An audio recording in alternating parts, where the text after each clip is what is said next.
Ruler School is brought to you by Odyssey Games, where you can go to pre-order upcoming Force of Will sets, ccgprime.com for singles and supplies, cardodoko.com for those rulers in the international market looking for product, as well as our guest lecturer members Vite Ramen and Full Grammar Alchemist. Class is in session.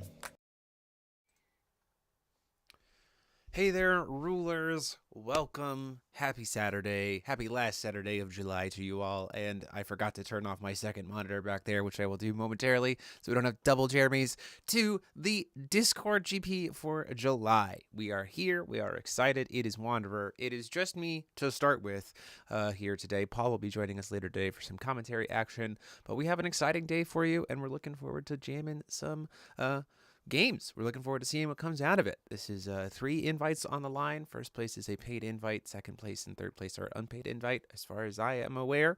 If that is not correct, I will be corrected in the chat, I'm sure. But hosted by Games and Geek over on their Discord. Huge shout out to them for all the work that they're doing and supporting us, supporting the game with this event. It's gonna be a good one today. I'm feeling like we're gonna have a pretty cool, diverse meta. Wanderer right now is in a really interesting place where people can kind of play whatever they want, really. We have some considerate, things that have risen to kind of the top a little bit, with it being Prisia, Zero, Luminaries, Ruchil has made some appearances. There's a lot of diversity, though, to see exactly what ends up getting played here. I'm very curious to see what the breakdown is. 35 players today. We're going to be playing 6 rounds. We also have a tournament over in Germany that is happening right now that I have reported is in its round 6 right now, so I'm waiting to get the ruler breakdown from that, so we can maybe even talk about that live. It's going to be an exciting day today. I'm excited. I hope you're excited. If you like what we're doing, want to consider supporting the channel, you can check the links in the description below. You can click that join button to join the channel as a member and get access to all kinds of cool perks. And it's going to be a good time. I'm excited to see. We got some of the best players in the United States still playing. We got a lot of players bringing their spice here into the environment. And we're going to be jumping in with round 1 pretty quickly. For these first couple rounds, it's just going to be the table audio of the players, because solo commentary on live matches in GPs is boring. I think you'll get more out of it if we just have the players themselves talking about their games as they're playing them, and we enjoy that. But once Paul gets here, we'll join in for some commentary later today, so tune in for that. But we're going to come over to a quick break as we get started here with round 1, make sure everything's started. It's going to be a pretty exciting round 1, I think, with some pretty cool spice right out the gate. So see you all in just a little bit as we go to round 1.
Welcome, gentlemen, to round 1. You have 60 minutes on the clock.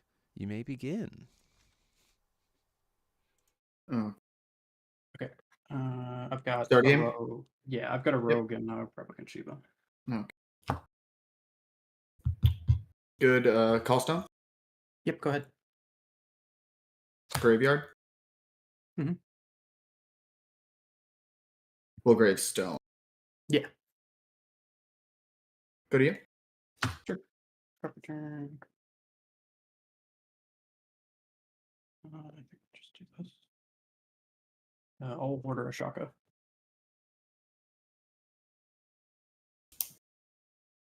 Sure. And then call stone. Go ahead.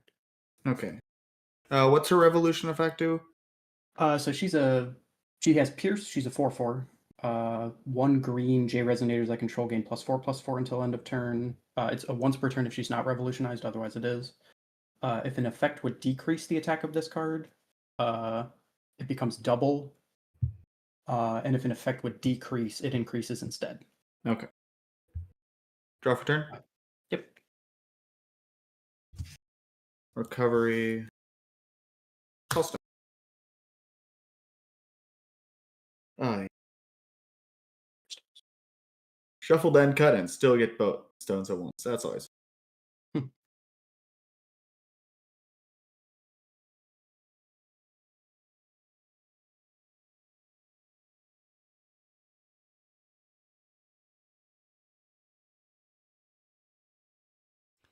Just to jump in here for commentary's sake, this Shaka is potentially like already threatening turn 2 lethal if we have Loki enters the Game of Gods, which is an interesting point. Could really end things very quickly for Jesse. Being a J ruler, a lot of the stuff that Jesse might have to be able to stop combat or whatever is pretty heavily driven to resonators, not J rulers. And so this could be a little nuts. Probably. Yeah, this is Wanderer format because the Order Pass? ruler, it's not Paradox. Yeah. Sure. Go to my turn draw. So yeah, just speaking to that, this could just be the end of the game yes. right here. If there's no like girl staring at or anything. Combat. Yes. 8. Okay. Okay. I have no effects before damage. Okay. 32. Yep. Go ahead. No one shot from Shaka yet. Draw for turn. Yep.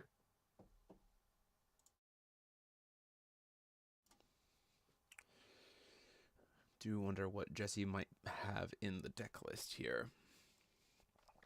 Oh, should be. So it'll be 4 recovery. I'll pay 4 or for 2 light. Sure. Flash and Sphinx. Oh, interesting. That's probably fine. Sphinx of the Godlike Sands coming in here. That isn't touchable, right? Yes. Yeah, I was like, I'm pretty sure it does. Yeah, that's fine. Okay. Recovery. Call stone. Interesting. Heaven's Rift.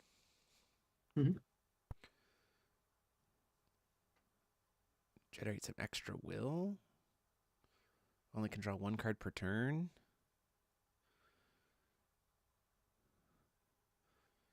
Curious what we are doing with this Sphinx now. Pass turn then. Very passive. It doesn't have a way to remove Pierce, which is an interesting Good to go to element. end step and pass. Yeah, thinking on end step here. Flying barrier, white black. Damage would dealt to this card to gain a will coin. Barriers.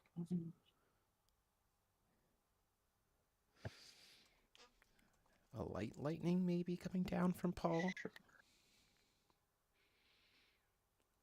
I'm gonna keep the light lightning. Yeah, there's the light lightning. I have to pay 1. 39.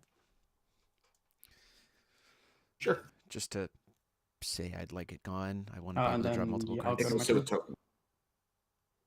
Yep.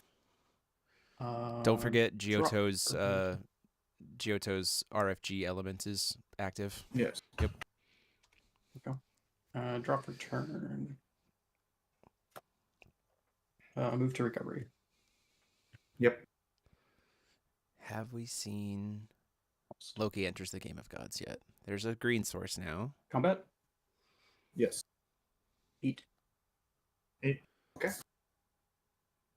Still no. I think I'll let that be 8. Yeah, fine. Sure. Just gonna do it as 8. Okay. No pumps for Shaka. We might see a pump before recovery next turn. Could be. I'll take 2. 37. That's therapist. Ooh, okay.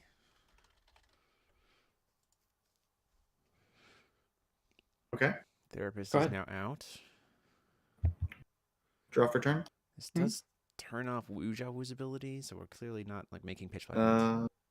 Oh yeah, can't use sub-ruler abilities during therapist, right? That's correct. Yes. Okay.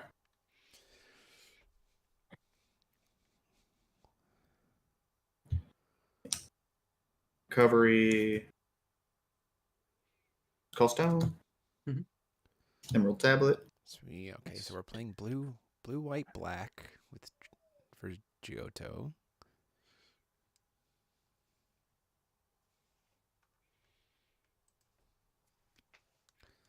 What are we doing here?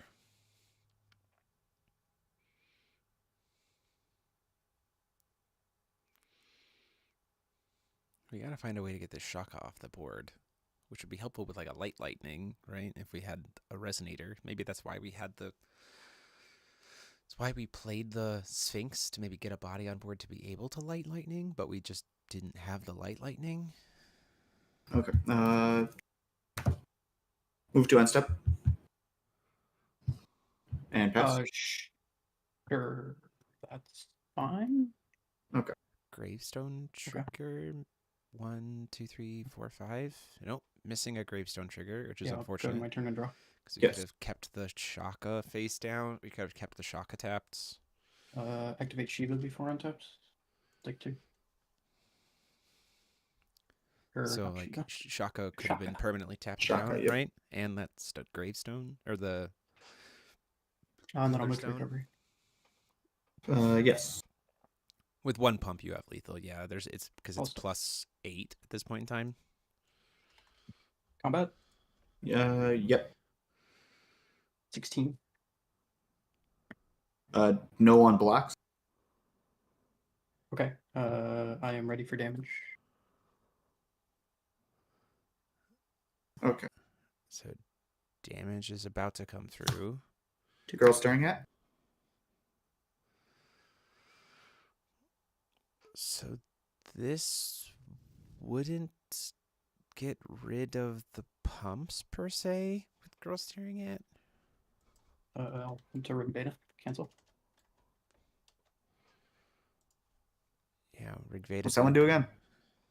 So it's choose up to 3, cancel target spell, activate or automatic, destroy target non-magic stone entity, and then I can pay because I am Shiva, I can pay any of the manas and then choose like one up to 3 of the modes, if that makes sense. So like Okay.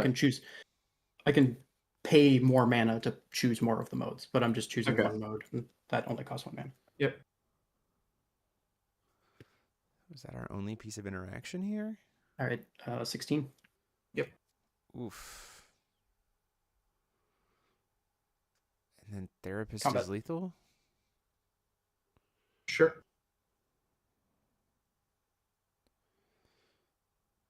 A light lightning to stop the therapist, maybe? 14. That is barrier chant, right? Yes. Move to pay 2 courtesan. Ooh. Ooh. Okay, courtesans helps here. Yeah. I So he cannot gains choose one. 8. So you gain 10. Yep. Yeah. Okay. So we go up to 12. So that was a little bit better of a spot. I'll go ahead and play another one. Taking 10. Therapist is back out, though. Hopefully now, if Jesse can remember Gravestone trigger to keep the Shaka then I'll tapped pass. down? That puts him In in a... your end step, Inheritance White Leaf to gain 6. Sure. You're at 20.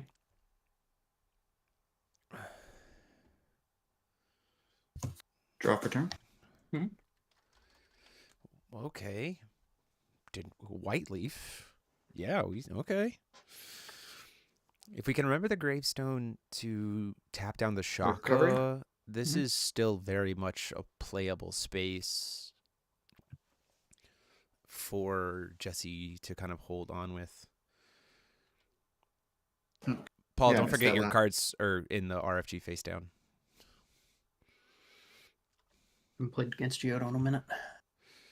Yeah. Callstone. Mhm. Emerald Tablet. So now we definitely have Gravestone. How many cards do you have out of game? Just 3. Yeah, nothing's really been resolving there. Soul Eating Curse in hand. That's not going to do much right now. It's certainly not.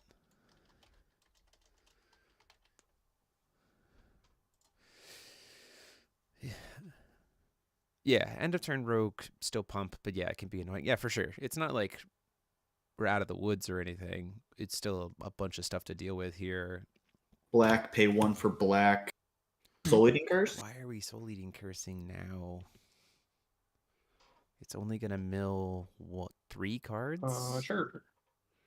So I RFG the top 3 and then takes 6 plus whatever darkness stones you have, which is 1. I have 1 Dark Stone. Right?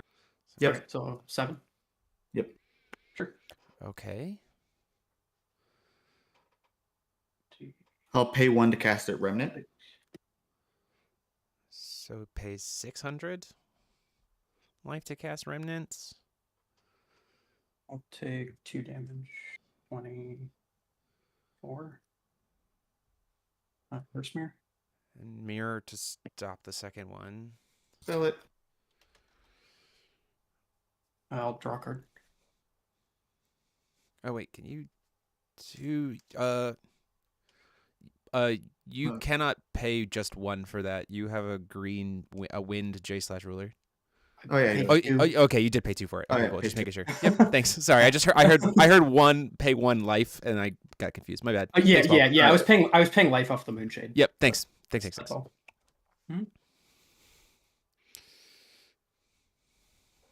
Yeah, he did full pay for it. It's a mirror. Move to end step. I don't. I'll call Crownstone and the J ruler. Yep, makes sense. Okay. 2 minutes. Go to my turn, draw. Yep. Yeah, I'm not really. Recover. Did mean that we only have 1 thing that can attack this turn, so if we have something to be a second courtesans would be really helpful here. You're at 20. 10. You're at 10. Oh, right, you had to pay some life. End of your turn, I was at 18, went to 17, 16, 10. Got it. Okay.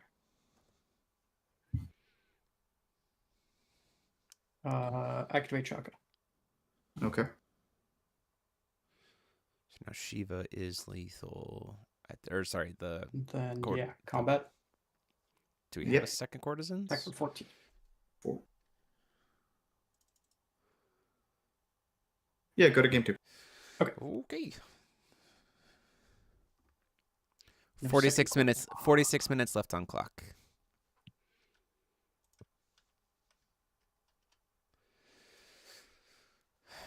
I'm not entirely sure why we went for the Soul Eating Curse line there. Like, it wasn't going to be lethal, and we were at being pressured down, so it's like not enough cards. So I don't know if maybe Jesse's hand was just dead or what, but did feel like we were just not in a super great position there, and casting the Soul Eating Curse is kind of, I think, sold it. Sideboard 2. Spending the extra life on casting it from RFG from graveyard, I think also like makes that worse, given that you then are in a position where if we hadn't paid for the second Soul Eating Curse cast,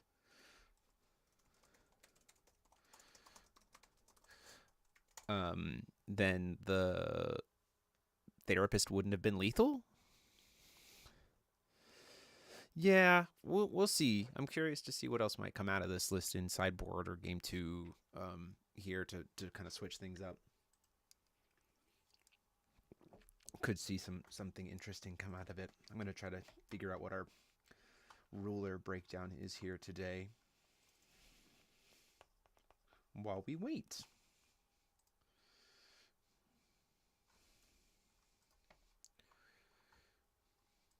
There's always a hope for some cool spice. I've heard some pretty spicy things today. Half is fine for gut still. Okay. That might be in the meta, so I'm Same. I'm excited to see what might be played and what the breakdown ends up being, and if I convince. I'll go second. That's good. If I convinced Holscheiser to play Fox last minute. Versus Fate, first is best, but versus Order Rulers, I don't want you going first. It's not. I didn't convince him. I just saw his list. I just convinced him. Yeah, I'm kind of. That's fair. That's a fair point. With Waiting for Worlds, I think everyone's kind of in a position of not wanting to dig too heavy into it. 3. I did the same.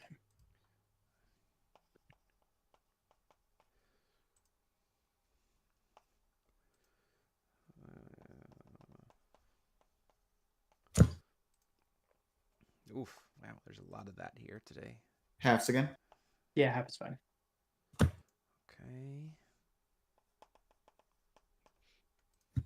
Same. That's good.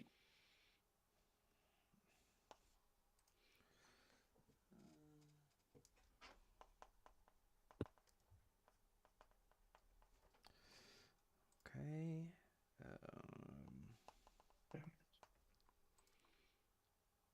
As game starts. Yep, I'll reveal my rogue and. Well, that's at beginning. Yeah. As game starts, Pitch Black Moon. Nice. Got So it we this have time. Pitch Black Moon out this time. Ready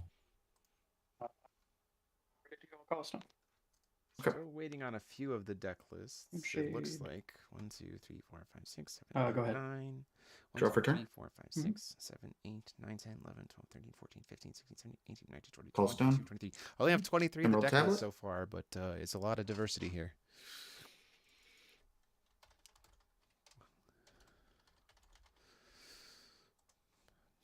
Pitch Black Moon is out. But we could use Pitch Black Moons to make more Pitch Black Moons, which I'm curious to see exactly what comes out of that. Coin card. Solar Painter. Ooh, okay. Calling light.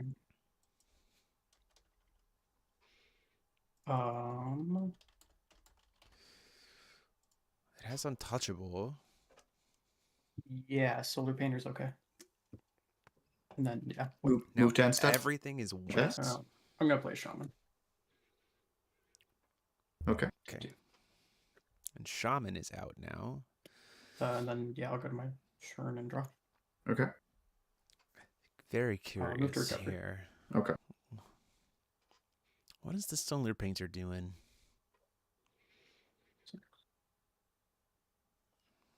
Order and Agni. We're going to just start burning face. That is certainly something we can do here. Yeah. Just Order Agni gets big and gets big quick. Yep. Enter effect, I'll get 2 counters, and then I'll call stone.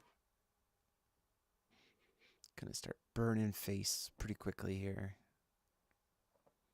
Yep. How big is Solar Dude? 5/7 with Barrier Light. 5/7. Okay. So, attacking him. Yeah, I will then attempt to move to end step. Yes. Please take 4. 4. Agni gonna start burning stuff off. We are on a clock here with Agni. Go ahead.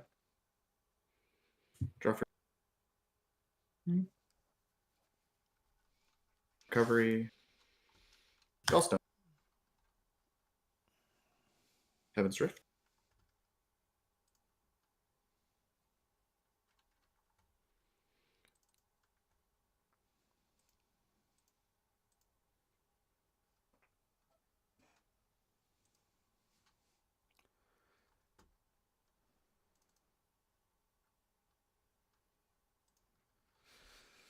Go ahead and play Colorful Golem Why of are Solar we- Painter. Okay. 1 second while I look up what that card does. Okay. It's a lot. It has Protected Drain. So now What was the name of it again? One more time. Colorful Golem of the Solar Painter. this is just a lot of tapping out against a deck that is putting you on a clock. We're going to take 8 at the end of this turn, 16. We're taking 24 Okay, so damage you're just getting from Protect and Train Paul doing 'cause nothing. it's White? Interesting. Yes. But we have no will to interact. So, like, there has to be, I would hope, some Yeah. life forms. That is fine. Otherwise, we're in I will move to end step. a bad spot. Sure. Trigger. Yep. Go to 8. Please take 8. Yeah, the Agni's going to just burn you to death. And then I'll go to my turn and draw. Like, Paul doesn't even really need to swing into this board. Call a stone.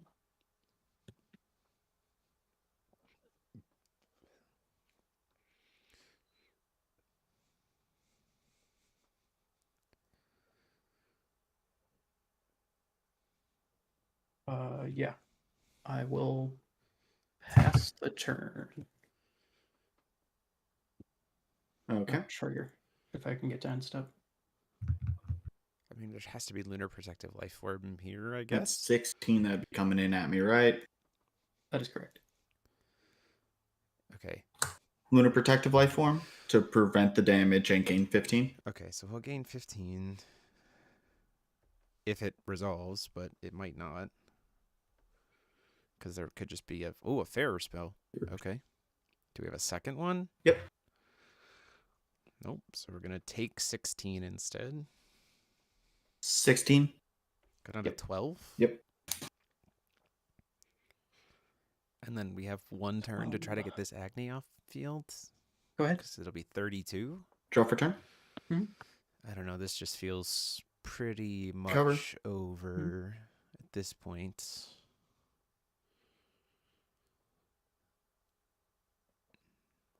This is why we play attack orders. It's something I've been talking about. Maybe needing to see a little bit more play come back. Being able to spot remove J rulers. It's pretty important.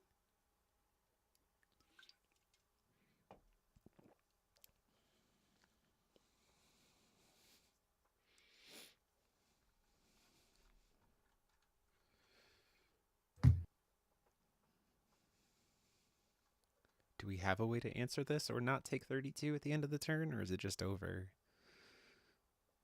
Attempt to attack for 4.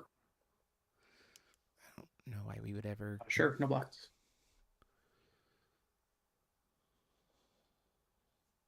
Take 4.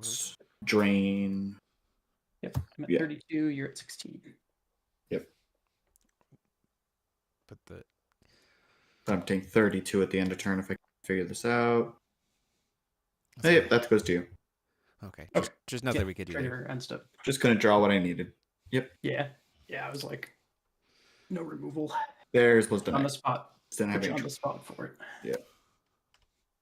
Thanks, guys. Yep. GG's.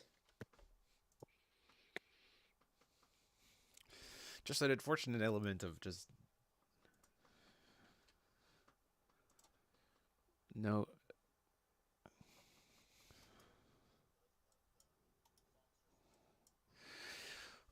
Unfortunately, just not anything there to answer the Acne. Just in both games, I think it was just initial painter gaming. Hey, Tyler, how's it going? We were certainly trying to. It does look like I'm looking at their kind of talking about it here. It does look like trying to use painter gear plus songstress to like make everything your opponent controls multi-attribute and force them out, which I think is an interesting kind of lockout methodology based on certain decks.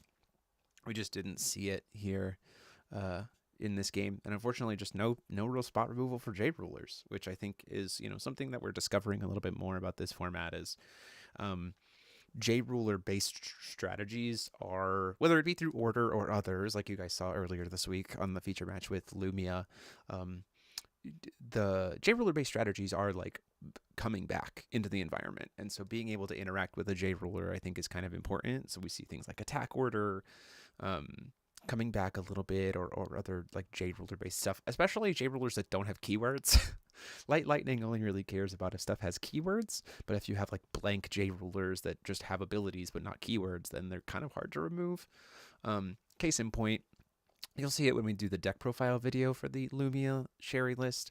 That list is originally supposed to be Abdul plus Sherry. It actually has Lumia and that package in the sideboard, and it starts as Abdul.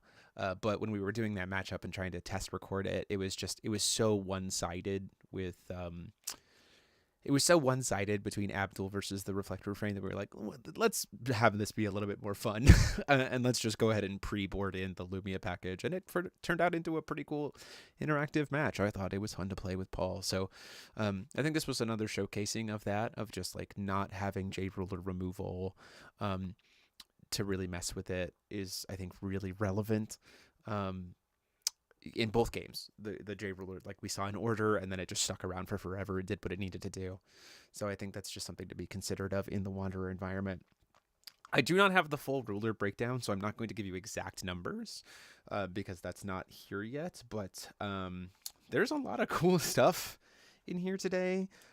Shiva, Zero, Giotto, Ruchil, Kaguya 4, Gilapis, Lucy, Viola, Valentina 3, Books, Order Gnarly, Alice Baja, Lilius, the Dragonoid Lilius, Lenneth and Tree 1, Priscia, Red Green Priscia, Violet.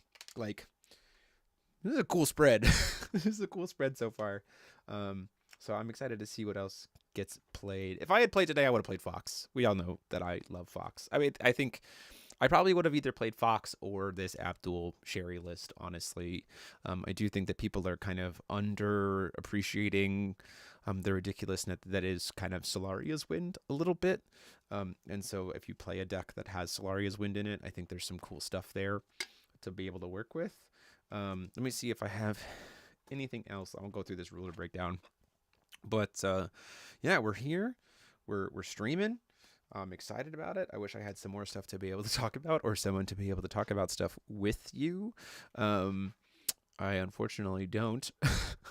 I suppose I could see if someone wants to maybe jam a casual game with me somehow. I could set up a side camera to do a little like exhibition game if we're interested. Try to figure that out on the fly, because we have, at this point in time, 30 minutes left on clock for this round plus overtime. So I don't know, maybe we'll figure that out. But I'm gonna quickly go through here and let's see, what do we have?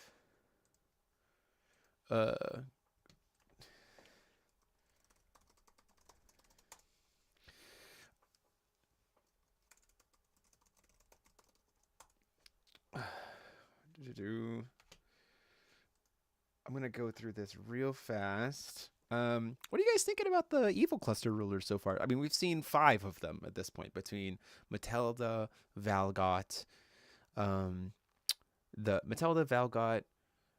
then the Symphony, Larinka, and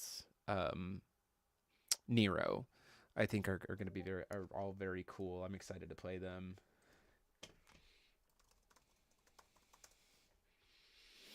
Let me go back through here real quick to see if I've missed anything. So 1, done. Ooh, okay, this is a second Val 3. Okay. Laika is being played today. Where's this game still played? Kind of all over. Abel Rivas, first off, welcome. If you haven't been to one of our streams before, glad to have you here today. Round 2 is up next. Let me get this corrected. It's kind of played. I mean, being a tier 2 game. It's pocketed, but there's a lot of different ways to be able to play it. You can play it over webcam, like we're doing today for this Discord GP. You can check out our How to Start Playing in 2025 video. How to Start Playing in 2025 video has a lot of really helpful links and kind of information about where you can go to play, how you can play, whether it be online or in person. You're in California and it doesn't exist here anymore. That's not true. Imperial Game, based on where you're at in California, Imperial Games is it's a community that meets up. Let me look this up really quickly, specifically, because I know where they meet. They're a blend of casual and competitive players, and it's certainly possible to help get you started. Let me zoom in here. In California, there is a couple of places. There is Northern Realms Trading Cards, which is in Eureka, California. They have a community going. And then there's Ninja Exchange, which is in Carlsbad, California. And that is... they meet up on Saturdays from 4 p.m. to 9 p.m. at the Imperial Games booth at the Ninja Exchange. And they even have their own Discord that you can join up into there, which is interesting. Also apparently near Sacramento, people planning to get playing. You can join our Discord server. It's a great way to get connected to other players and find players, whether that be people to play with on Discord, whether you're webcam, with untapped.in. You can play using Tabletop Simulator. Your Southern Cali, way up north, hours away. If you're Southern California, that would be near if you're near like the Los Angeles area, that's like Carlsbad, near San Diego. The Ninja Exchange people, there's certainly some people that you could get in touch with for that. Okay, let's see. What a choice to not play a sub-ruler. Interesting. Chio. Yeah, it's had ups and downs. Abel, it's had ups and downs. Okay, 4. Lucy, viola, flute. Okay, there's a flute. I didn't see that one. Red eyes. Okay, 0. Okay. A second Ruchio. Okay. 2 Ruchio. Knew that Val 3. Patch. A third Val 3. Gnarly. Another 0. A second Gil. Doesn't look like it's using... Okay, it is using that. Spaha. Another 0. A third Ruchio? Jeez Louise, really? Interesting. Didn't expect 3 of them necessarily, but it's been popular. So, Shiva, Dragonflame, we know what that is. Lilius, K4, the other one, Persia, Mars, Solo Mars. Okay. Very interesting. Yep, Lucy, Violet, Priscia. Okay. 1, 2, 3, 4, 5, 6, 7, 8, 9, 10, 11, 12, 13, 14, 15, 16, 17, 18, 19, 20, 21, 22, 23, 24, 25, 26, 27, 8, 30, 31, 32, 33. I'm missing 2 deck lists. So I'm pretty dang close, I think, to having the full spread here.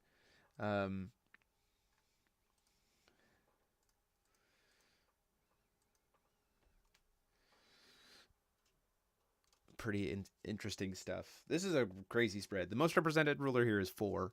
And we have 1, 2, 3, 4, 5, 6, 7, 8, 9, 10, 13, 14, 15, 16, 17, 18, 19, 2, 3, 4, 5, 6, 7, 8, 9, 10, 11, 12, 13, 14, 15, 16, 17, 18, 19, 20. 21 different rulers represented, with the most represented one being 4. A lot of people playing a lot of different stuff. Luminary is nowhere to be found. I mean, like a solo Mars, but so far, no. Today's event's going to be wild. This is what Wanderer is right now, though, which is really exciting about it. You can kind of play whatever the heck you want and enjoy yourself.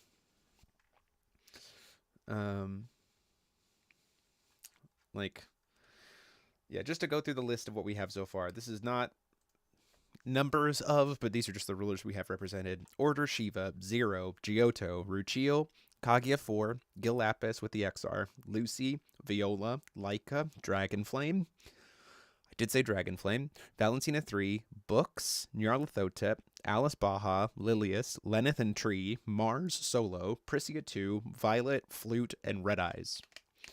Red Eyes Aristella 2. Which is crazy to me. Like, what a spread. What a spread. Today would have been so fun to play in this event today. I think every single match would have been a lot of fun to play, but I'm excited to see what comes out of it on top.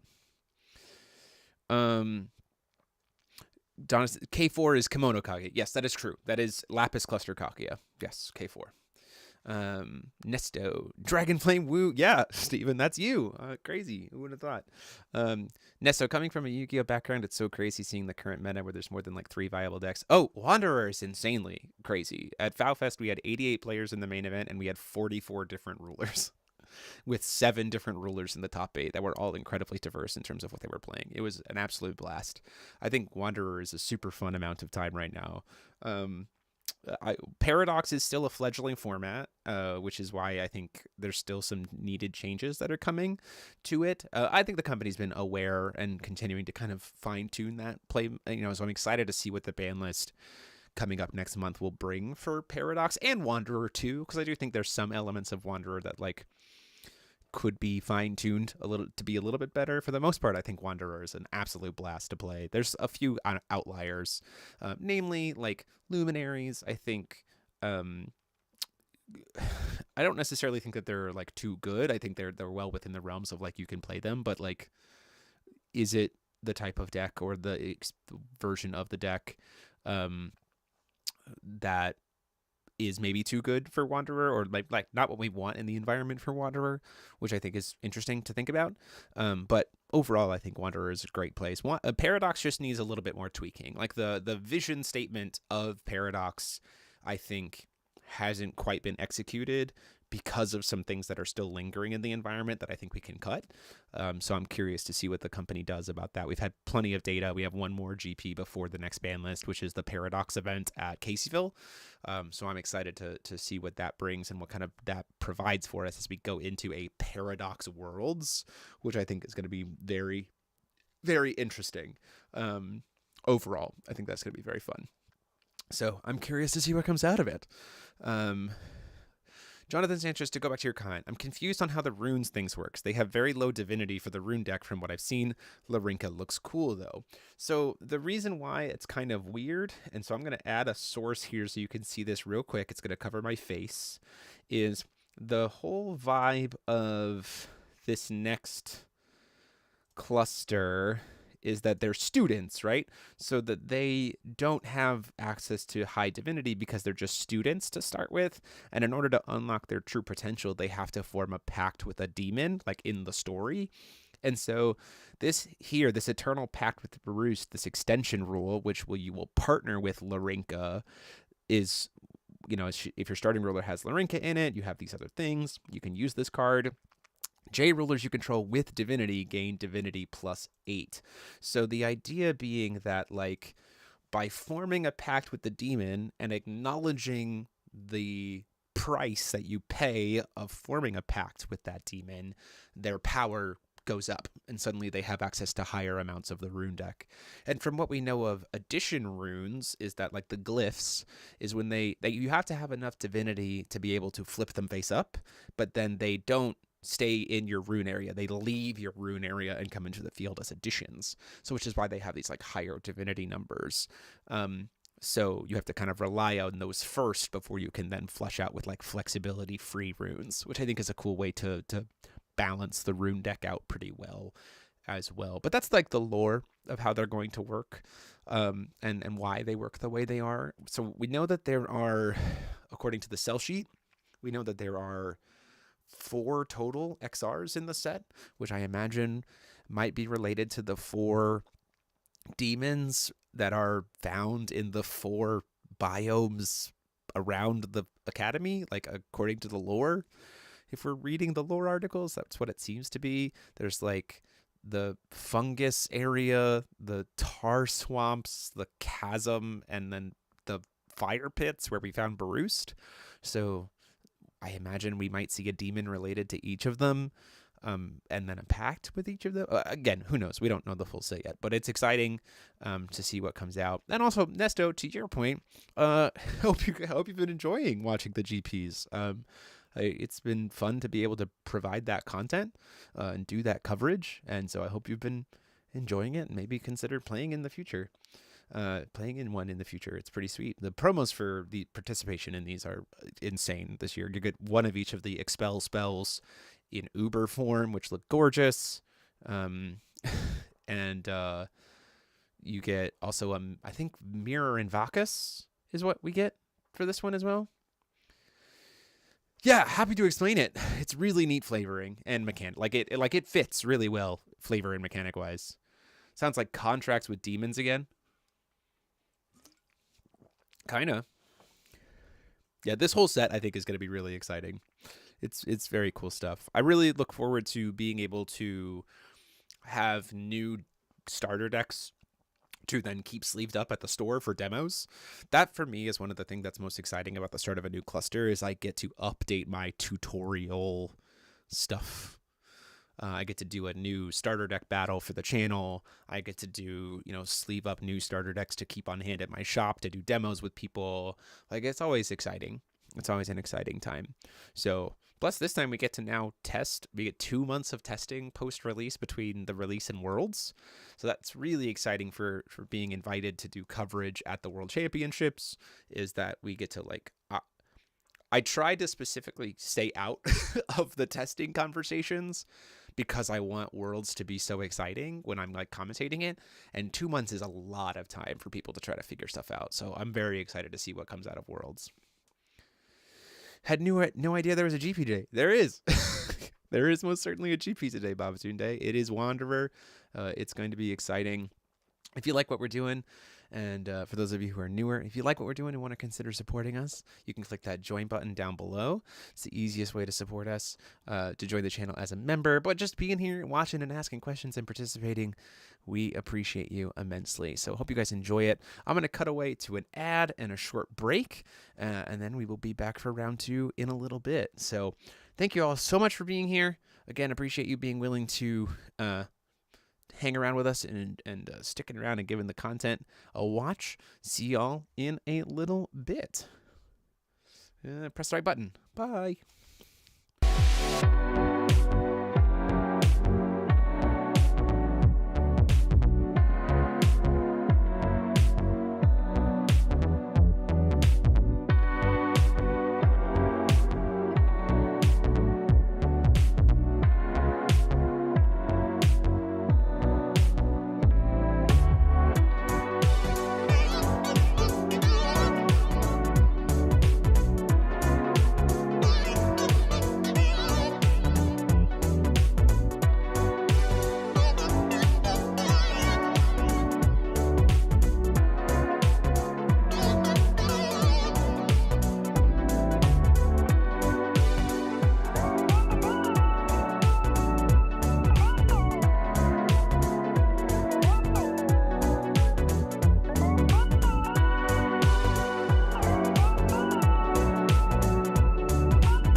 Hi Rez, are you enjoying the new format, Paradox?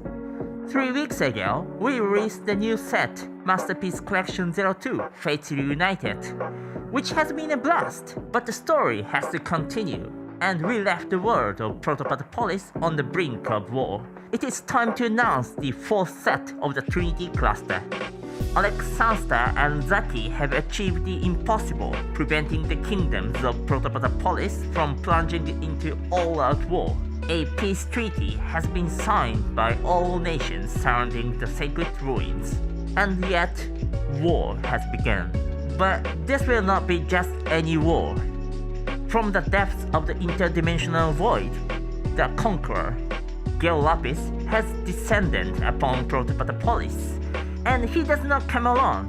At his side march, his most royal and fearsome allies, Ashwin, commander of Darkest Fires, Sylvia, blade of the primogenitor, and Blazer, Gil Rabus, behind them. An army of Cryptis spreads like an unstoppable plague. But this is only the beginning. 2 unexpected allies have joined him. Thoth, a god wielding the power of Sandora, commanding the undead hordes of sand, and the ultimate calamity, Helen, the witch of forgotten memories. The enemy of the first witch war of Protopolis disappeared long time ago, becoming nothing more than a whispered ghost among the survivors. With the entire world on the brink of destruction, its fate hangs by a thread. The Coalition, Academy City, the Hanada Group, and the 3 kingdoms of the Underworld, the Light Castle, the Federation, and the Forest of Amilsol must unite under a single banner. The heroes rise. Lucy, Laika, Alex Sansta, Goliath Hanada, Hachiska Sansta, Moonglow 8th, Ruchiel, Yogze, Utnes, Echo, and even Wu Xiaofu, who must finally uncover whether he is truly just a cat. Before the end, 10 North will be sworn. 10 North that will shape the fate on an entire world and one snap. The final battle between light and darkness is about to begin. Who will emerge victorious? The war is here. It is time to pick a side in the finale of the Trinity cluster. The 4th and last booster pack of the Trinity cluster, 10 North of the Protopolis War, will be available in late May 2025. We will know soon more about the story of this set. 4 new rulers, Queen Hachiska, Robomaeda, Ashwin, and Helen, and 1 returning ruler, Gil Lapis, which will be included in the Memorial Collection, will appear in this collection to take a part of the war. As with every end of the cluster set, T4 will support all rulers released during the Trinity cluster, with new support cards for each ruler of the Trinity cluster, enhancing the new strategies for them. This set also introduces a unique new ability, Oath, a way to express determination to win the war through cards. We will know more about Oath and this part of the story very soon. Stay tuned for the videos. Alright, before we finish for today, we have a question for you. We were preparing for the WGP 2025 prizes. We'd like to know what would you like to receive as a prize for the most important event of the year. We'd also like to know what would you like to find in the official WGP store. To do so, leave us the answers to these 2 questions in the comments and go to the community section of the same YouTube channel, where there will be a poll where you can vote for the options you like the most.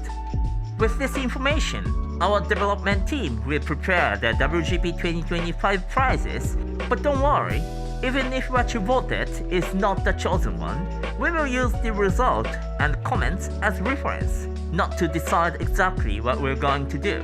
That's it for today. Thanks for watching, see you in the next video.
After much effort, peace has returned to Protopaterpolis.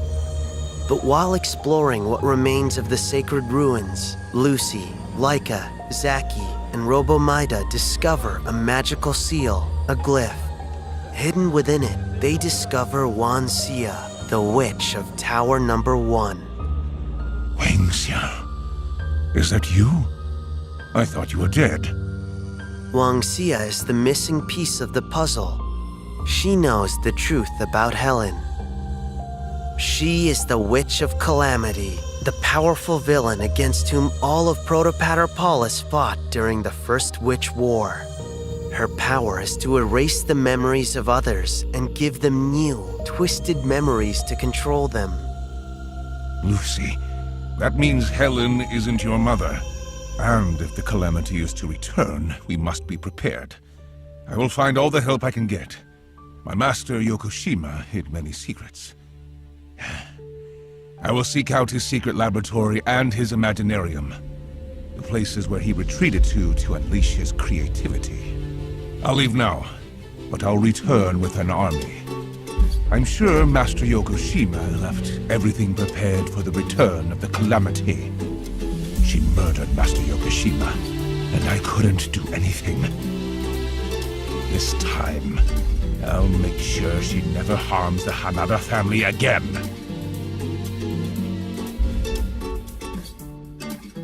For many years, Robomida has been the guardian of Hanada family, the protector of his master Yokoshima's bloodline, and, in a sense, the true leader of the Hanada group. Saddened by his inability to save Yokoshima's life, now that Robomida knows he'll have a chance to avenge his master, he will do everything in his power to defeat the witch Helen, also known as the Calamity, and take revenge. Robomida has two very different playstyles. He can focus on following the order of his current master, Goliath Hanada, and use build and demolition, or he can use what he learned from his former master, Yokoshima Hanada, and use Call of the Monarch. If he follows the Goliath Hanada strategy, Robomida will have the full support of the Hanada group, the new automatons, and the technology designed thanks to the knowledge acquired at the Yokoshima's secret laboratory. But if he follows Yokoshima Hanada's strategy, Robomida will have the support of his former master's creations, which are still active after all this time hidden in Yokoshima's Imaginarium. The final confrontation between Robomida and Helen will happen very soon. Will Robomida be ready for the ultimate clash of magic and technology? We'll find out very soon.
Okay, rulers. We're about to hit time on the end of round 1, which means we have some matches going into overtime. I can really see 1, 2, 3, 4. 4 matches look like they are going into overtime. So there's that. So 10 minutes or 3 turns, whichever comes first. I do have the ruler breakdown. And boy, howdy, is this a cool spread. I really like talking about this. It's a lot of fun to see what gets played and how each event is like different. Like each event kind of evolves a little bit from the last one. So here's what our ruler breakdown is today. 35 players. We have the most represented deck at 4 is 0. Then we have 3 Valentina 3s, 3 Ruchiels. And that's the only people represented at 3. Then we have a set of rulers represented at 2, which is Order Shiva, Kaguya 4, Gil plus the extension rule, Lucy, Books, Prisia 2, so red-green Prisia. Then we have the one-ofs. Giotto, Viola, Laika without Wu Xiao Wu, Dragonflame, Order Gnarly, Alice Baja, Lilius, Lenneth Tree, Mars, Violet, Flute, Aristella 2, Red Eyes, and an Abdul Alice. So, what a spread. We got aggro, we got mid-range, we got combos, some unexpected things for me being the solo Mars, I think is interesting. Yes, Steven, we know. Currently, this is what I know of the match reporting so far, looking into things, is that Shiva, Dragonflame, 3 of the zeros, Laika, Ruchiel, Lenneth Tree, Alice Baja, one of the Prisias, one of the Books, and the Mars list have broken into, are in the 1-0 bracket of what I've seen so far. So quite a spread of stuff going into round 2 for what get paired up against. It does look like the matches that are still going look like one of the Lucy matchups, 2 of the Lucy matchups, and then one of the Val 3 matchups, and looks like maybe 2 of the Val. So 2 of the Lucy matchups and 2 of the Val 3 matchups are still playing it out here as we figure out what's going on into getting into round 2. So they are in that 10 minutes of overtime potentially. Curious to see what comes out of that. I do have, I've started to kind of make some space on my table here for, if it goes into round 2, if we have a quick one. So we might do a little exhibition match here to have some fun in game 2 after round 2 based on how long that goes, just to kind of pad the airtime a little bit. You all can see my Fox list and what I'm doing there with Fox. Seeing if that kind of works out. But no promises there. It's based on how the matches go in terms of what we might want to see. For me, looking at these stuff that's winning, I'm really curious to see what Books looks like. I'm really curious to see what solo Mars looks like. I'm curious to see what Lenneth Tree looks like. Alice Baja is certainly something I'm interested to seeing. We've seen those decks kind of before. It's only round 1, right? It's only going into round 2. So the spread could spread, and anyone who lost round 1 is still in contention for Top God and everything else. But 3 of the 4 zeros have advanced into the first, the 1-win bracket. So we'll see exactly how that carries out throughout the spread of the day, or if they get diversified throughout the bracket here as we go into it. Curious to see how that goes. I'm interested. I think with that, I'll chat with you guys in the chat here, see how things are going. I'm excited to have Paul join us here for round 3 and beyond for commentary. I just want to say this right now. I fully recognize that I run a Force of Will TCG YouTube channel, right? So there's a natural element of bias coming from me. I am having so much fun in the game right now. There are times where there have been seasons where trying to have to disassemble decks and reassemble new deck every single week has been a slog, just because of like, I'm more interested in some than others. I'm like not having fun with some rulers versus others. But like, I think if you look over the past year of like Trinity Cluster and going into like to now with Masterpiece 2 and everything else, this has probably been like my favorite year of just playing Force of Will in like, I don't know, very long time, since Golden Age, I imagine. And, you know, sure, maybe part of that has to do with the fact that Fox is back and good, and I love that deck. But every deck that I've been playing has been fun. Like, I really feel like games are games. I feel like there's good interaction. People are allowed to play a bunch of different cool stuff. People have really clever ideas and get to use cards in really interesting ways. And so it's just fun. I don't know. I'm just having a lot of fun. I hope you guys are too, with wherever you're playing, whether that be in the OLS, on the weekly, whether that be in person, whether that be on Discord, webcam, Untapped, Tabletop Simulator, whatever. Like, just get in and, yeah, my favorite yet. Listen, no one's been able to overcome my love for Fox yet. There are some other rulers that are really high up there, but like, if I had the choice, if I was like, I'm not recording content, any deck is playable, what do you want to play? I'm gonna drift back to Fox, Alejandro. It's just gonna happen. It is my fave. It is my fave. There's not really a way to come back from that, and they keep giving me new tools. I mean, the fact that Fox can play Virgil and not care is just like, oh yeah, we need more Fox cards. Listen, Masterpiece 3, Fox. Just an entire masterpiece just for Fox. I'm here for it. I'm here for it.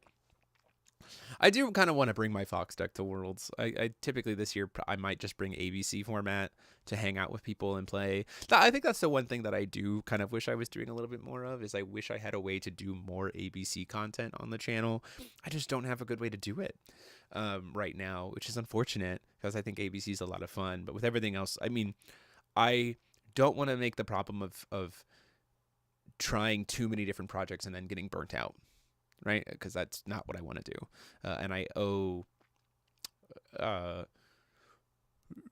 there's too much to lose from me getting burnt out than it is to just kind of enjoy and do high quality what we're doing right now. So that's where I'm at, which is fun, which is fine. Let's see. We've got still have 3 matches playing. Does look like one of the Lycas has tied, or sorry, one of the Lucys has tied. Waiting on 2 more matches to report. 2 more matches to report. So we've got our brand of ties coming up here as we get into who would ever play Zero. This makes me think that you might actually be playing Zero. There's 4 people playing Zero in this format. Which is fine. She has competitive viability for sure. I think that Zero Secret Garden and Gravestone and the ability to ramp and the only untouchable Fate card does give her, based on what she gets paired into, some really good matchups. Very little Prisia in this environment, right? So like, there's not, looking at the ruler breakdown, there's not a ton of hyper aggro stuff here. This does feel very mid-rangey. It feels very control-y. The spread, right? Like, our aggro decks right now are Shiva, Prisia 2 Prisia 2s, Dragonflame, Nyart. So let's see. 2 Shiva, if they're both playing that way. Lyca, I guess, is kind of aggro-y. 2 Prisias, so that's 5. Dragonflame 6, Gnarly is 7. Violet, I guess, is 8. So about, I mean, less than a quarter of the field is aggro, or right around less than a quarter of the field is aggro. And so, giving in that environment, I do think that Zero has a lot of favorable matchups. But again, it'll be curious to see what comes out of it. So we're gonna go to a quick little short break here. It does look like we're waiting on 2 more matches still having up. So we're gonna go to a quick short break, and then hopefully when I come back, we will be ready to go for round 2. So keep it exciting. Keep it excited. We're as always, we are definitely going to be willing to explore the not just undefeated tables. Keep that in mind for those of you who might be new. We do try to give you a lot of variety of things that are in contention and exciting, and minimal repeats on day 1, because we're going to see the top cut stuff on day 2 anyway there. So thank you all so much. Be right back for a short break as we get ready in round 2.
Sorry, what deck are you on? Val. Oh no. Okay. Um.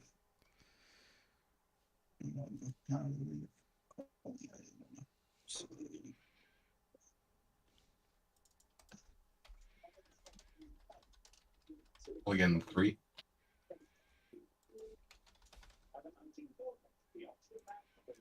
I'll put 2 back. Okay, gentlemen. Welcome to round 2. You may keep it clean because the audience can hear you. Not that I expect Yeah. anything different. You have 60 minutes on your clock. You may begin. Cool. Cuts, Half right? cuts, fine. Yeah. Myself. Good as is. Cool. Okay, here. K4 versus Val 3. So pre-games, I do have my fate trigger. Mine as well. For yours, I would like to try and Lorite. We do have the Lorite to Okay. stop the fate trigger. Cool. And that would go back to sideboard. Yeah, sideboard. Okay. So mine's good. Yeah, you're good. Right, ready when you are. Stopping that fate So? trigger could be Yeah. important. These guys are on the X1 bracket. Or C. Yeah, that's fine.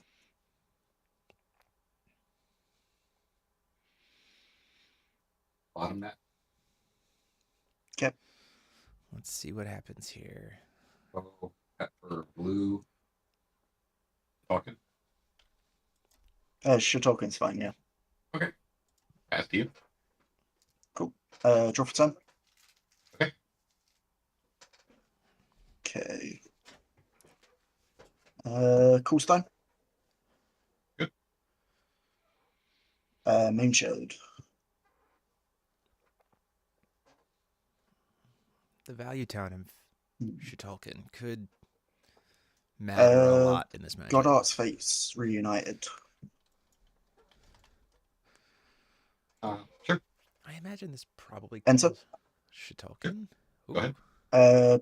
Cool Shitoken and the 5-drop sea monster that takes an extra turn. Oh, that's good. Can't remember the name of. Yeah. I know which one you mean. So. Cool. Okay, well, we've Yeah. just turned off Shitolkin. Okay. Interesting. And then I'll pass. Draw for turn. That's a good start. Recover. Yeah. All done. Do we have a way to remove Regalia in the Val 4 deck? Val 3 deck?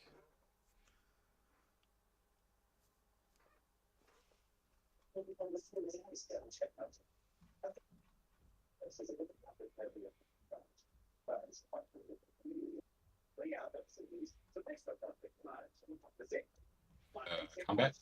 Oh, I missed one, Yeah. apparently. For 3. Apparently there's a Hachizuka for Yeah, I'll take 3. 10, Dance 37. 12, 14, 16, 18, I will pass to you. 10, Okay. Yeah. Draw for 10.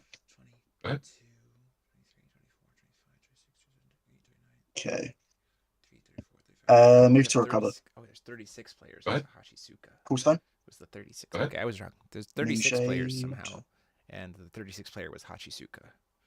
So that's the one I Activate missed. CAG. Sure. Go ahead. That's all right. Okay. I will just attack for 1. Okay. I'll take 1. Pass turn. Draw for turn. Lorite Yeah. and Shitolkin beats. That's what this match is going to become.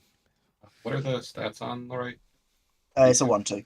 At least Okay. until we get a Yeah, 1-2. Recover. Yukami onto the Yeah. field. The question is, are we playing Full stop? kimono variant, Yeah. or are we playing enough kimonos to make Yukami huge and beat him to death? I would go to combat. Yeah. All right. Attacking Laura. Okay, interesting. We're attacking Lorite.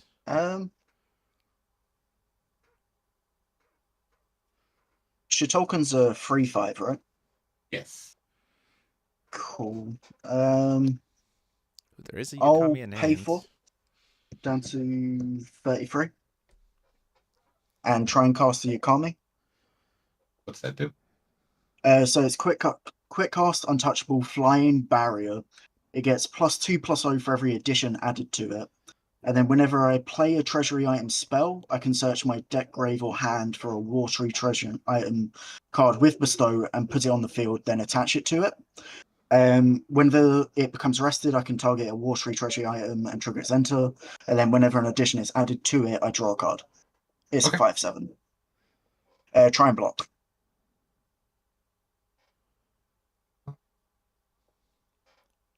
Trying to That's fine. block. Yeah. So Shulkin is dead. Cool. Okay. What else do we have going on here?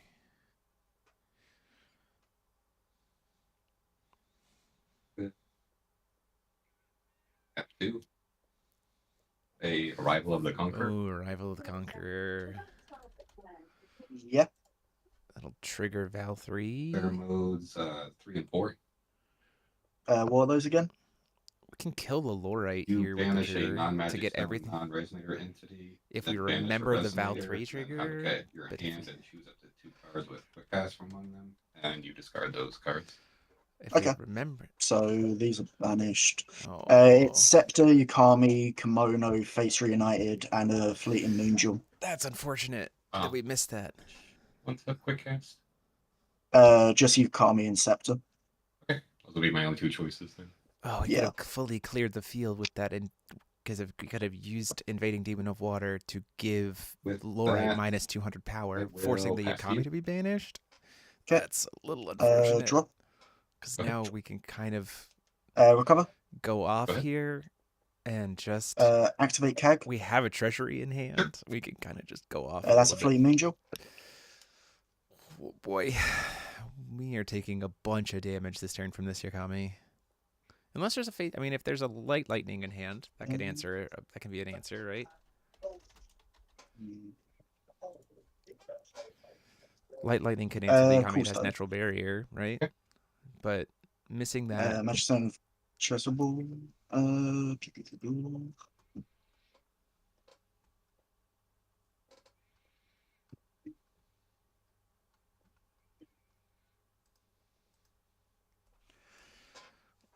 Like, Pay 1 down to 32 and cast a Kimono. yeah, now we get to start to kind of go off with That's Yukami. Try and bestow it. We just missed Fine. Yukami trigger? Trigger Yukami to draw a card. Go ahead. Missed triggers on both sides. Enter combat. Okay. Swing 8 in the air.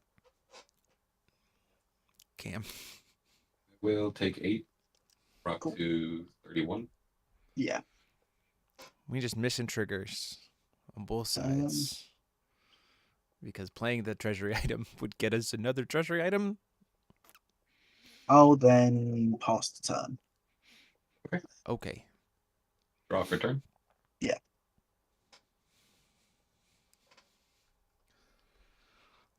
What do we got going on here? Recover. Yeah. Call stone. Yeah.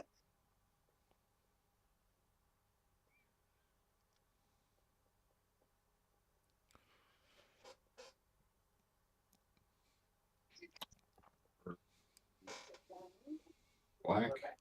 Another arrival? Stony King. Ooh, Stony King.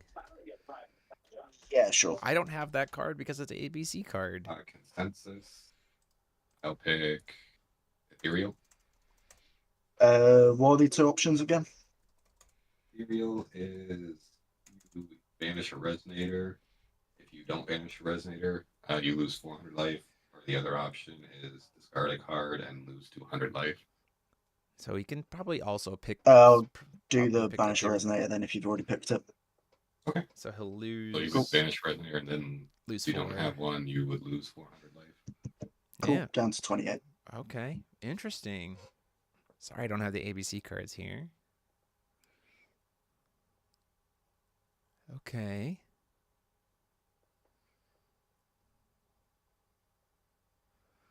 Stony King's a good way to get rid of Yukami. Question is, what else do we have to follow it up with? I Black, always like the ABC cards. blue, I use Doubt in my Fox build. Harley Quinn. Okay. Yeah. The consensus is either comedy to bounce a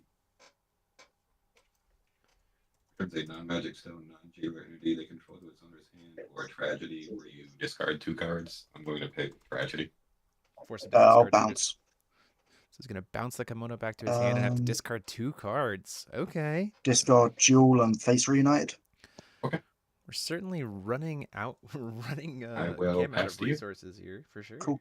Draw for turn.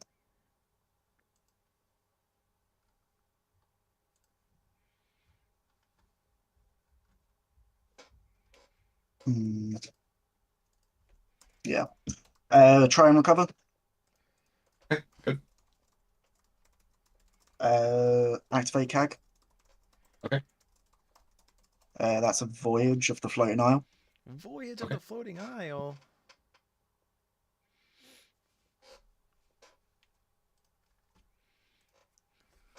It's a way to search up. I guess it's a way to search up Yukami, right? It has flying.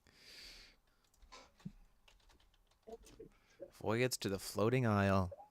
What a card. We have not a lot of resonators in hand.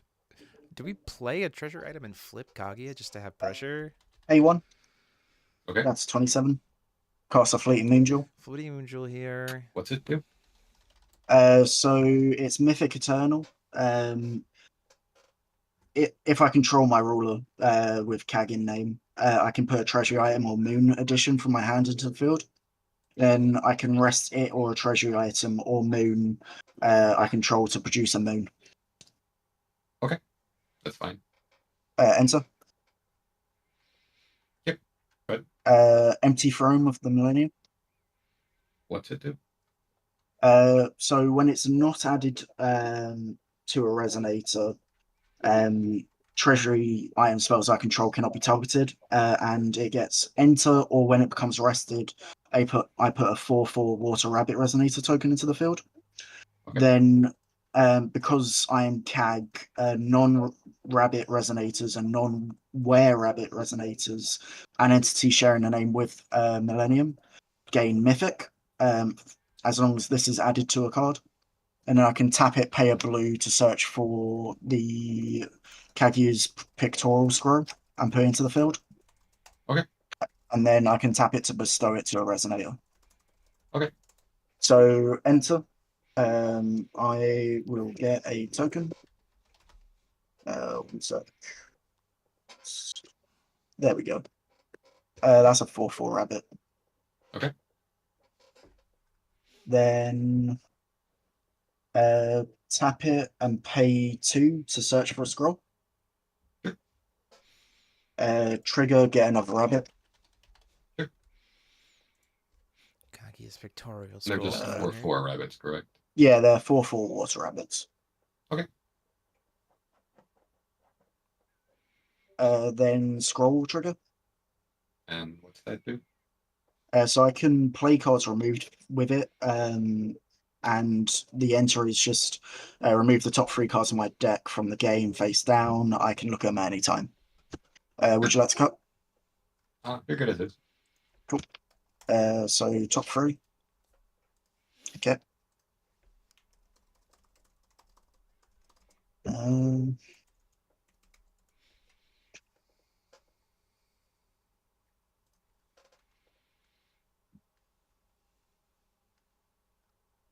Cool stone. Sure. That's Kaguya stone. So enter, look at top 2, put them back in any order. Sure. 2.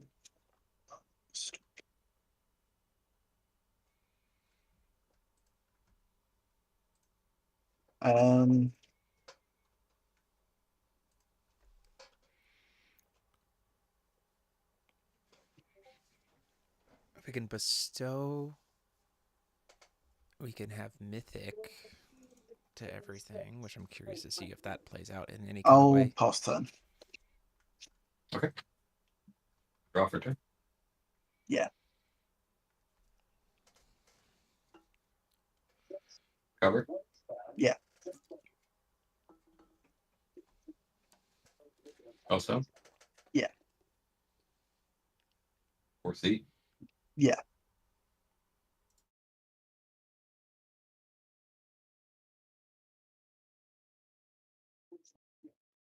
I'll bottom that. Yeah.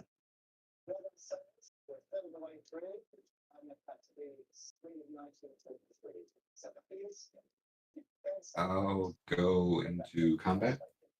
Yeah. I'll swing for 4 with Bane and Rain. I'll chump it. So I gain 400 life. Yeah.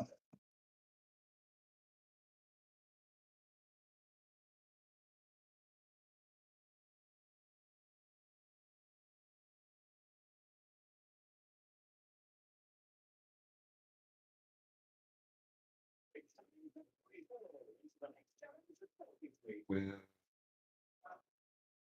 pass to you. Okay. Draw. Go ahead.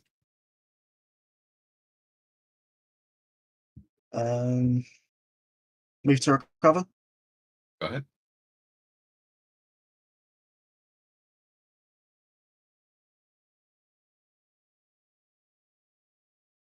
Okay.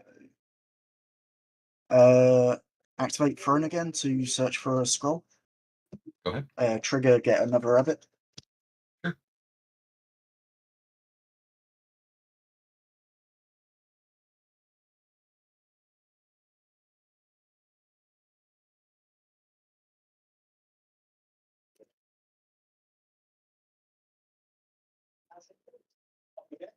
Do you want to cut? You're good. Cool. So enter a scroll. Sure. Okay.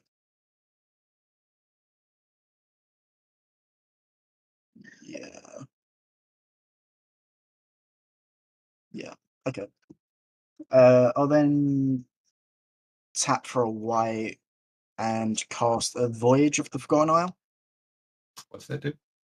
Search for a Resonate with Flying. Put it in my hand.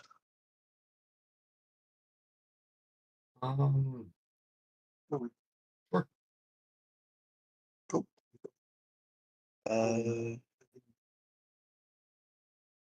How'd you call me?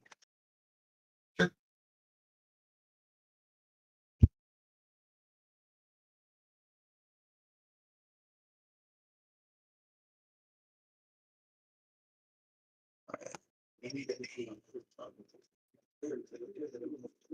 Then pay 4 with both Moonshades. Okay.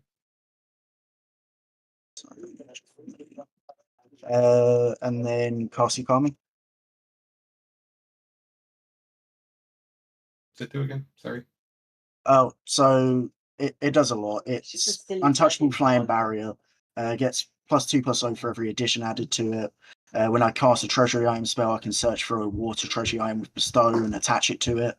Then when it becomes arrested, I can trigger the enter ability of a water treasury item.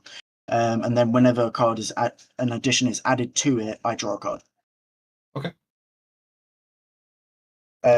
So when it enters, I'll then declare Judgment of Kaguya. Okay. Cool. I will then rest both scrolls to produce a blue. Then cast a Fleeting Moon Jewel. Trigger And- Yukami. And it still has untouchable on the chase. No. Fleeting Moon Jewel doesn't have untouchable. Yukami does. Okay. So I can still target the mirror while it's on the chase. Or the Yeah, purchase plate. you can target the jewel while it's on the chase. Yeah. We Well, are something that. I will mirror to expel it. That's fine.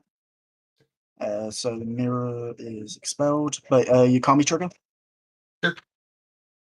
Cool. I will search for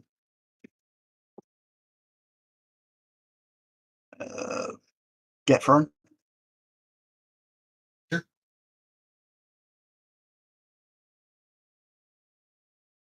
When thrown enters, your Kami will trigger to draw a card, and the second one will die to Mythic. Sure.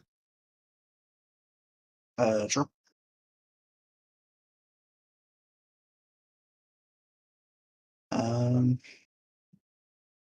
Then rest thrown and duel to produce another blow Okay. for Fleeting Moonjewel.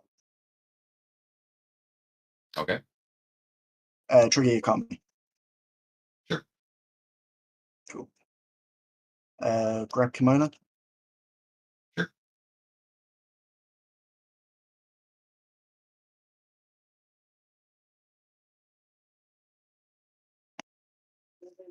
Trigger your Kami to draw a card. Sure. Sure.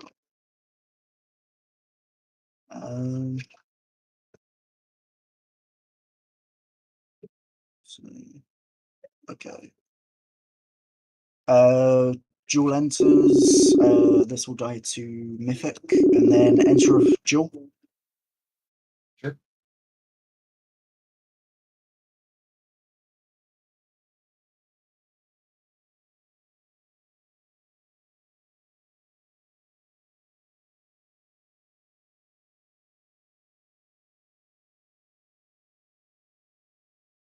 Minimized.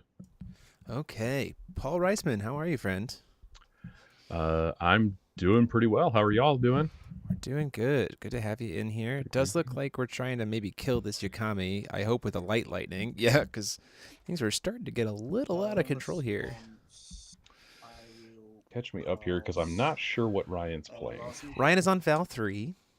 By removing a mirror, I will target my own Yakami. We're trying to sort of save the Yakami with a the last movement. Light lightning was going to attempt to kill something. And then light lightning is fine. So Yakami trigger doesn't do anything. Actually, Yakami's trigger would still put it into the field. Put it into the field. It just doesn't bestow it. And then add it, so I still get into the field, right?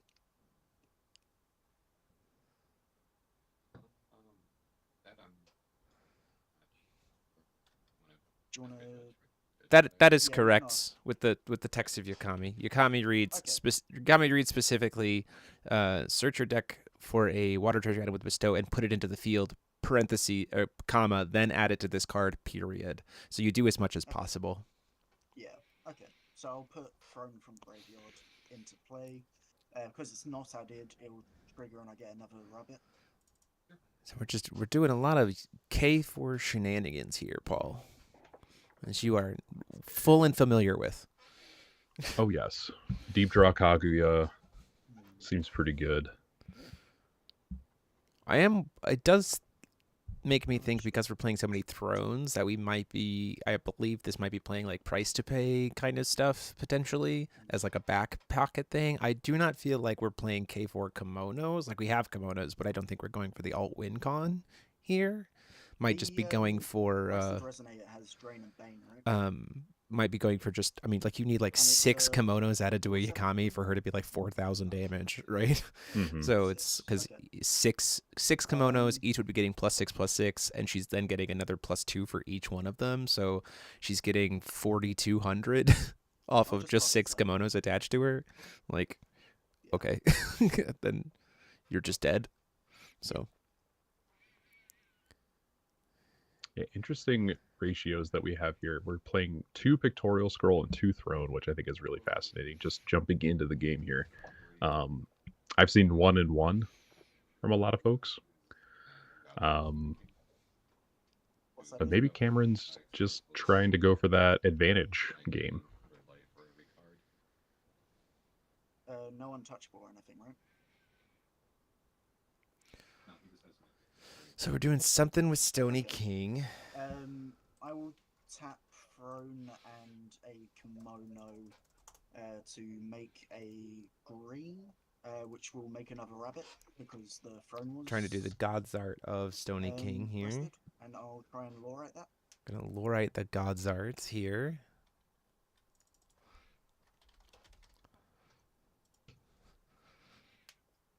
We will have 0 will available after this point in time. And this is before recovery. Yeah, just going to let it happen and then move to recovery. Just trying to gain some extra life and maybe expel stuff. Yeah. We did see a beginning of the game lorite on the Fate trigger for Ryan. So unfortunately just not getting the option to get the statue out. So I don't know if he's playing any in the main deck. So we might just be a little bit, unfortunately, out of luck with being able to get access to our sub-ruler. We have answered 2 Yakamis at this point in time. And we answered the Scepter. So the Scepter is what allows you to play treasury items from grave, correct? Treasury items from grave. Treasury items from grave, right. So let me see if I can look at the list here.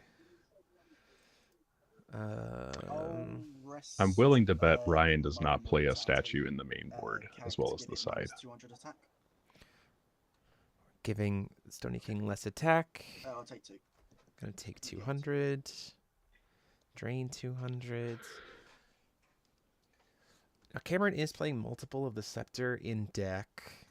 So has a way to be able to get that to then be able to recycle the Yakamis. Because Scepter can let you play... Total or... total is 45. I think the... treasury item addition. So you can't even play Yakami from graveyard. So we've answered 2 of the Yakamis at this point in time. 19, 11, 12... The sub-ruler allows you to do from treasury anything, item. right? Lets you play treasury item additions. Does not let you recast Yakami from grave. I have 20 cards. That's relevant. Double checking the deck list here too for Ryan. Many in removed area? 1. Are the scrolls count as removed as well? Oh, yeah, sorry. 5. Is Ryan playing extra copies of Porcelain Statue? 5 in my removed area. He is playing 1 main boarded. So they he both is. still have Okay. access. So they both still have access to their regalia. Just waiting on what else we might see, if one of them can find it or not.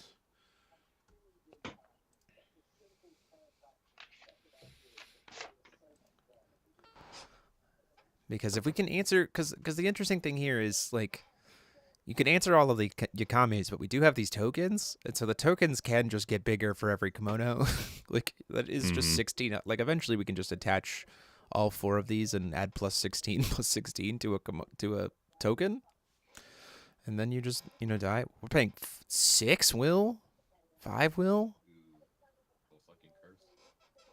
Soul Eating Curse. For X equals 4? You'll have to remind me how this works. Okay, so we're gonna mill 7.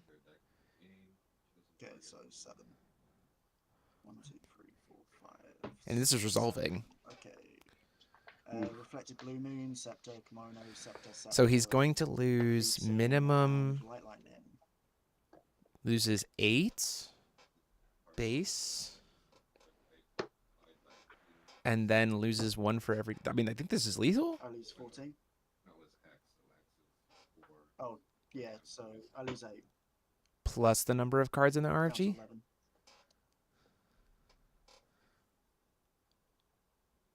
And then plus it's. I think that's just lethal.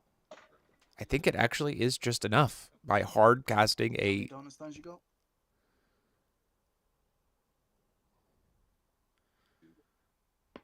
Okay, so How many cards are in your RFG cam? more than 9. Yeah, that's game. Yeah. 30 minutes left on clock, gentlemen. Yeah. I have never drawn that bad. Jesus. Yeah, so that was the little chip damage from solely from the Stoning King and Arlequin were enough to stall out things for Cameron not drawing well and getting his combo online. And then we just paid 6 for a Soul Eating Curse. And it worked out. No, that's fine. So Yeah. I mean, interesting. Curse maths is. Yeah, before that card existed, on the chase to resolve. That was very much in Cameron's favor. Yeah, I agree. I think Cameron was in a good spot to be able to like apply pressure pretty decently well, right?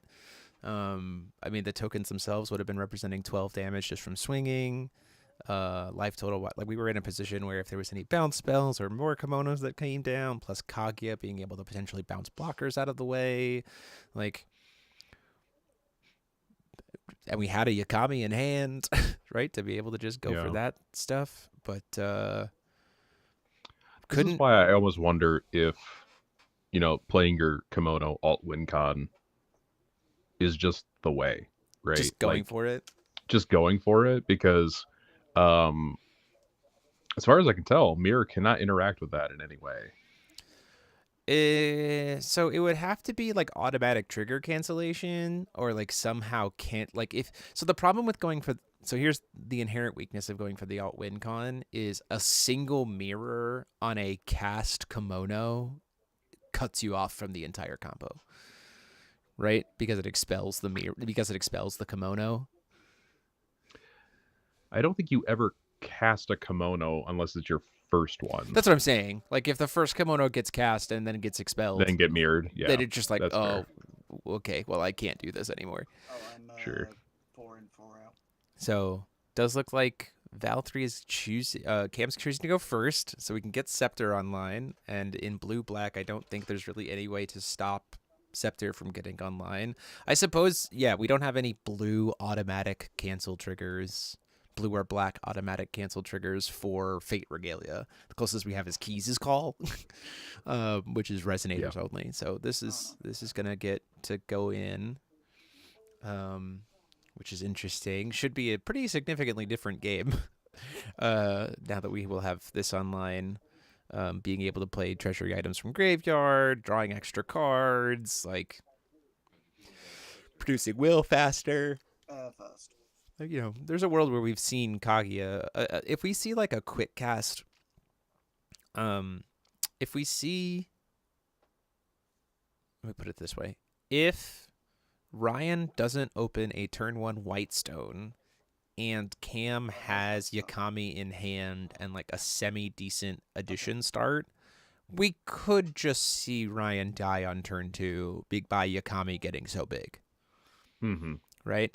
Like a flash in Yakami at the end of Ryan's turn, go in, play a bunch of treasury items, kill you. And if there's no white to do any form of Zero's Like Light EST Lightning or or Light Zero's Lightning. Lightning or anything else, like you just die. So could be a very, very fast game 2. Could also be very slow game 2.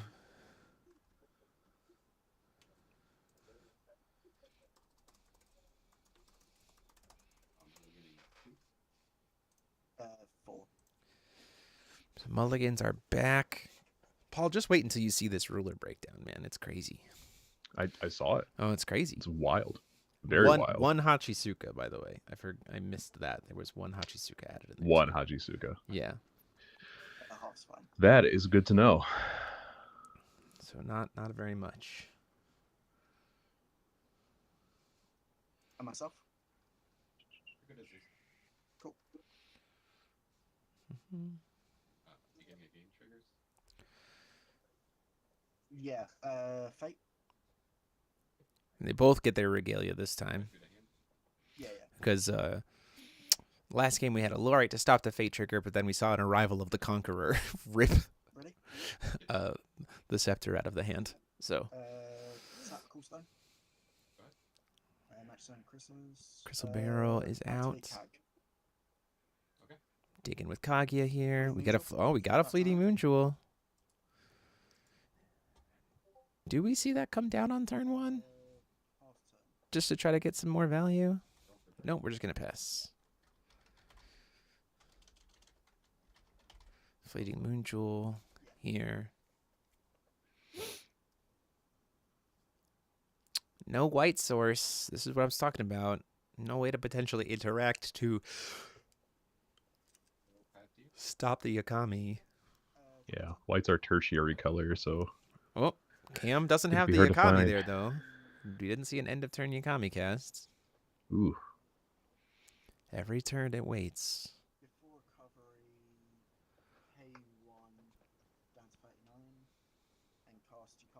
Well, we just drew a Yakami, clearly. Drew it for turn, unfortunately. Yeah.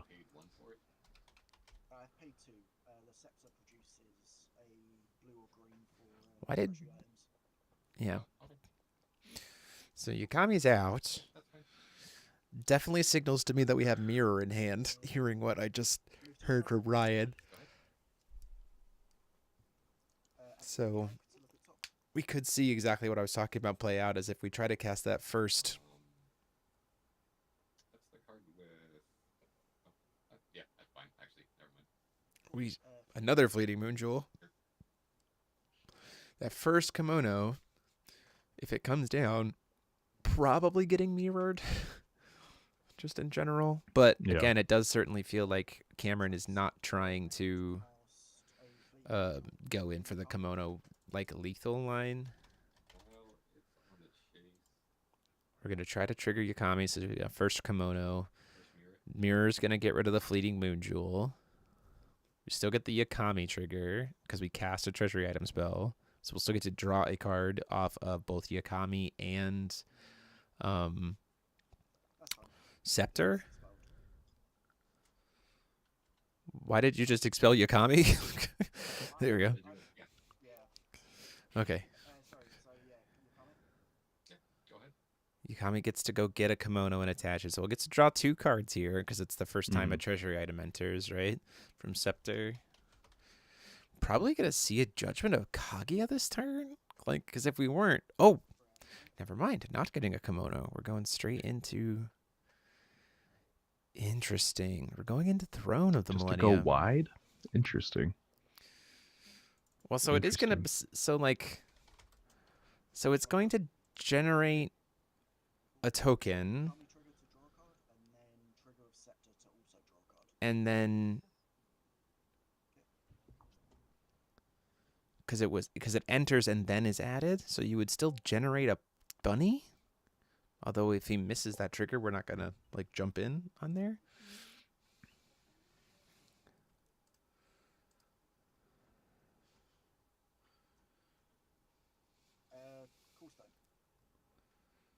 Okay, so we're not judgmenting this turn. Okay, I was curious why we were even. Maybe if the Fleeting Moon Jewel resolved, we would have tried to go into judgment there. Because we would have had more will available. I do see a Moondust Revolution in hand. So that's certainly something we can do as well with a bajillion different treasury items. Very much so. Which can also get mirrored. That's true. So, can get mirrored. So I guess in my head, there's a part of me that wants to threaten kimono lethal. So you either have mirror or you don't. And if you do, great. I just get a really big resonator you can't interact with outside of Light Lightning, right? And then I just have Moondust Revolution, because then you don't get your cancel back. So Fates Reunited is out here. Not sure what it called. Probably Shitalkin, because we saw Shitalkin in game 1. Interesting.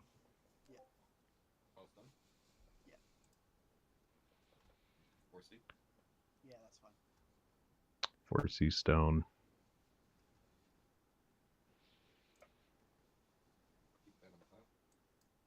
Ooh, interesting. Keeping it on top must be something that's Gonna work well with our hand. Light lightning. Fingers crossed. Probably light lightning. So,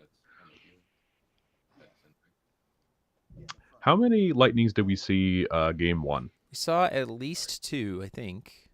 So Okay. now everything has mythic currently, which is important to note here. So this could be when we see the price to pays come out, which is interesting. So this is a neat interaction where, since everything has mythic, price to pay is unchaseable and only costs one thing, as long as it's targeting a resonator. So you could just kind of like rip all of your opponent's threats, just if they're resonator based, just rip them out of the game, and not have to deal with them anymore. That being said, I don't know if Cam's playing those at all. It's just a neat interaction, but the fact that he's going for throne first rather than kimono certainly makes me think that.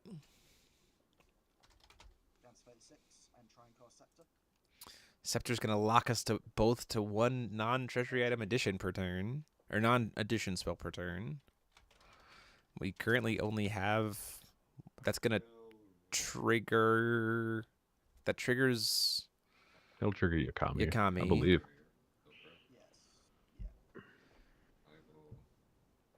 Light lightning the Yakami. Yep, that makes sense. So that might be a second light lightning on top of the deck. Now everything doesn't have mythic.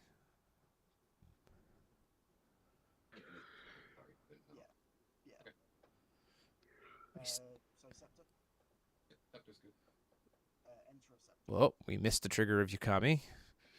Yeah. We're missing a lot of triggers here today. We missed a trigger in game 1 that could have killed a Lorite and therefore killed the Yakami off of an Arrival of the Conqueror because the -2 power. And now we've just missed a treasury item trigger from Yakami that would put us at 3 treasury items additions on field for Scepter. And now he can't cast anything for the rest of the turn. Except for an addition. Right? Yes. So, but this is before recovery, so... Oh, no, it is the end of... looks like it might have been the end phase of Ryan's turn. The problem here for Cam is that he lost game 1.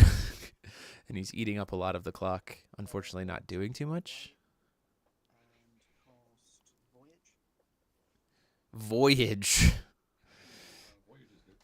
We are going to go Voyage to the Floating Isle. We are going to go search for Yakami because it is a resonator with flying.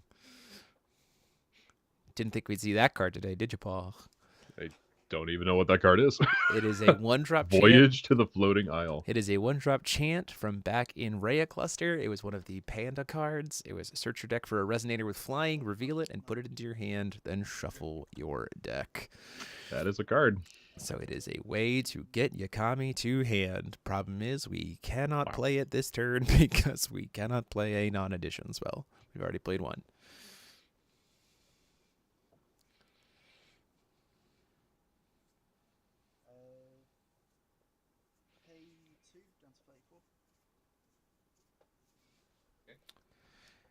Down to 34.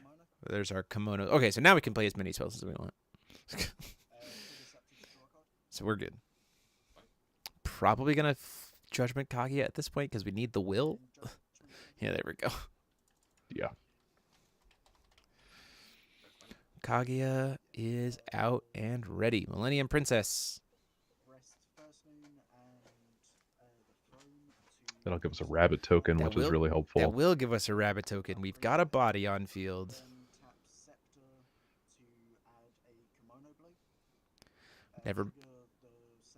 Never mind. We forgot to trigger the bunnies. We need a missed trigger count. Yeah. I feel like in this scenario, yeah, go ahead. Just all the mistriggers together are gonna make this game. It's gonna certainly way be different closer than it ought to be. Yeah, and Cam's gonna watch this footage back, and he's gonna be like, "Oh, I missed like so many triggers." Second Yakami, she doesn't have mythic. She doesn't need it. So now every time we cast a treasury spell, we get 2 treasury items. Boom, boom, boom.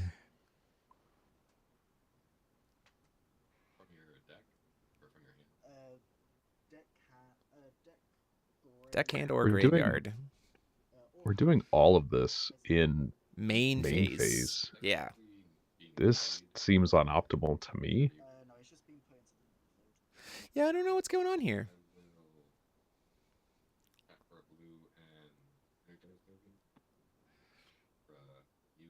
Mew staring at. In response. That in will help. response to the Yakami trigger from casting the second Yakami. So we are going to lose one treasury item.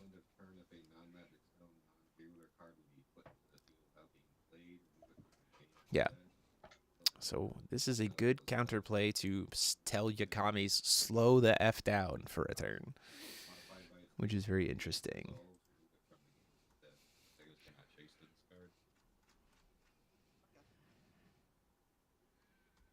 Well, it's got untouchable, so I can't do anything.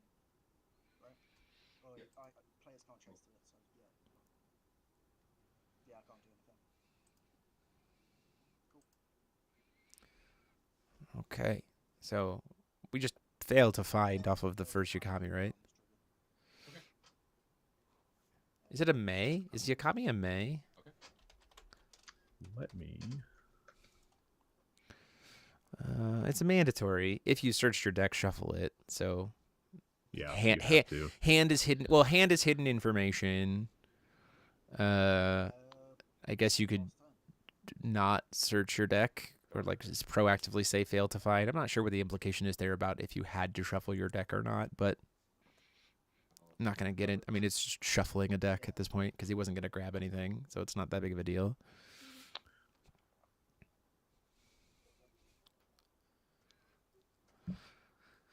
We've got Will to Burn. We've got 14 minutes left on the clock, which is not that much time.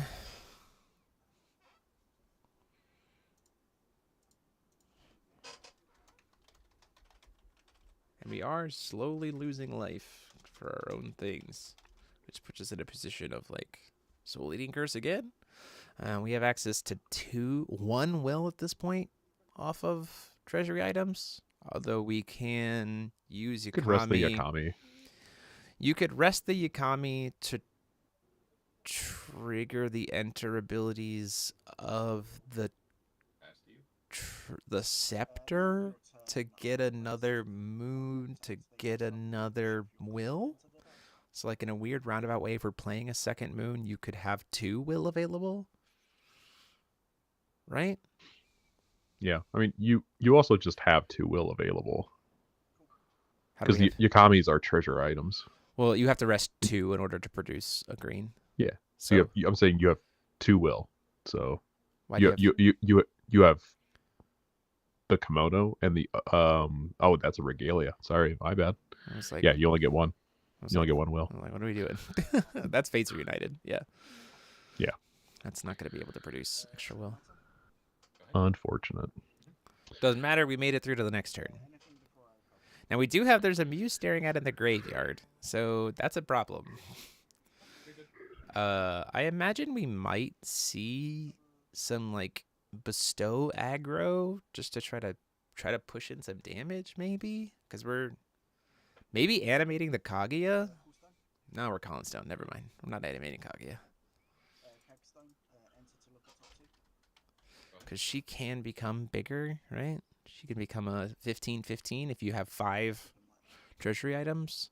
I could see us next, like just holding up will for a turn, and then next turn, like casting a single treasury item here to try to bait out the Muse staring at.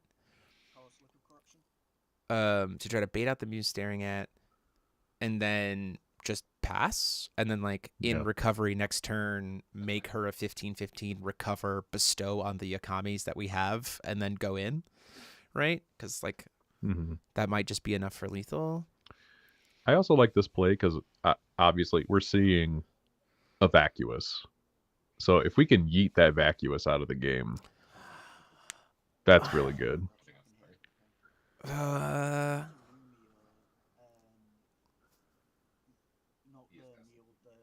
thing next to Vacuous. Sorry, what is that? Sorry, I can't see with the. It's a Rival of the Conqueror. Rival of the Conqueror, Porcelain Statue, Assassin, Statue, Lumia, and then Vacuous. I'd be grabbing the Vacuous.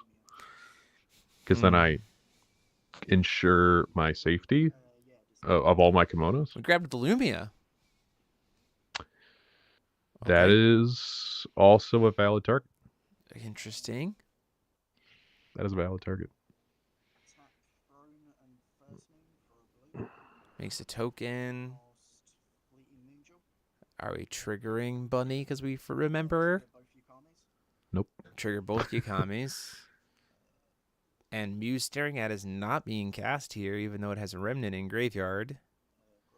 And there's a Throne. That has to then resolve first before the second Yakami resolves.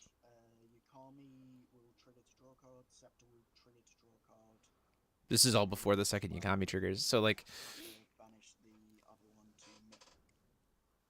has to banish the other one to Mythic, because the Thrones have Mythic. He also has to banish a Yakami, right? I believe.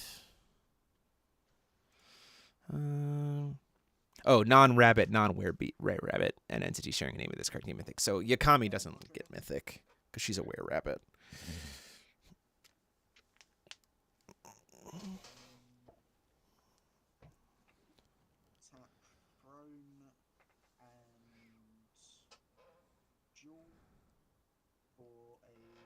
Missed another rabbit to make trigger. a rabbit and to miss a rabbit trigger and produce some extra green. This is the thing about K4 that I think has been interesting, even when you and I were playing, right? It's like you take a million game actions, but if you don't do them right, you've taken a million game actions to then not do anything. You know what I mean? Like it's just like it results in like good job, I guess. You don't get the rabbit if it's bestowed. I started blasting. Yeah, the first.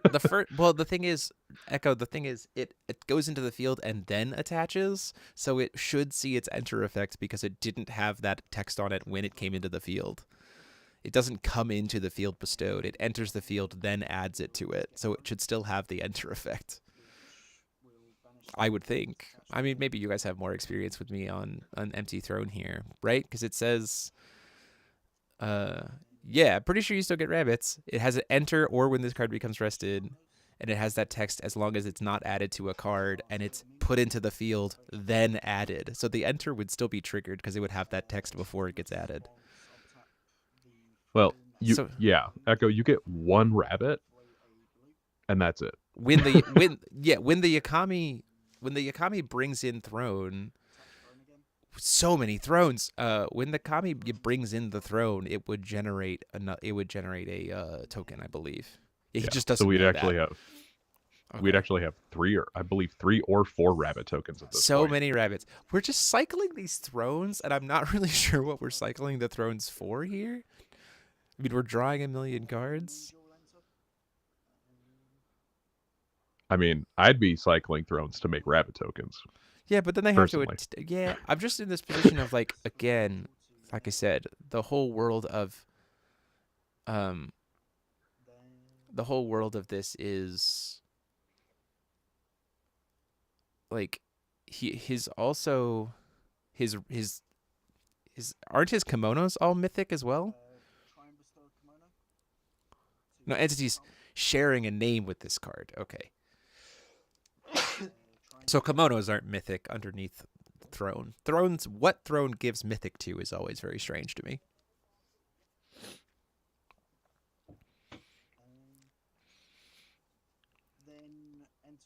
Okay, Yakami will get to actually hit at this point in time. So one of the Yakamis is getting...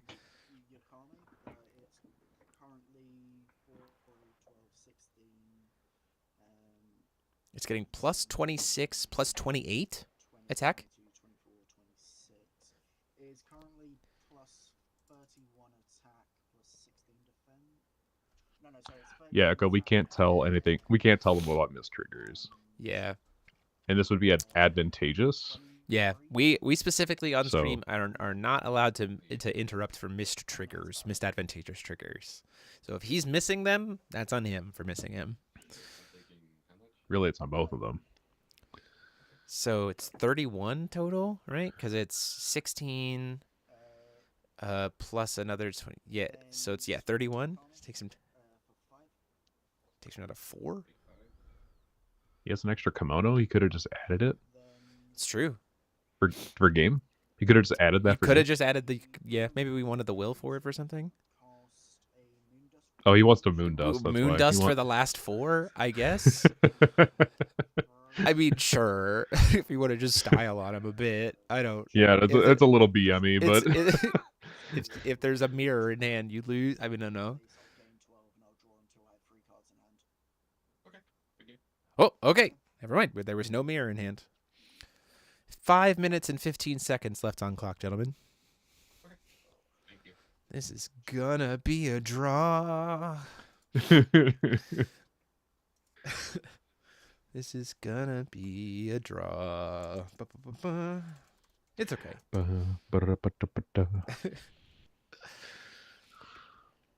Let's see if I have any other results here. Report matches. So let's see. Giotto is currently 0-2. Dragon Flame is 1-1. Ruchiel is 1-1. Looks like Lucy is 1-0-1. One of the other K4 is one of the Lucys is 1-1. The other Lucy is 1-0-1. K4 looks like it is the other K4 is currently 1-1. Oh no, it looks like hold on. Yeah, okay. Solo Leica is currently 2-0. Yeah, we don't not playing Wuja Wu with it, just Solo Leica. Very interesting choice. There's like no downside to playing Wuja Wu that I can think of. I don't get that. There's only upside. Lenneth Tree, I believe, is 2-0. I'm waiting to see this result getting put, but Lenneth plus Tree might be 2-0. That's amazing. Yeah, that does appear to be the case. That Tree is Lenneth Tree is currently 2-0, which is kind of cool. I like that. 3 minutes left on clock for these guys. Oh my gosh. And then 10 minutes overtime. So I'll get that timer ready here. 6 rounds today. Just for your information, Paul. I know we've talked about it on stream already, but you came in later. Yeah, it's all good.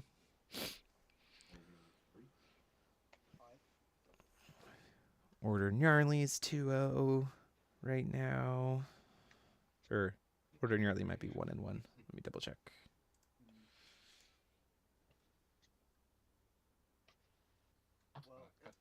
No, Order Gnarly is 1-1 right now.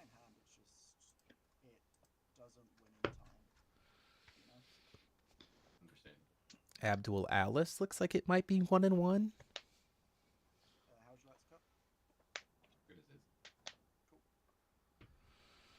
Yes, confirmed that we have Lenneth Tree 2-0 in this event today. Like it. I like it. Crazy.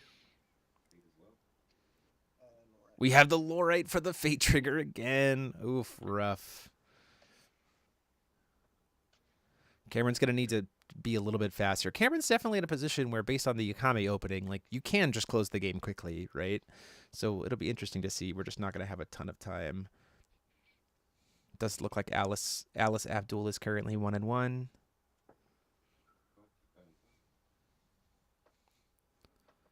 Abdul Alice. We should probably go watch that next round, I think. Face Reunited is coming out here.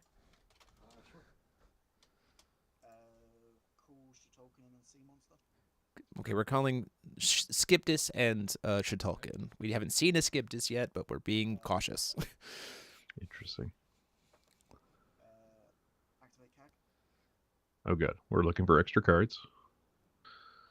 Got a Yakami. There's a Yakami. Now we just have to poke. Get that damage in. Okay, so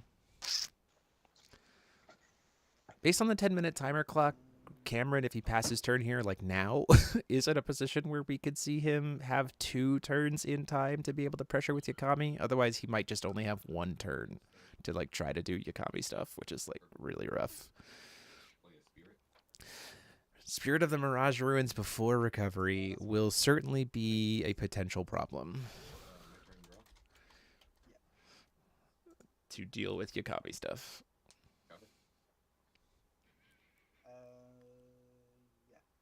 Okay. Stone Call here. Dog in the background. Hold for dog. Squirrel. Arrival of the Conqueror come down here. Be really good. Probably Ooh, not. no, Harlequin. Harlequin. That's Harlequin's pretty good. decent. I like it here. We're going to get to probably get some cards out of the way, right? 15 seconds left on clock. I probably just discard cards. Bounce the Lorite and discard some cards, right? Yeah. Probably just discard the Lorite, if I'm being honest. Frankly, yeah. That is time on round. Ryan, you are active player, so you are turn 0. It is 0, 1, 2, 3, or 10 minutes, whichever comes first. You guys good? Timer starts in 3, 2, 1.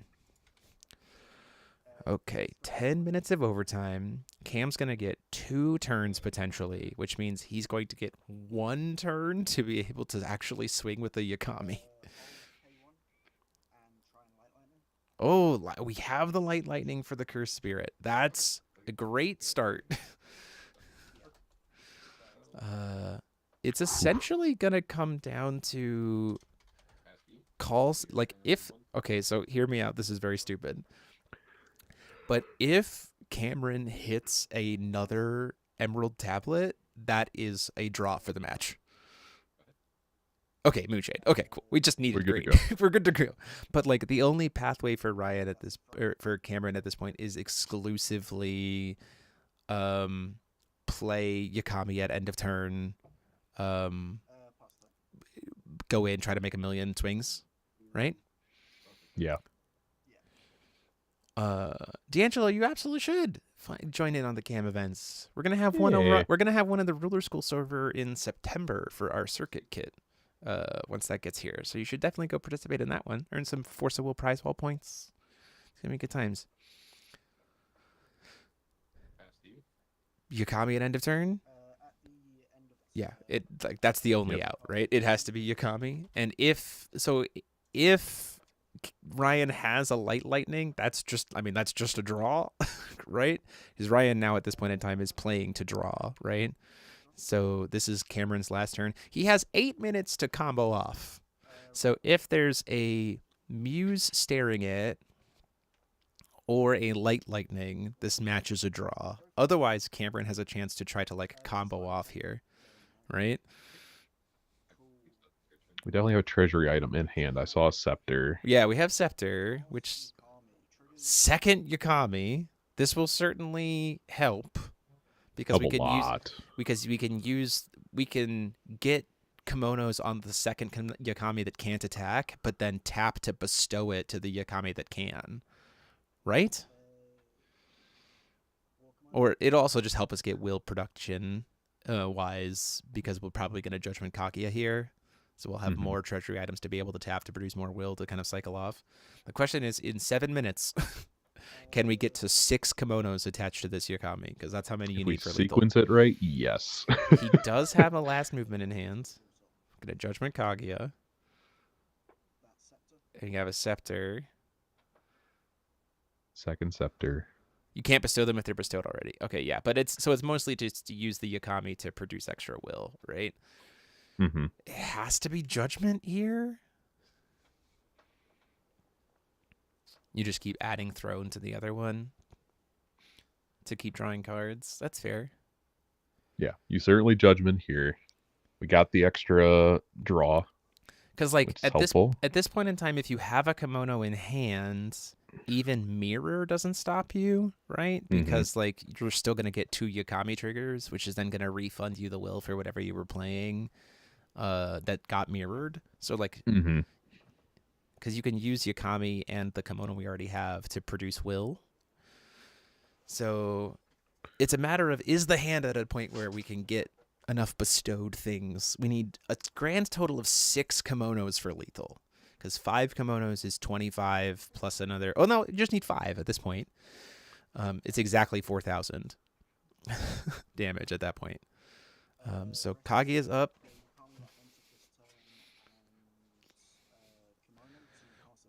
Wow, I don't think I've ever truly seen a 0-0 draw before, which I just saw got reported. So they drew they drew in game 1. Okay. Amazing. So we get what is the second Yakami grabbing? We have to finish resolving things one at a time. So we resolve 1, and then you draw a card, and then you go into the deck again for the second one. Going to go get thrown. He still has to execute the combo, though. He's got 5 minutes to try to figure it out. And again, so there's clearly no Muse staring at in hand, right? Like, that's not there. We've got a ton of will to work with right now. We do have a which is lot. helpful. We do have a lot, and we do have last movement in hand. The problem is we only have one thing. Fourth kimono. We only have one thing in hand that can attack. Is the biggest problem. Actually, he drew exactly what he needs. So first, we got first moon into field. It all comes down to light lightning or not. This is the. Yeah, that's the game. He found it, but does he know he found it? Well, he's got That's enough. a real So question. he's got enough kimonos at this point in time, right? So Yeah. like we have the lethal line of enough kimonos. The question is, does Ryan have lightning? No. If you have lightning, you make You wait till combat. you wait until combat is happening because you want Cameron to eat the clock. Like, because Ryan doesn't have another turn after this. Ryan's already used his 2 turns of time, so he needs to have Cameron use as much time as possible. You don't need to wombo this much. He can't combo fast enough for Revolution. I agree. It has to be swing in with this Yakami. I still am in the position that I would want to. If I'm Ryan, my position here is wait until the last possible moment when I would be dead, light lightning. Like, that's just it.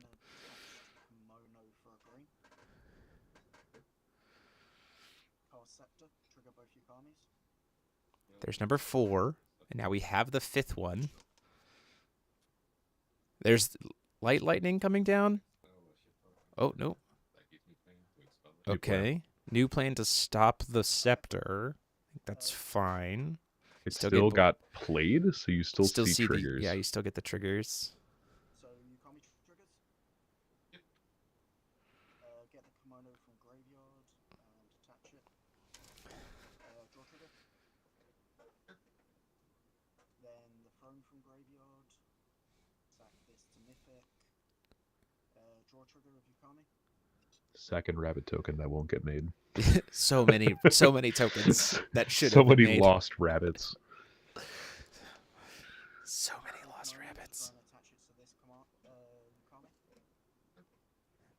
Yukami. And if Ryan does have the light lightning and it's just been like chilling his moment, like, respect. Tap 2 for a blue.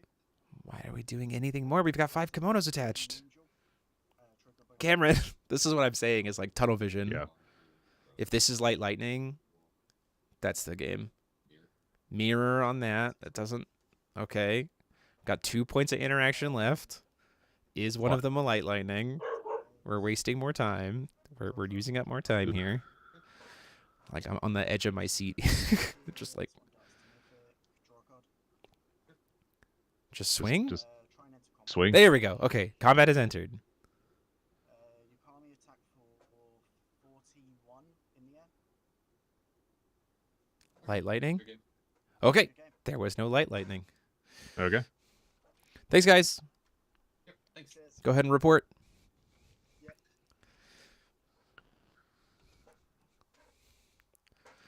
Okay, so there was no light lightning.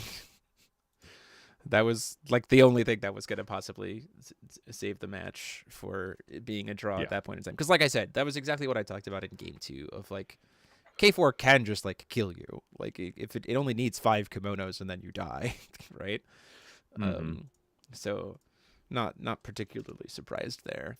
I do have the ruler breakdown from the Germany event, which is interesting. If we want to go over that real quick while we're waiting on the final reports. It was posted. There you go. In free chat. Where is it posted? Competitive events. Okay. Breakdown for the event in Germany.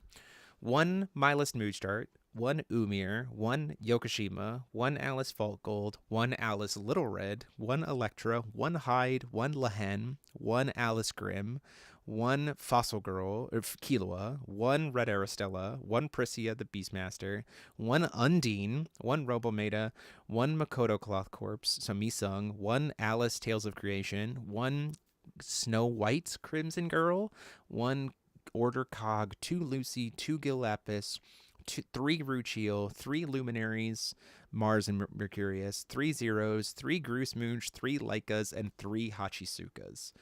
And the top 8 does look like it was Ruchiel, Lucy, Luminaries, Zero, Milest Moodstart, Moose Grooge, or Mooge Groose, second Ruchiel, and Umir. So 7 different decks in the top 8. Fascinating. For the over there, and it does look like final 3. I don't know if this is final standings just after Swiss.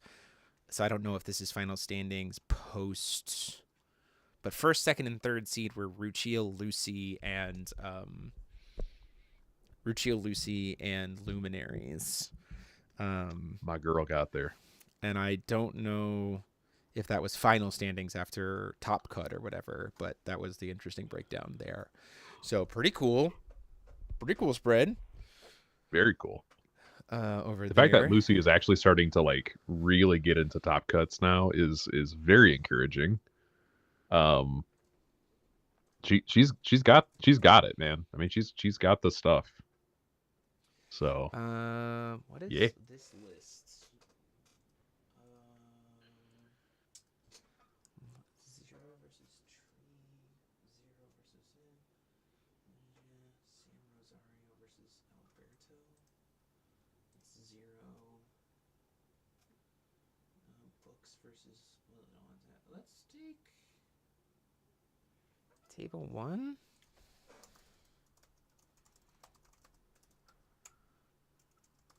Do you want to see Lenneth? We could see Lenneth.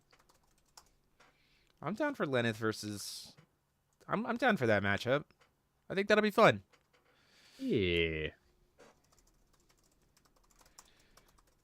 Do we have time for a break? We do have time for a very short bathroom break. So we'll be right back with round 3. Cool. Looks like we're going to be playing. We're going to put Lenneth, currently sitting at table 1, mind you. So pretty exciting stuff. We'll be back in just a minute.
to our cam view here.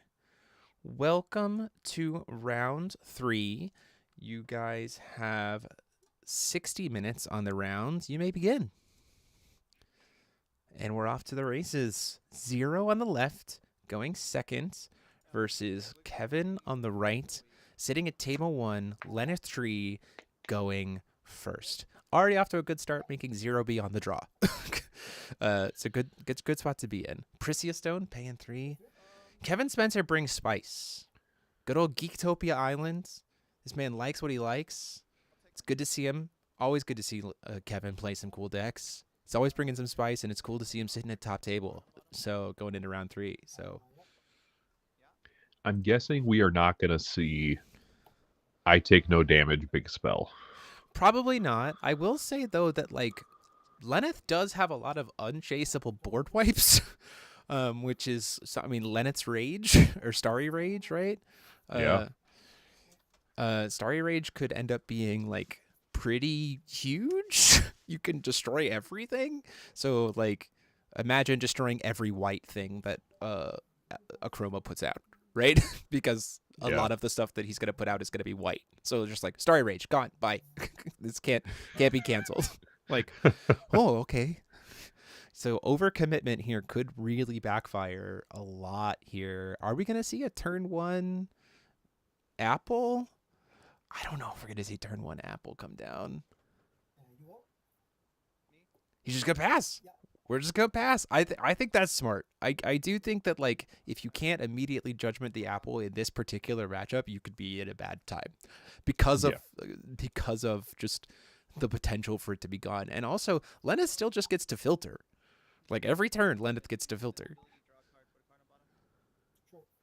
So, like, we still get that ability.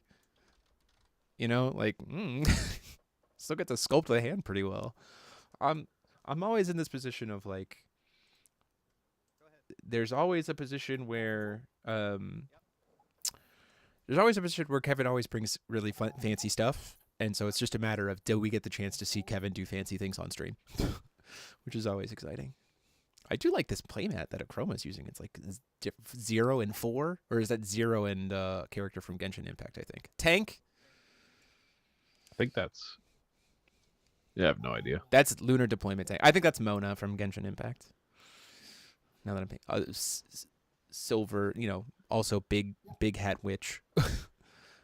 So Lunar 58's coming down. We're drawn for turn. Colin Stone with Dark Tree.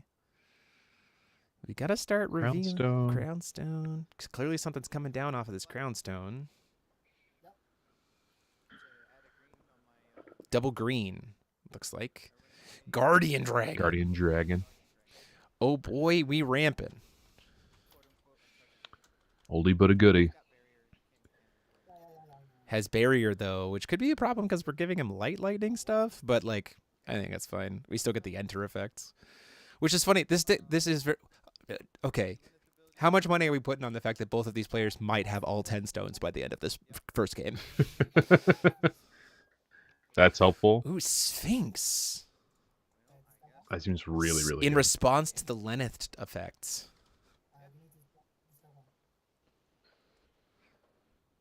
Just cut off all of your filters. So Lenneth specifically says it does have to put a card back on bottom. That's really helpful. Yeah, so Lenneth here, like doing Sphinx good. in response to the Lenneth is just now, Sphinx is now a discard spell. So he does have to get rid of one of the cards in his hand because of the mandatory Lenneth. So we're never going to filter again. We're just going to lose this one card, which is like fine because Sphinx is hitting both players, right? 0 does kind of lack for draw power too. And so it'll be curious to see how this plays out.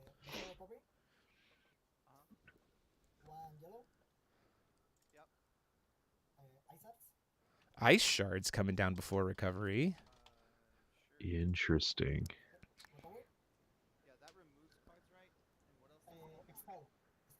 It doesn't hit stuff that's revealed outside of the game, though, so it's not going to stop any, like, revealed 7 kings from being a problem. I feel like we're just developing the board, yeah. and I'm not...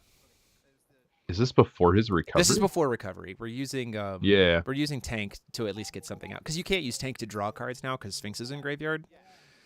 But he could use ice shards to remove his own Sphinx from the graveyard. No, it's only opponent's graveyard, so he can't even get rid of his own Sphinx unless he uses the God's Art.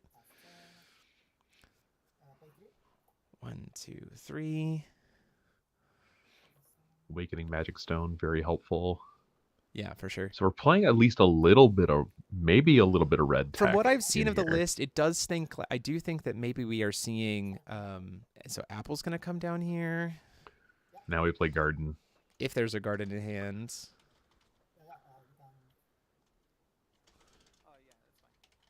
So Crystal Apple's gonna get to come down here. Untouchable. There's the garden. Okay, yeah, garden. Garden. And then, yeah, in response To the enter to Garden's effects, Enter, we do God's garden. Art to flip it over. Now we get bird. Bird generates us.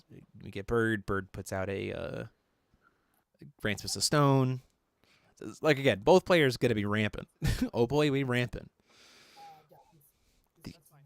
The interesting part here is that like the best part of Crystal Apple is now we don't have barrier, which is interesting. So now Light Lightning can't hit Guardian Dragon because it has the same number of keywords as when it started. So that even though Gravestone was giving it, even though Crownstone gave it barrier, it now no longer has barrier. So it's back to where it started, which is interesting. So Apple can't crack and hit it. So Apple can't crack it. The other interesting thing here is that like with Sphinx Engrave, Apple will be very relevant to be able to draw one card, but only during Kevin's turn. Right? Because like the draw power from Apple is like severely limited by this Sphinx. Do we have a way to kill Starry Rage? Cannot be. Boom. I don't know why we didn't do this in before in response to a block or something. Yeah, Arla's gonna get to blow everybody up. So that'll kill 3. I mean, that's a lot of value. And Guardian Dragon's gonna get to swing for 1,300 in the air. Jeez. Swing. We'll blanket and then pop it with Apple. No, it's just courtesans. Or play courtesans. How would we blanket? With Zero's front side. You can get rid of flying. Oh, remove the flying. I suppose, yeah, that's the thing, right? Yeah, but Courtesanus is way more will efficient, so let's go with that. Yeah. I gained some life too. Oh yeah, Way he can't better. draw. You're right. He can't draw at all off of Apple. Yeah. That's right. Even on Kevin's turn, it's not first draw per turn. It's can't draw outside of your main phase.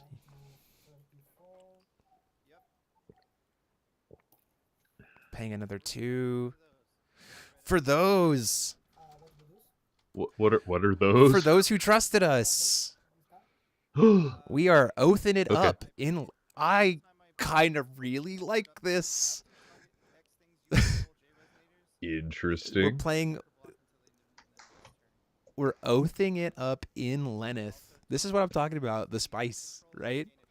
Like Kevin brings some spice. If there was a deck to play oaths in, I don't have. Yeah, into face up ice shards. That's true, because the ice shards will be able to like expel it. Yeah, this is interesting. I'm not sure what this is gonna do. You might not be thinking about the ice shards, to be honest.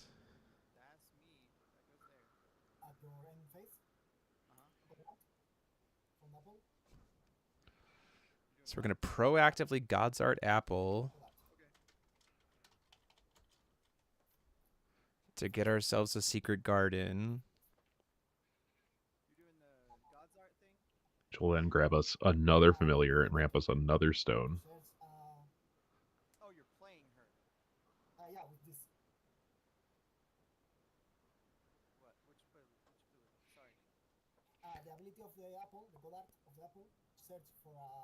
For explaining what Apple does on its God's Art. This doesn't happen too often. So yeah, no, It's not like no response. unheard of. Like a Lorite would have been pretty good to stop the God Art because Apple doesn't have untouchable, right? But doesn't have it right here. So ramp a stone. Him trigger. Now we're going to start being able to lock down stones. We do have, if we have another Starry Rage, we can wipe all the white drops off the field again.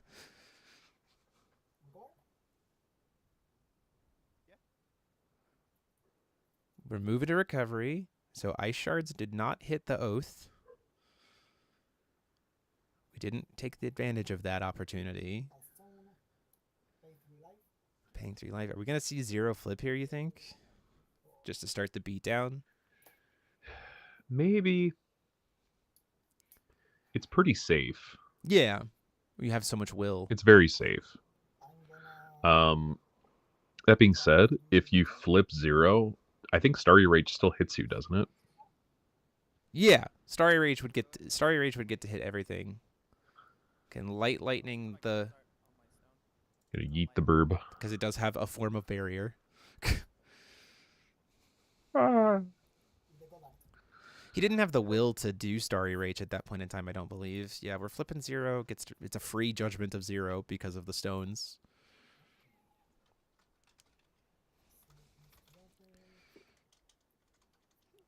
Uh, 0, Master of the Magic Saber. So she's out and about. She's currently... She doesn't get any... 0 herself doesn't get any bonus from this stuff, right? She's just a base 11/11. She doesn't get any bigger. Yeah. Another garden. Another familiar that'll give her barrier. If we have a second Starry Rage, that's gonna feel really bad. Because we've already burned the God's Art to heal 0. And we will have lost 3 of the 4 gardens and 2 of the familiar. Like that'll hurt a lot if we see a Starry Rage. The question to me is, do we see, for those who for those who trusted us, get a second cast here? Because, I mean, like, can't attack or block until the end of the next turn. We'll be able to target both 4 and not the bird, because it has Barrier Chant, right? But it'll be able to Barrier target 0. Chant, and 0 gets barrier from the bird. Oh, so can't target anything. Yeah, another Rage could be gigantic here.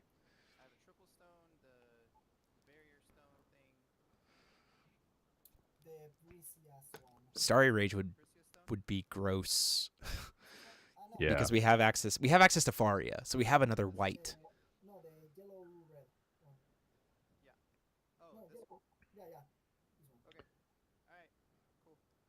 So we're passing turn.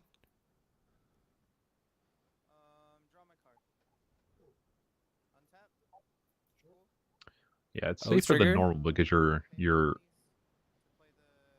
because your Lenneth. I gotta make sure this is done in the right way. Because your Lenneth isn't cycling, you're not going to see the Starry Rage as often, but it's still kind of a risk. It's like they both have barriers, so you can't target them. So we let, for those who trusted us, resolve. We didn't stop the trigger.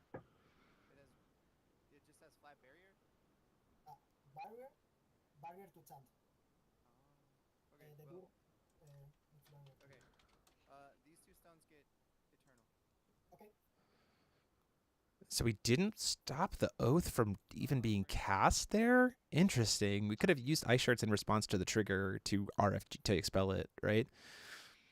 Yeah, it's totally free to do that.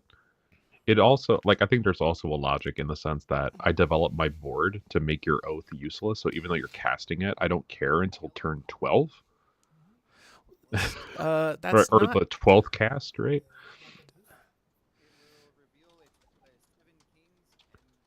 For those who trusted us, you have to target 12 entities. Yeah. We're going to try to reveal. So fairy? Yeah. Fairy reveal. What is the fairy's name? Fairy of the World Tree, I think. I'm just going to search World Tree. World Tree Fairy. So it already has barrier white. It's not really doing anything because it doesn't have barrier anyway. It doesn't have flying. It's just a body. It's a 7/7. Mm-hmm. Please don't have another Starry Rage here.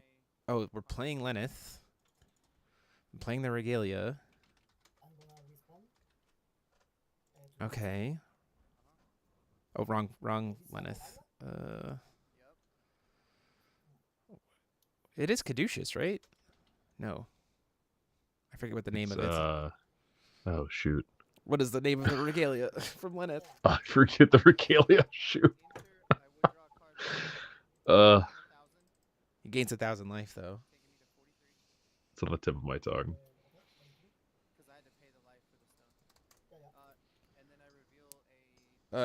Karukion. There we go. We can certainly contract this turn.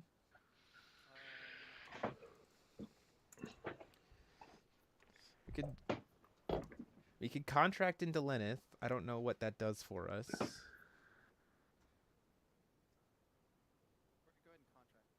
Other than it being big. What we're trying for it. Yeah, we're gonna try. Guardian of Legacies coming out here.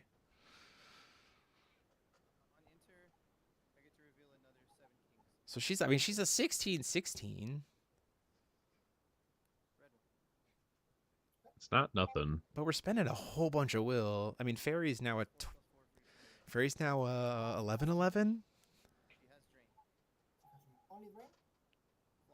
Still holding up the one Starry Rage option by not revealing Faria. Yeah, obviously I think that's what you want to do. Yeah. So we still have Rezard and Faria left. Light Lightning can kill her though. I think with the mode to like Fates Reunited.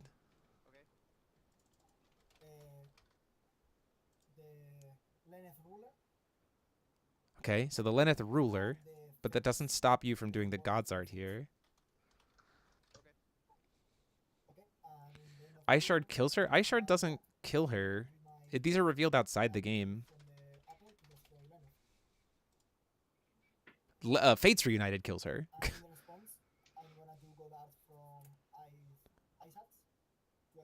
Fates Reunited kills her. Yeah. God's Art, we're going to expel everything and then draw a card, so you will get to draw a card. Why is the Lenneth dead? It loses flying, so you can pop it with Apple. Is that what he did? I think so. Oh, okay. He did tap will. Kevin, so the resolution of Accursed Ice Shards is that each player expels all cards in the removed area in their graveyard, period. Banish this card, period. Draw a card. So at the point in time where he's drawing a card, Sphinx is no longer in grave. Yep. So we now can draw cards off of, draw multiple cards a turn. But also Fates Reunited has called the Lenneth Ruler, so now we can't filter. Fates Reunite, I think it's gonna come down to Starry Rage. I think this entire match comes down to Starry Rage because we're about to unreveal all of those 7 kings. Mm-hmm.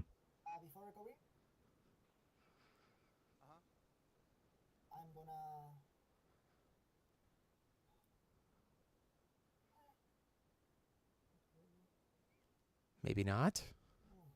Thinking about unrevealing all of the 7 kings.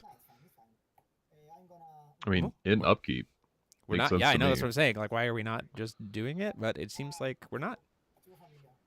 Oh, the Oath should be gone too, yeah? The Oath is also gone, yes. Yeah, it's still... Kevin, just so you know, the Oath also should be in the Expel because it's in the RFG after Resolution. So for those who should also be expelled. There we go. If he Starry Rages, I don't know if Zero's playing Black Witch, but the new 3-drop can remove it from the game. That's true. If he's playing the Witch package, that's true. We could see the Witch to stop the Starry Rage. But if it's not, like, we've already burned the God's Art of Apple. Like, that's a big setback. So we get to hit for, is it 800 for Bird or 900? It's a 5/5, and I think it should be 8/8. Yeah, okay. Yeah, it should be +3/+3. So down to... And then 0 makes it... When 0's face up, the Apple makes it bigger, I believe.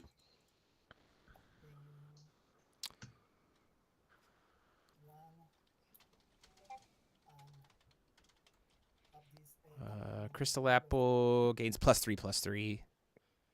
Yeah, That's it. and That's then the bird should gain +3/+3 when Oh, you're right. zero's on the field. So it's an 11/11 That's swing. 11/11. Yeah, it's a lot. That's not bad. Tank coming in here, gonna start tapping down stones. I mean, like at this point in time, it's Starry Rage or bust, right? Yeah.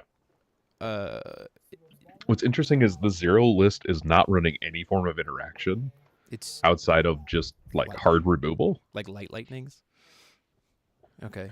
So there's no mirror, no green for interaction. No witch just package.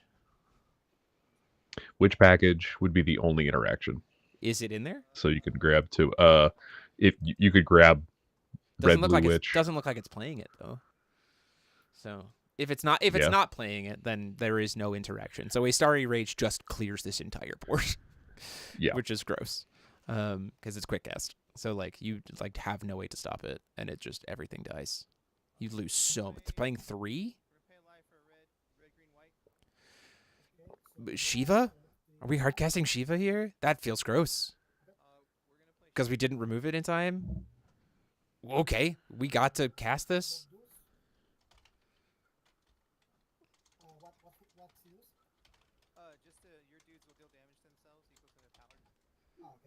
This is a That- huge this will kill misplay. this will kill both of them. Oh right? yeah. Yeah, the big yikes. So he could have unrevealed that a long time ago. Yeah, with the Fates Just- reunited. just to yeah, he just completely missed that entire Has to pay variable. Lunar Protective Lifeform.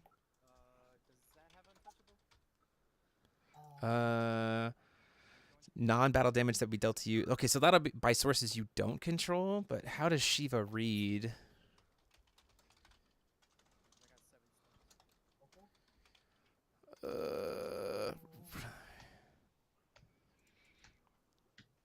This card deals damage. So, okay, so the Replicant Shiva does get stopped here by Lunar Protective Lifeform. Something to cancel this Lunar Protective. Number 13.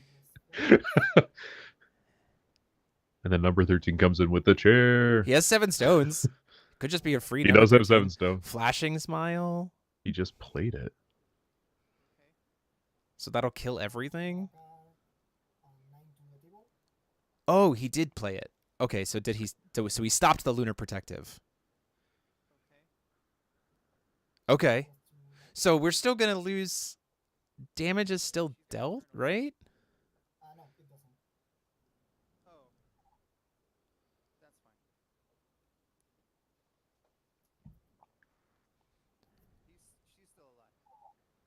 Well, how many cards did he have in his hand?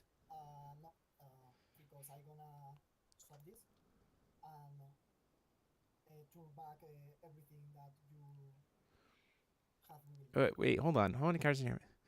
Achroma, how many cards do you have in your hand after resolution of Flashing Smile? 3. Okay, cool. We just wanted to make sure it was 3. Thank you.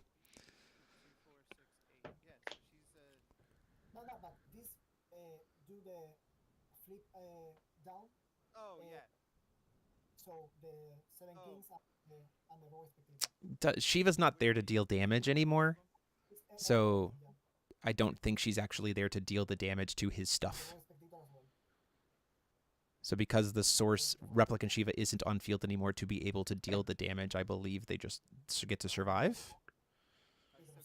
Oh no, they are still getting to the guy. He's just clearing the field. Yeah, Okay, cool. That should be how that works. That's still huge though. That's a full reset. Go! Oh, and just go.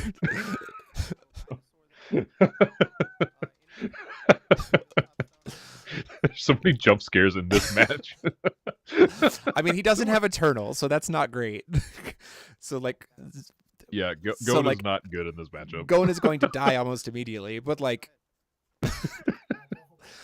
man, we play in card games. This is great. Let's just... My words exactly. We're It's playing. like, oh my god, go!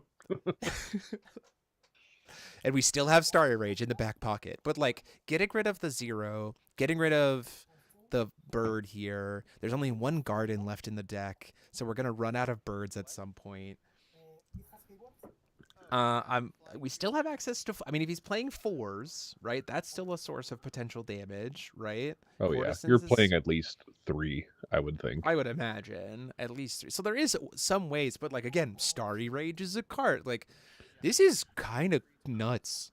Like Kevin is wild. not in any way, shape, or form out of this game, especially now that with 0 being fully dead, unable to be healed because we've already burned the God's Art of Crystal Apples both sides. Like the main pressure point at this point in time is birds, which we only have 1 garden left to be able to get more birds back from graveyard. Otherwise, it's just the 1 in deck if there's more than 1, and 4s if they're being played, and that's it. Right? Yeah. Like, And I do want to point out, we've cast 2 oaths, which means if we can cast the oath a few more times, like, we can still just blow everything up. Like, Yeah. 100%. So we're using Tank to rest. we're using Paying to Rest and not untap. I'm just curious what the hand is. He doesn't have Eternal. We can start unrevealing again. We have access to Contract again, though while that Fates Reunited is on board, like, we can't. Like, we gotta get rid of the Fates Reunited before we try to Judgment again. What a game. This is exciting. Yeah. That one misplay. Yeah, not unrevealing the Shiva, turns out, is possibly... Ooh! Bad. We got a Crown Stone over here, too. We got a Gravestone over here. You use the Gravestone on the tank, right? And then whatever stone is currently tapped. Guardian Dragon. Lenneth. What's under Lenneth and Regalia, I believe. It might have been Karukion, yeah. It won't stop Karukion, though. It won't stop the contract process? Fates Reunited can't stop Regalia. Oh, it can't. That's right. So I don't know what else is called under it. Yeah, so I'm sure he didn't call that. So Guardian Dragon is still going to just keep dying. This is a Lorite giant the 2-drop. untap trigger. Dear Lord, do it again. I mean, might as well. Make him burn the will, right? Yeah.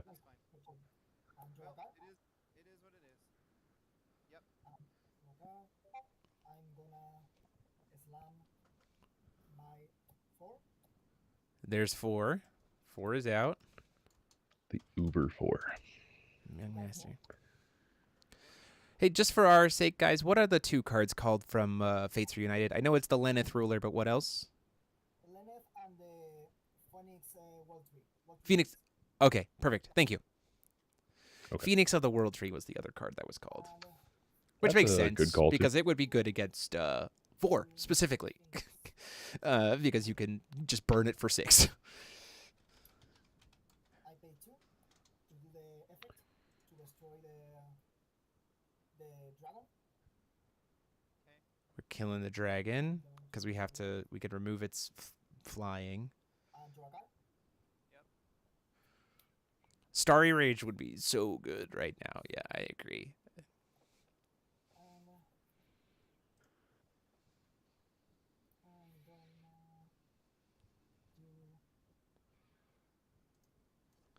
do pay 2 more This is all before recovery? to use the ability to the tokens. Making tokens, so we can ping stuff. 3 tokens. But now the tank doesn't get to recover? Because this is before recovery, right? Okay. I'm gonna draw for 2. Did the Gravestone call it? Yeah, I think so. Before recovery. That would be smart. Tap to 4 to Larry. Why are you shooting the Lorite? How is he shooting the Lorite? The tank tokens. Did he make tank tokens At on the end of of Kevin's turn. Kevin's turn? Okay. Yeah. But you want that to be there for the sake of 4. Yeah, I don't know what's going on there. Yeah. This is the second major misplay, I think. The tank doesn't get to recover because he tapped it down. His tokens get to recover, but not the tank, because it was targeted by Gravestone. We can try to animate. I mean, I think we're just maybe trying to go face a little bit. Faces up. Starry Rage is going to do so much work. We're going to get so many things. 1, 2, 3, 4, 5, 6, 7 more entities. We've already killed one tank. I'm curious if he plays more than 2 tanks. 4. I'm pretty sure he does. 4. I'm gonna ping the Gone for 12. No, we're just attacking face. Or we're just attacking base. Face is the place. 19. I guess he doesn't see the alt win con as like. I mean, I don't think you necessarily need the alt win con. I Yeah. think if you have the right position of stuff, or you have spot removal for the Alice, like 4 is swinging for how much? She's swinging for 7. 7. Well, she's a little bit bigger, right? Yeah. I think she's a 7/6 base, so it's 10.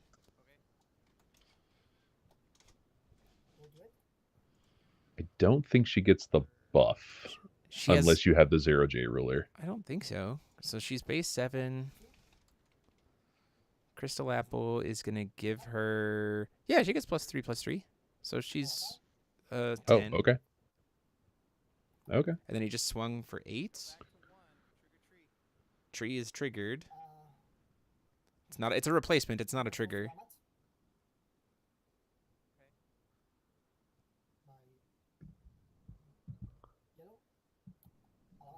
Alabaster in response to no blocks. So he's just gonna scoop it up at that point. Right? Okay. Yeah. Wow. 28 minutes left on clock, gentlemen.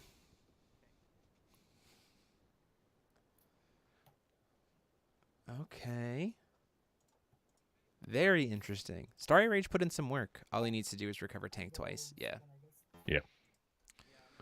So despite the misplay, Zero still takes the win. The Alabaster's pretty good there, like being able to stop it from getting its alternate con, so then you could just hit him in. Kevin, let's see if I can find Kevin's deck. Sideboard wise is unfortunately a lot of stuff that we don't get to hit. Looks like Epiphanic Priests and Courtesans, which I could see all of them coming in. Oh yeah, Epiphanic Priests and Courtesans. Partisans is great against Zero. Probably not gonna be. I don't know. For those who trusted us, I feel like come out. Was playing Definitely. Yeah, I just don't think those are necessary. Was playing World Tree Phoenix, so did that call. I also think Gone probably comes out too. Yeah, Gone is not good into Zero at all. It's just a free thing that he's gonna kill every time. So I just don't think that's worth your time at that point. Currently our Zero at table 2 has won as well. So Zero doing well into this weekend so far.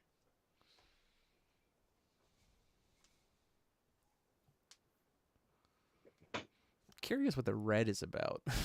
Knowing that it has Sphinx in it, it makes me think that it's playing red for Throne.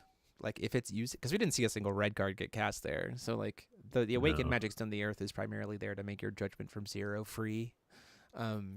So I could see a world where we have like Bandit King.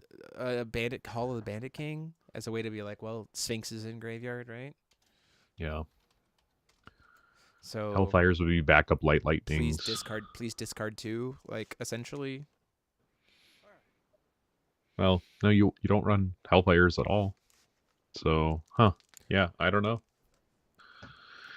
I don't know what we run outside of maybe Bandit Throne. Yeah, I think that's probably it. I mean, the Awakened Magic Stone of the Earth is good enough by itself, right? Just because of the fact that it makes Zero's Judgment potentially free.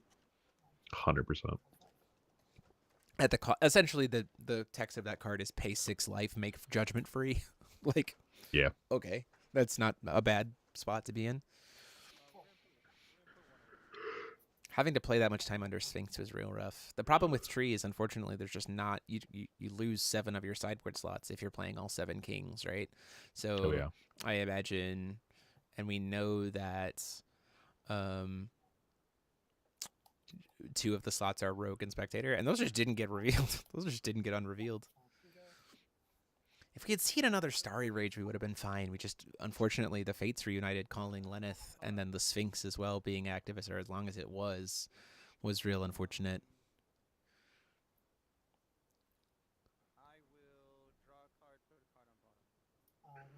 Our Sphinx.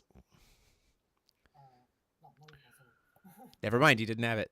Okay, good. We got at least one filter. I think that's the only filter I would ever do for this entire game. This one got to resolve, and we know that Sphinx is a problem. I do not think we should go for it at all. Pay 2 for a World Tree Fairy, get something unrevealed.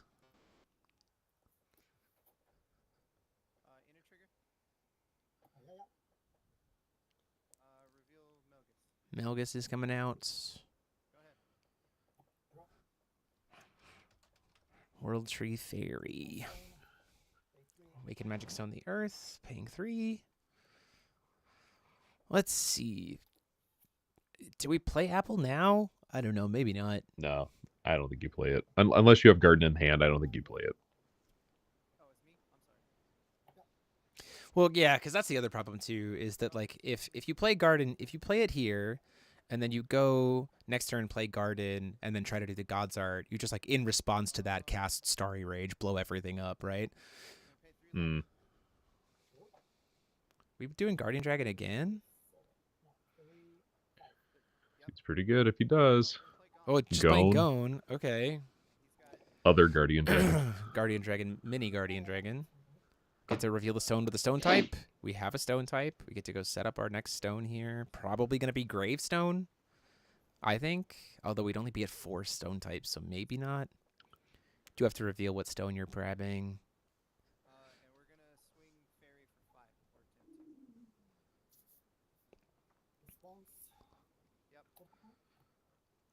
I do believe you have to verify what stone you put on top, because it does have to be a stone with a type, correct, for Gone? Okay, Heat Ray. Yep, all good.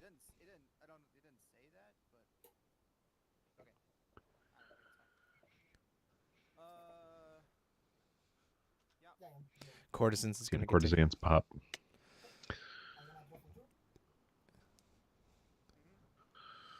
So if we're going into Apple here, it has to be, yeah, it's a tap out for Apple plus Garden into God's Art into thing. Yeah, I don't know how I feel about playing that Gone, unfortunately.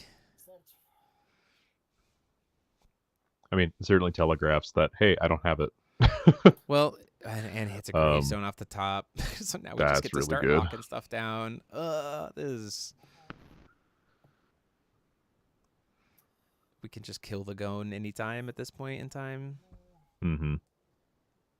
With the Gravestone we just got, which will lock down the Remnant Stone. So I'll just draw another card. Yeah. That's really good.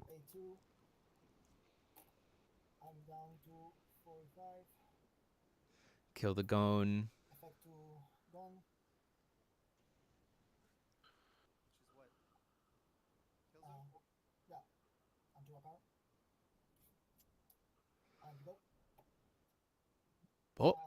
Oh, there we go. He caught his trigger. Targets his Secret Garden. The Tri-Stone, probably? I'd probably hit the Tri-Stone. I think I'd hit the Tri-Stone because the Gravestone suddenly doesn't really do much. Like it only produces Will for dudes, so I'd rather hit the Tri-Stone. Yeah. Specifically Stone of Remnants. Yeah, because you don't want to there we go. The red. Yeah, because that's all of our color identities on one stone. Yeah, red, white, green. Call stone auto rock demo. We know the next stone is a Heat Ray, so we have access to red again. I think you just play passive as Kevin. Like, I just don't think you play anything here. Like, we know I'm trying to figure out how you win. As Kevin at this point in time. I mean, Starry Rage will be like it's going to come down to like Starry Rage punish, right? But it's an uphill battle at this point in time, unfortunately, especially since we're in game 2. Yeah. I mean, so you have Wrath effects to buy back some card advantage, but it's really like what's winning you the game. And it might just be playing like your little dudes to swing in and get some damage in, but yeah, Apple is just going to be able to rip through all of that. Yeah, that is the biggest problem here at this point in time. This is a matchup where like tapping out on your turn is not what you want to be doing. You want to just be waiting and taking your time, which feels bad necessarily because that's not necessarily what Kevin's deck is trying to do, but it is the way to play into this matchup. Mm-hmm. Is just play it safe. Down to 42. Another going to Second keep going, ramping. I guess. Having the extra will. Oh, Gravestone. Okay. It's So not now we- so not now we- awful. You can. So I don't hate this because you can lock down the graves. You can lock down the Heat Ray or the Heaven's Rift, so that if he wants to pop something, he has to use Gravestone, right? So like, this is not bad. We're just gonna start locking each other. Kevin, don't forget your trigger, and we forgot the trigger. Okay. We had enough stone types. 1, 2, 3, 4, 5, 6. We missed Gravestone trigger. That's unfortunate. See, this would have been great if we had locked down the Heaven's Rift, because he wouldn't have had access to. He might have access to one darkness source. We're gonna see a Judgment of 0 here, like hands down. Like there's no way we don't. Uh, Judgment. Yeah, it's free. yeah, he's gonna do it. Yeah. It's free. Well, so I just don't think it's not a safe play in my opinion, because we still have Starry Rage and we don't have Fates Reunited to flip the Shiva down. So next turn we just flip Shiva Ooh, Epiphanic Priests here. Good to kill the to bird. kill the bird before it gets the buff. Which is smart. It's 900 damage. And it's before the stones have recovered either.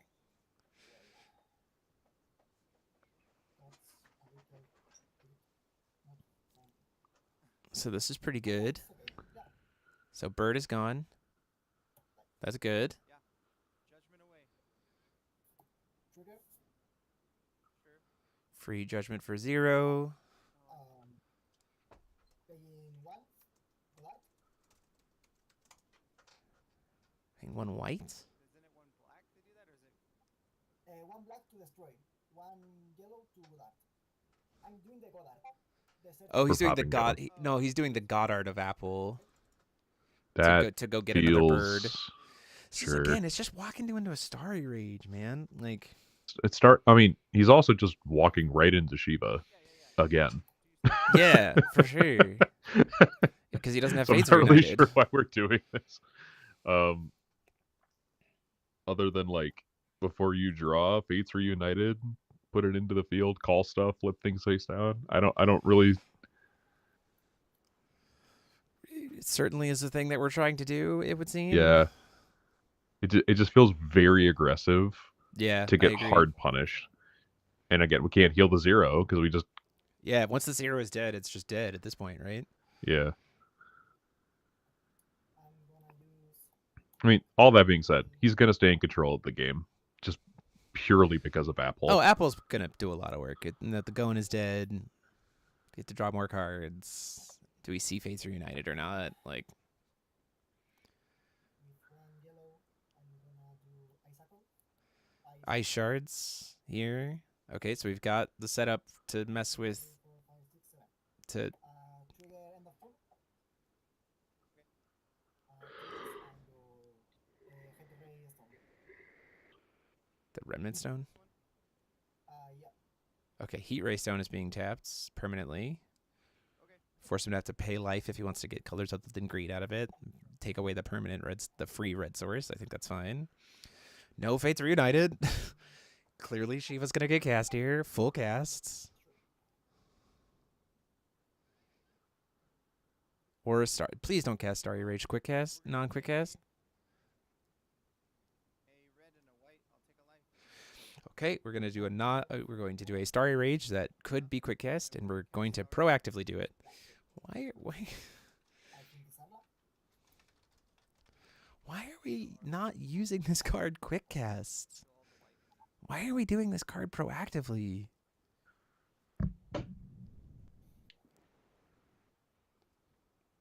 That's what has me the Okay. most. And now we're tapping out again. Leaving up Gravestone, Karukion. Gonna gain 1,000 life. We can certainly contract, and we'll have access to the God's Art to put in the Alice.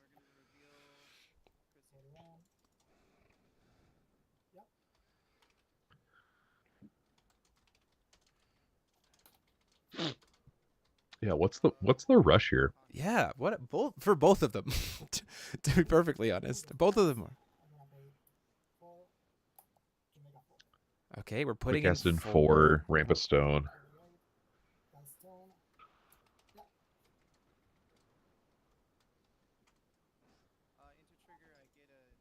I know nothing about Lennon's cards at all.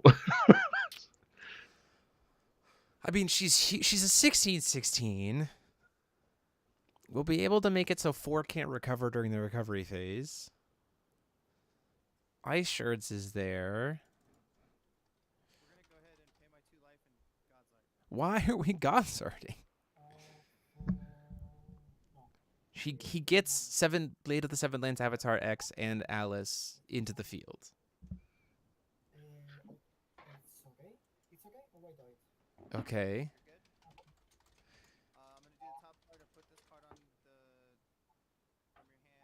Any number of cards from your hand on the bottom of your deck in any order, then draw that many number of cards. Search your deck for Avatar of the Seven Lands. So, I mean, she's huge and has precision, which is the one skill that I don't think Zero can remove. Oh, she does. On her front side? Yep.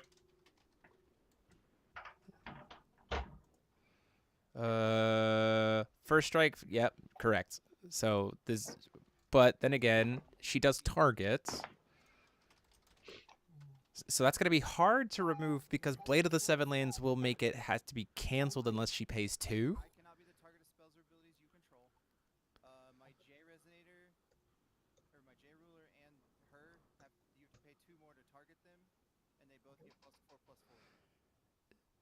So now, in order to be able to remove a keyword and then kill it, they have to pay 3 to be able to remove it, and then 3 to be able to kill it with Apple. Because of Blade of the Seven Lands. Because Apple doesn't have Untouchable. So this is an interesting situation.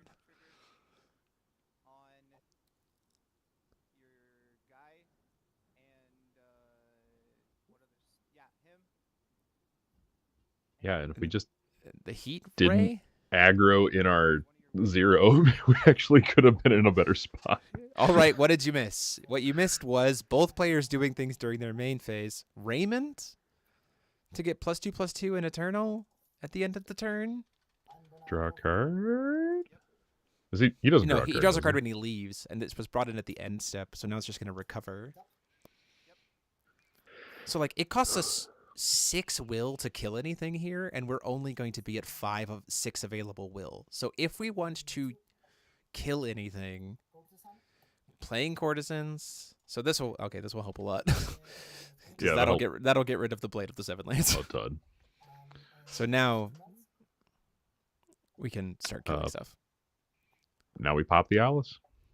Pay 1. Remove its precision. And then pay 1 to black kill it. I mean, it's still huge, but like... When it's a 16/16. 16/16.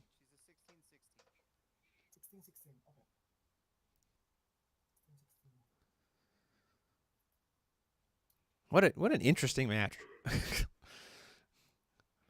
We still have access to Shiva, by the way. 4 is going to get to swing with 10. Damage will then get redirected to Alice. 1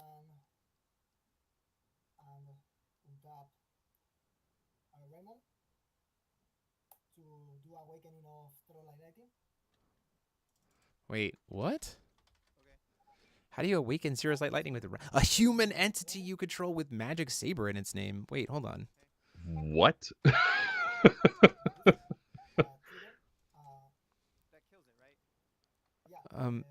Excuse me, Akroma, how are you awakening it's a human with Master of the Magic Saber in its name?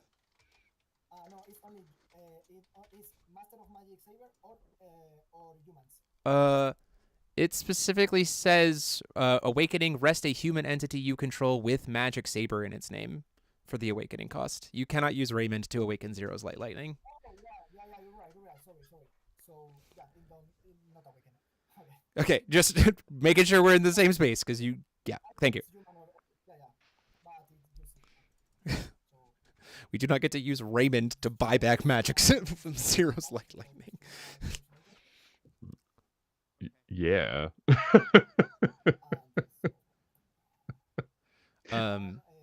Lenneth can have less keywords removed, I think, right now. Yeah. It, She gets flying removed. Yeah. He paid to remove something before. That's why we have a total of 4 will spent right now. He removed the ability from something with, for 1 white, or 1 black using 0, and then paid for the light lightning. We spent 4 will at this point in time. So the replay was, I'm gonna swing with 0, use light lightning to pop the Lenneth. You're gonna block with Alice. I'm gonna kill Alice, so I get 2 counters on 4, and now I'm swinging for 10. Yes. That's where I'm at. Okay. Yes, for sure. Okay, good. Yes. What just happened? The proper amount of will has been spent for play courtesans, remove ability, light lightning to kill something with 4, or with use the light lightning mode to remove keywords and pop something. Like the right amount of will has been spent here, so we know it's right. The one issue there was light lightning cannot rest Raymond to buy it back. Like that's not how that card works. Nope. Keep in mind, we might have another Alice and Lenneth in the deck, or Alice and Blade of the Seven Lands in the deck. So that's an interesting point. And we still have Starry Rages, and we still have Shiva, which is about to get cast and blow everything up.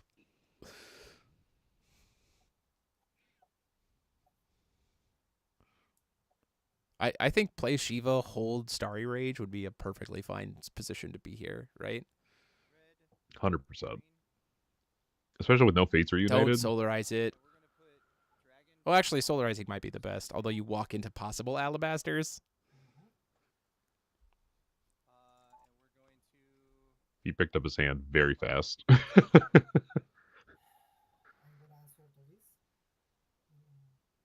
He's trying to see if he has an answer. This is nice because if he does flash in anything else, he'll be able to kill that too.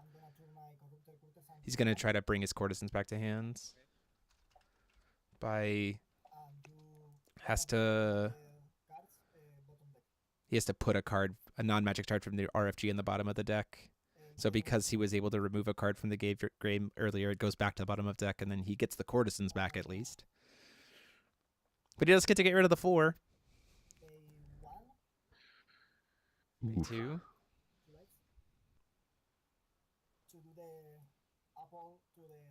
We're going to kill the Shiva just to draw another card.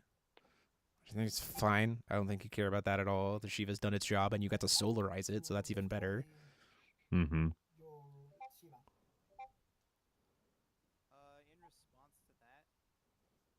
I don't think you fight this. Could flash in a Lorite, I guess, to stop it. You're going to kill the 4 with a light lightning. Why? It's already going to die. What?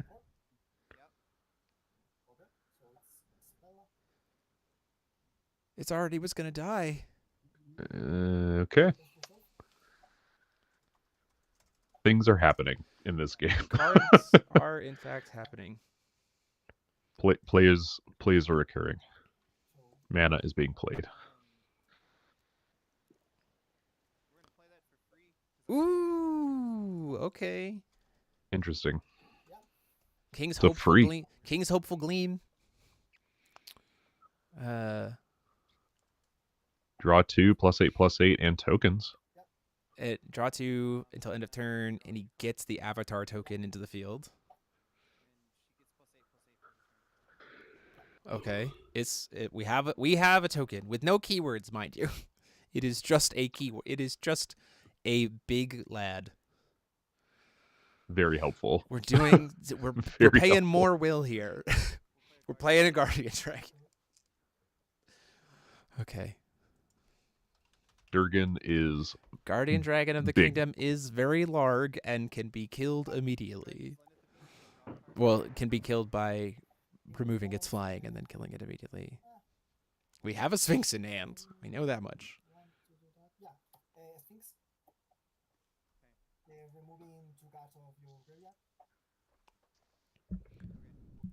Remove 2 cards in the graveyard from the game. But what do you want to hit? Why are we? I'm so I yeah. think my biggest question for both of these players is why are we doing so much in main phase with quick cast cards?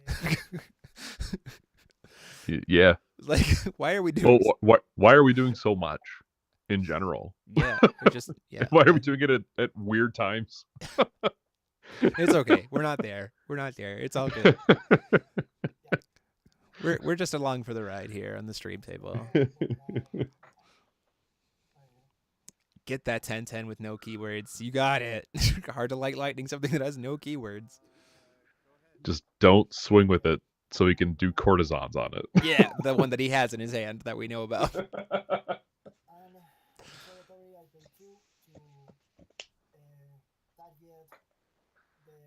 The Guardian Dragon no longer has any keywords, so now it can be light lightning, or it can be shot.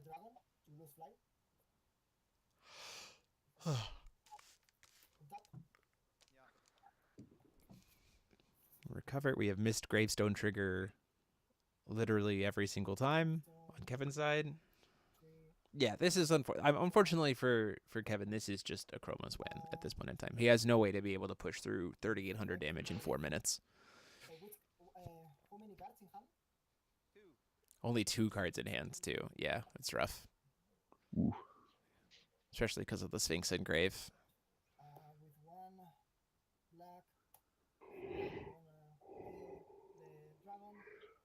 Kills the dragon, doesn't get to draw. That's okay, it's just still dead. 1, 2, 3, 4, 5, 6, 7 cards in hand, and you go. Draw for the turn. Sure. Have Fates Reunited to play Call Courtesans. Yeah. He missed a Swing 10. Courtesans. Courtesan. Yeah. Hey, What it's did I say? unchaseable. What did I say? Don't do it. Yeah. 41. I gain 10 life and go away. Yeah, 41, right? 41, yeah. Apparently he's at 41. He's paid more life to Gravestone than I thought. That's me, man. That's all he's got it. He knew it was there. He did. Yeah. End turn. Yep. And your end phase. I'm gonna tap 2. Do we have a 4? Tron. Banning Hall. Oh, he's going to target him to make him discard 2 Make him cards. dis- Number oh, okay. 13. But Number just- 13 is like, hey, stop. There's the Bandit Hall that we were talking about before. It makes him fully discard. all of his. Does he have another one? Stop it. Does he have another one? Oh, there's the 4. Just cast Okay. a 4. Ramp a stone. Don't pay 3 for that. Why? Why? Why pay 3?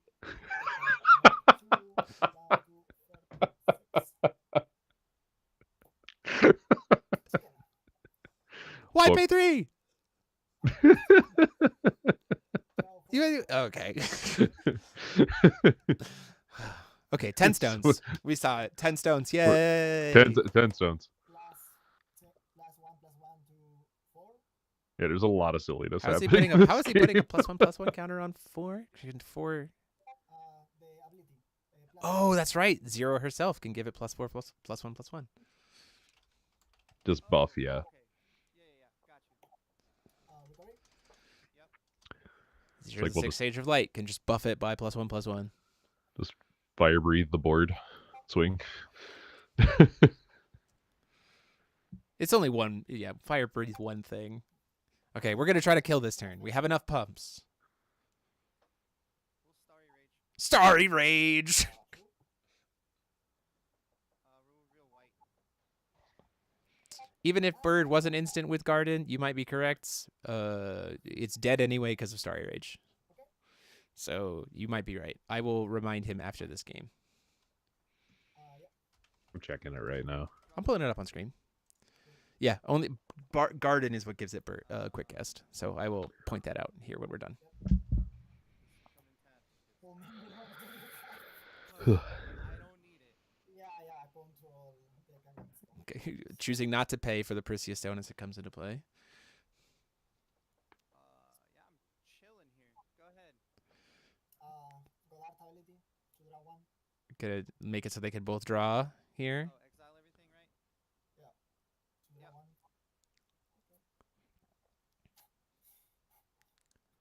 That is time on the round. We are still in Kevin's end step, so that will be Kevin. You will be turn 0.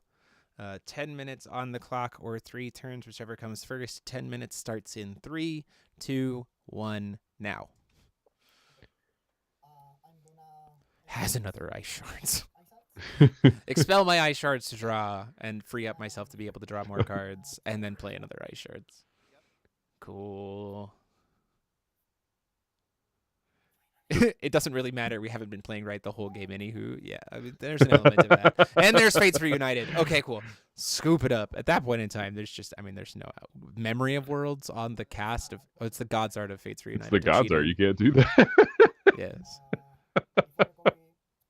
Unreveal everything.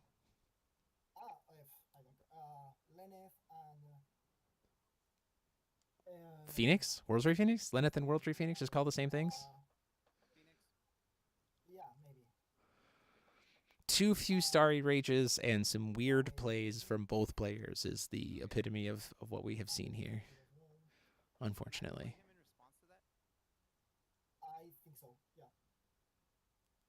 Cast the Rogue Spectator before it gets unrevealed. You might as well get a body.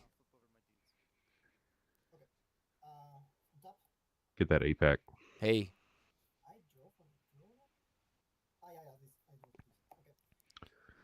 We just dirtle.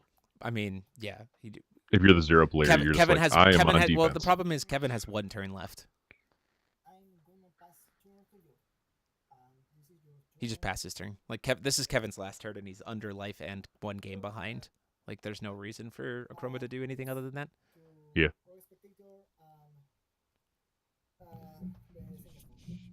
I don't think there's a spell in Lenneth that could kill here. Can deal 3,600 damage in this exact instant.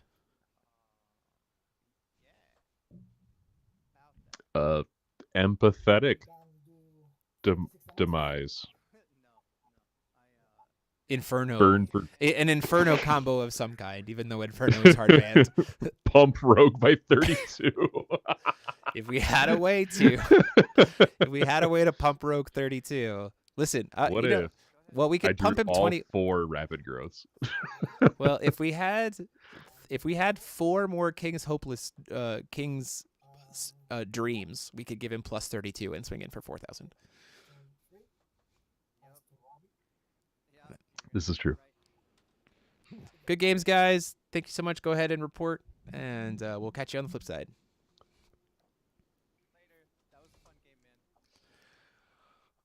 Okay, so that was an adventure. that was most certainly an adventure. I think that matchup could have gone either way. I think it was just an unfortunate setup of the regalia for for 0, like found the pieces it needs, and unfortunately for Kevin, just didn't find enough of his Starry Rages, and just for both players, just like so many main phase plays that with cards that were quick cast. So it was like, why are we not? I don't know, just. More optimal, because like I think lots of notes for optimization. Lenneth, I think could have actually won that match. Like Starry Rages in ways to mess with apples, I think is how Lenneth wins that. Because like if in that matchup, if Apple doesn't get online, like if Apple can never get online, I think Lenneth wins. Right? Yeah. I think. Well, there's certainly something there, right? Because if you can stop 0 from having Apple, the win percentage for you just goes up. Immensely. For sure. So like the strategy is like go first, prevent them from having Apple flip, and if we can do that, we have a hope. Because then 0 doesn't ramp. You're right. And you can't pop things in for +2 and an advantage, right? Like that's so huge. But here we are. I have messaged I have messaged them to let them know about the owl thing, so it won't be a problem in the future. That will not be an error next time. Okay. Still got a few rounds playing here. In sudden, it looks like maybe one. Actually, maybe it looks like just 3 matches still playing in the round. Yeah, does look like 3 matches still going here. 3 rounds left to go. Round 4, 5, and 6. Cool games. I mean, games have been fun. Games have been weird, but games have been fun. Oh yeah. Next up, there's a very huge possibility the next round is the Zero Mirror, which just sounds awful. I don't want to play that matchup ever. It is. I imagine it's truly atrocious. Whoever goes first has a distinctly higher advantage. Yeah, I imagine that's the case. It's pretty one-sided in terms of who gets to go first on game 1. Light Lightning's side and empathic Prix. Let's go. Yeah, for sure. It does look like okay. There's one of our 3 remaining is back. 2 left to go, which was one of our Lucy decks. Kind of checking out matches here as we see what we might want to see for for the next round. I did tell Ayush that if he's doing well when Paul's around, that we will commentate his match because he's on Lucy. So I did say that. Hey, I'm gonna win this GP through the transitive property. Okay. Ayush was 1-0-1, so if he wins this round, he'll be 2-0-1. So that's pretty good. So still in a good spot overall. It's got to play tight. Got to play efficient. You got to play tight with Lucy, or she will go to time.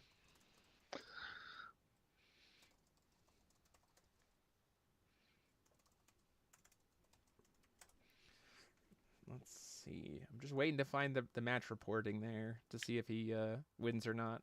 Because if he does win, then we're definitely taking Ayush. Unless he's been paired up against someone we've already seen before. We also could take Jeremy Lindley next round because he's on. He is also 2-0-1 at this point in time, and he's on books. The Ogryn special. The deck name is literally. I think the deck name is. It's funny to me. Let me find it. Pat made me do it. No, the deck's name is Patrick's Understudy.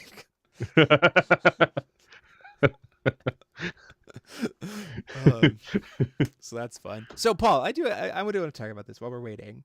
Yeah. So far we've seen 3 of the rulers. So far we've seen Larinka, we've seen Nero, and we've seen Symphony. We've only seen 1 of the pacts right now. Taking into the consideration that all 3 of the rulers we've currently seen packed with Baroost, so being mindful of the fact that you will have to play Baroost unless there's something different, which we imagine there will be, but in the context, meaning that Nero is green, black, red, or green, blue, red exclusively, Symphony is black, white, red exclusively, and Larinka is then green, white, red exclusively because of how the pact is worded. Which of those 3 do you think you're interested in, solely interested in? How do you think you want to try to play them? What's your thoughts there? I'm still on Nero in terms of what we can see, because I'm really interested to see what red brings to that color combination. That's not really a color combination we've seen really take off in the past. Green, blue, red is a weird color combo. And keeping in mind, we talked about this before, the way the pact is worded, you can't have any colors beyond green, blue, red. So even a card that's blue, white, you can't play. Yeah. Meaning that Nero wouldn't be able to play Mirror with a pact, you're right? Tricolor locked. You're tricolor locked, which I think is very interesting.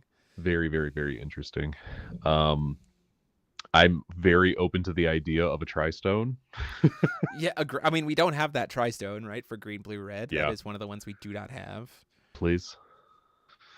Infinite tokens once returned for the rest of the game with Nero sounds fun, Steven. Yeah, that certainly sounds fun. Yeah.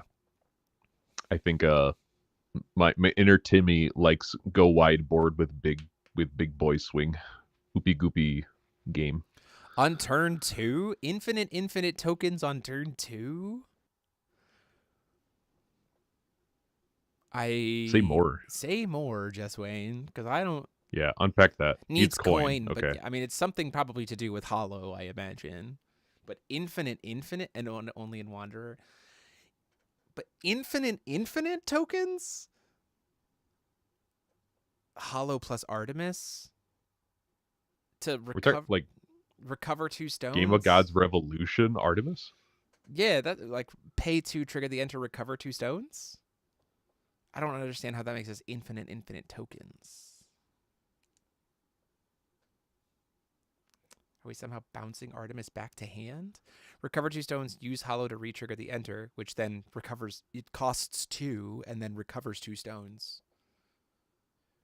So you're just going mana neutral and recovering 2 stones? Each ability puts a Nexus counter on 0? Is that how Hollow reads? I don't have the text of Hollow in front of me. Okay. I think I see what you're doing. Oh, it does. Trigger this card to enter ability, put a Nexus counter on a J ruler. That's true. As long as you can go mana neutral, you can get infinite Nexus counters on it. That's silly. And incredibly interactable, but silly. But it's a threat. But it's a thing. I mean, Hollow's going to open up so many lines in Wanderer. Like, Hollow's going to be crazy. I'm really grateful that Hollow doesn't have any form of untouchable or anything else like that. Fates Reunited, call Hollow. Great. Got there. fully prepared for that one. Okay, Ayush's 201. Maybe we get Books versus Lucy. Can we see that on because new books versus Lucy? Because then it's Paul's understudy versus Patrick's understudy, and we all know if you were there, the we Water know Boys. what happened. The Water Boys. The Water Boys. Off. The Water Boys couldn't be here, so instead we had their understudies playing. Yeah, for sure. We're gonna that is Revolution funny. Order Ayush in for me, and Revolution Order in Jeremy Lindley. Yeah, for sure. And we also have J versus P, which is like that's really also funny because you know J is you and I are Jeremy and Paul. It's J and P versus JP. A lot of JPs going on. Yeah, Hollow just to me screams like silly. Like there's so many silly things that we could do with Hollow that we've never been able to do before, all of which are completely fair and not broken, but are still like so ridiculous and over the top that I can't wait to see it. Like with Drywing. Copy Drywing. Make infinite mana do whatever. Like so silly. All of the zeros I think are currently undefeated. Oh, that's unfortunate. Yeah.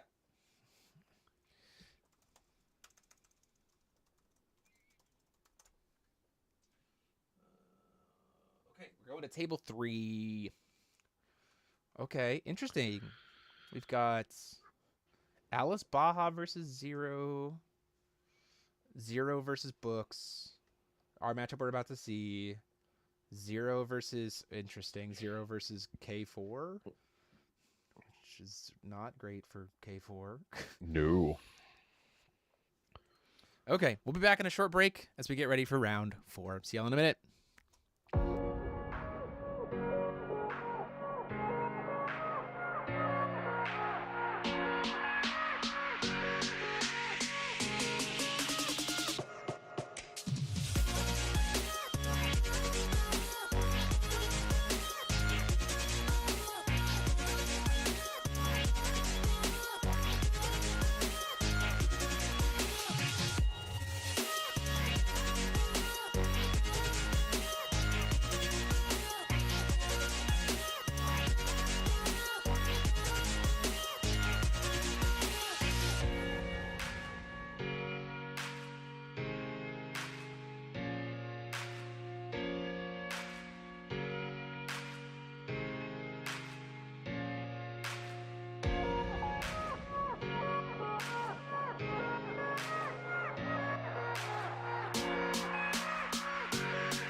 Okay, gentlemen, mulligans are done. Joe, you're going to be going first here in game 1. You guys have 60 minutes on the clock. You may begin. Okay. We're in it. This is an interesting matchup. Paul, you have the Lucy knowledge more than I do. Beginning of a fairy tale. Right? Very interesting. What does that do? It's opening of a fairy tale. Opening of the fairy tale. Here. Taking 5 here. It just is some draw power elements to it for opening of a fairy tale. Your handling of this matchup, this is probably pretty Lucy favored, I imagine. Like, if I use hard mulligans for, like, Dark Child of the Darkness Moon, plus you get access to New Plan, you get to shape where the attacks go, like, Mirror. Yeah, Mirror answers contract pretty well. Child of the Darkness Moon. I'm sorry, Synthetic Grape. I'll be correct, and Synthetic Lemon are very, very good in this matchup. In general, I mean, they're the best synthetic spirits. We have Immortal Little Moon that's going to burn in for 6. That's not getting stopped. Are we going to see a Judgment right out the gate? We are. Okay, does not currently have Imperishable. If we have... Not even... As he's attempting to go to combat, probably? There we go. Test Tubes is going to do something in response to going to combat. Yeah. Do we have Darkness Spirits? We do. Okay, cool. So that little red is dead. That little red is permadead right out the gate. Yeah. Which is a really good start for Ayush here. What he searches for will tell us a lot about what he has in his hand. It's probably Starburst, if I'm being honest, because Starburst gets to... Oh, okay. There we go. So he didn't have a lemon in hand already. So my thought is that I would think you would get Starburst to force him to start banishing additions to get the moons off the field, right? That would also be really good. I think that's probably your third. That's true. So, like... Yeah. Okay. Okay, half mulligans is good here. And then still in response to combat, I will pitch the blue spirit. Oh, you have blue spirit here. The blueberry's gone. To look at the top 2. And hold priority. We're going to tuck it back into the item area to pop Little Red. So Little Red's just gone. Boom. And she doesn't have Imperishable, so she's just gone for now. Yeah, just permadead.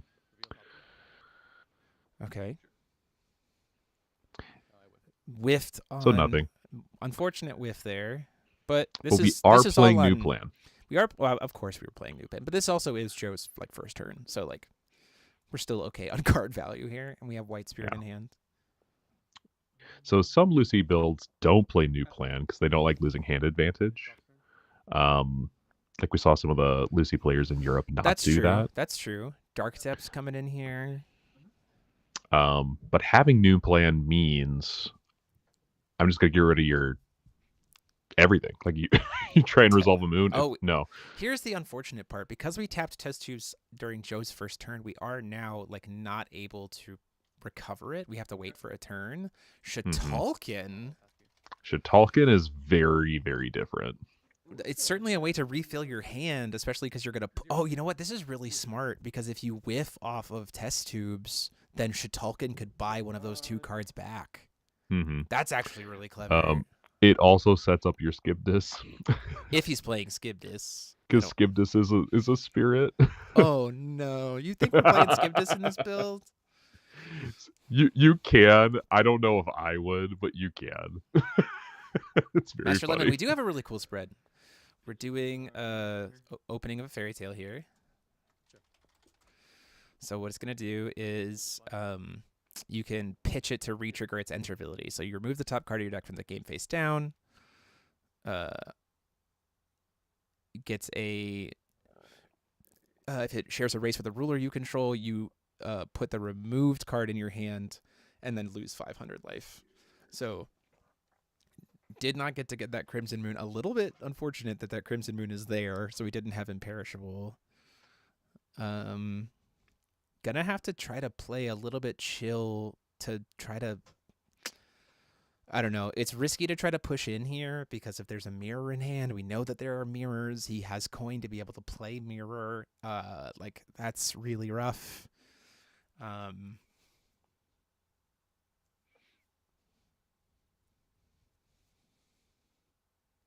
This is a big hill. The early turns where there's going to be a big hill for him to have to try to overcome. Battle Wolf? I don't hate Battle Wolf here, right? Pay 1 for Battle Wolf. Gotcha. Our mana dork is here. Yeah, I think that's a good. That's Perfectly acceptable play. That's where I would want to go to, because, like, we want to be able to have Will open to be able to try to interact. If there's the biggest weaknesses here is if there is another Synthetic Spirit in hand, that Battle Wolf is going to die. But he's choosing not to, which I think is fine. Wants to save Lemon for a little bit later. Shitalkin's going to dig us a little bit, which we know what those 2 cards are. It's a Mirror and New Plan, and so now we have Mirror back.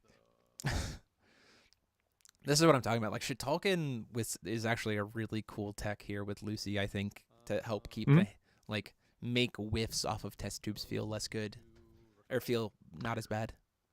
Yeah, it's not my preference, but there's definitely advantages to it.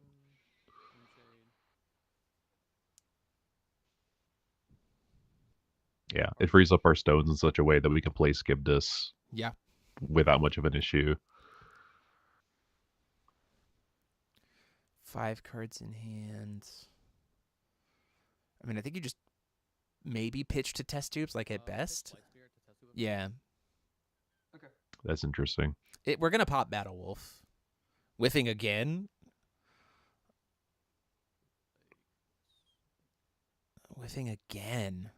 Okay. Makes me wonder what the Synthetic Spirit count is here for Ayush. Yeah.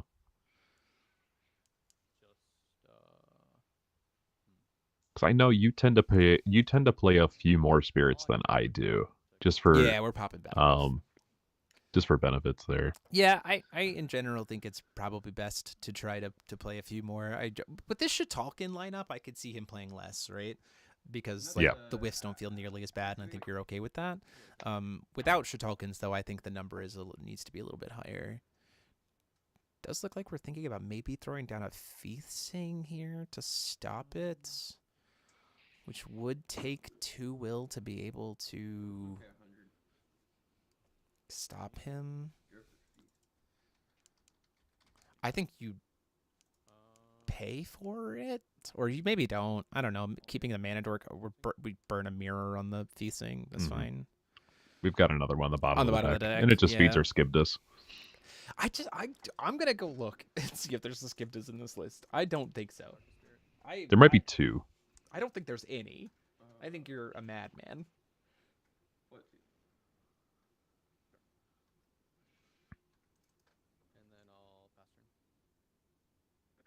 There's no Skibdus anywhere near here. Get out of here. There's no Skibdus in there? There's no Skibdus in here. Get out of here. Okay. All right. Okay. You're an absolute mad lad. Skibdus. I am. It's a spirit, man. Great Grumbler, I hope you had fun with all of your games, friend. I hope you enjoyed. I hope they were at least fun games. Yeah. The hurdle that is knowing that there is a mirror on the bottom of the deck is a big one for Joe at this point. Like, that's the biggest risk here, right? Of like, there's my fellow madman. I can't overcommit. It could be a spirit. It's fine. We're going for. Are we awakening it? Oh, pay 100. We're going for contract here. So this is like not great in 2 ways. Shitalkin's gonna try to do stuff. So like, here's the piece, right? Even if he somehow has a way to stop this untouchable Shitalkin from getting this mirror that we knew was there, then we I think he burned coin for the mirror here. Question is, does he have a second one, or is he just forgetting? But we don't Because have Lucy is a weird deck for some folks. because well, he can't awaken it this turn even if he wanted to because the Lunar Wolf is gone, and we have to awaken it if you want to contract it, right? He doesn't even get to. Oh, that's right. That's his That's the contract. that's his God's Art coin. Yeah, that's not a coin. That's his God's Art representative. So Crimson Moon is here. So we're gonna get to search for another contract, right? So Crimson Moon's gonna get to search us for another one.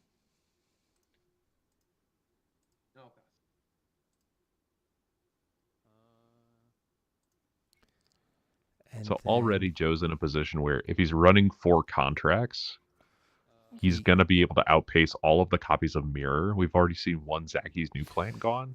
my biggest problem with this is that we gotta get this Dark Boy off the field because if we don't, in response to the enter effects of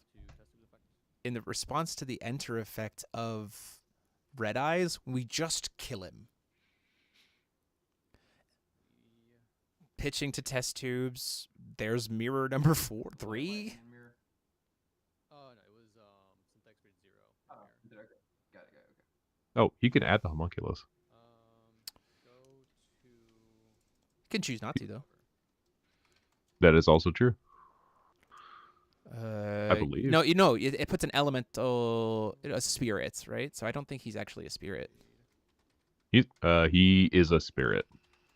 Is he? He's a homunculus spirit. He's a homunculus spirit. He can choose not to though. I'm gonna double check that. Oh, it might be mandatory actually. Oh, I did forget. Yeah, it says put. Oh no, I'm sorry. Oh, wait. Hold on. Yeah, put a spirit from among them into your hand. You have to. I used just to pause here because this is one of those mandatory things. You have to put that synthetic spirit, the synthetic homunculus, into your hand. He is a spirit, and the text of test tubes is put a spirit card from among them into your hand. So it's the bottom 2 cards of the deck. We know. You just have to put the elemental spirit into your hand. It's mandatory. Okay. Thanks, guys. Thank you. Good catch, gang. Thankfully, it doesn't change too much, other than potentially letting Shitalkin see another card. But yeah, he does have to have that card in his hand. Yeah, it's actually very relevant. Yeah, that's a fair point. But like, we're going for contract. Why are we paying 1 for this? Or are we trying to awaken it, knowing there's I don't like this play. Yeah. Just one. I'm gonna filter. Okay, makes sense. 25. Tap Shitalkin, get my mirror, cast mirror. Yeah, it's just repeating the same. I mean, if he has a second one in hand, I don't hate that, right? I'll grab the mirror. We lose this. That's a little unfortunate, but Play the mirror. Trying to resolve these contracts. Just not able to. Not having Little Red being able to judgment here is also turning out to be a real hurdle for. Because the later the game goes, the better position. I mean, the best position it is becomes for Lucy, right? mm-hmm. Yeah, people don't know how to play against Lucy because she's just cracking into the metagame. She's been rogue this entire time. And so people just have like, well, what do I do? Yeah. Yeah. Rogue spectator just to start hitting him in the face? I'm sure. Yeah. I don't know a reason why you would stop that. If we've got Feastings in hand, there's a world where like we use Feastings to stop the test tube digs. Right? Like I guess. Yeah, I don't think so. I don't even know if that's the best, but it's like it's an option. Oh, there's the other one. Okay. So he is playing 2. That's good. Yeah. The cheat effect is an activate effect? Yes.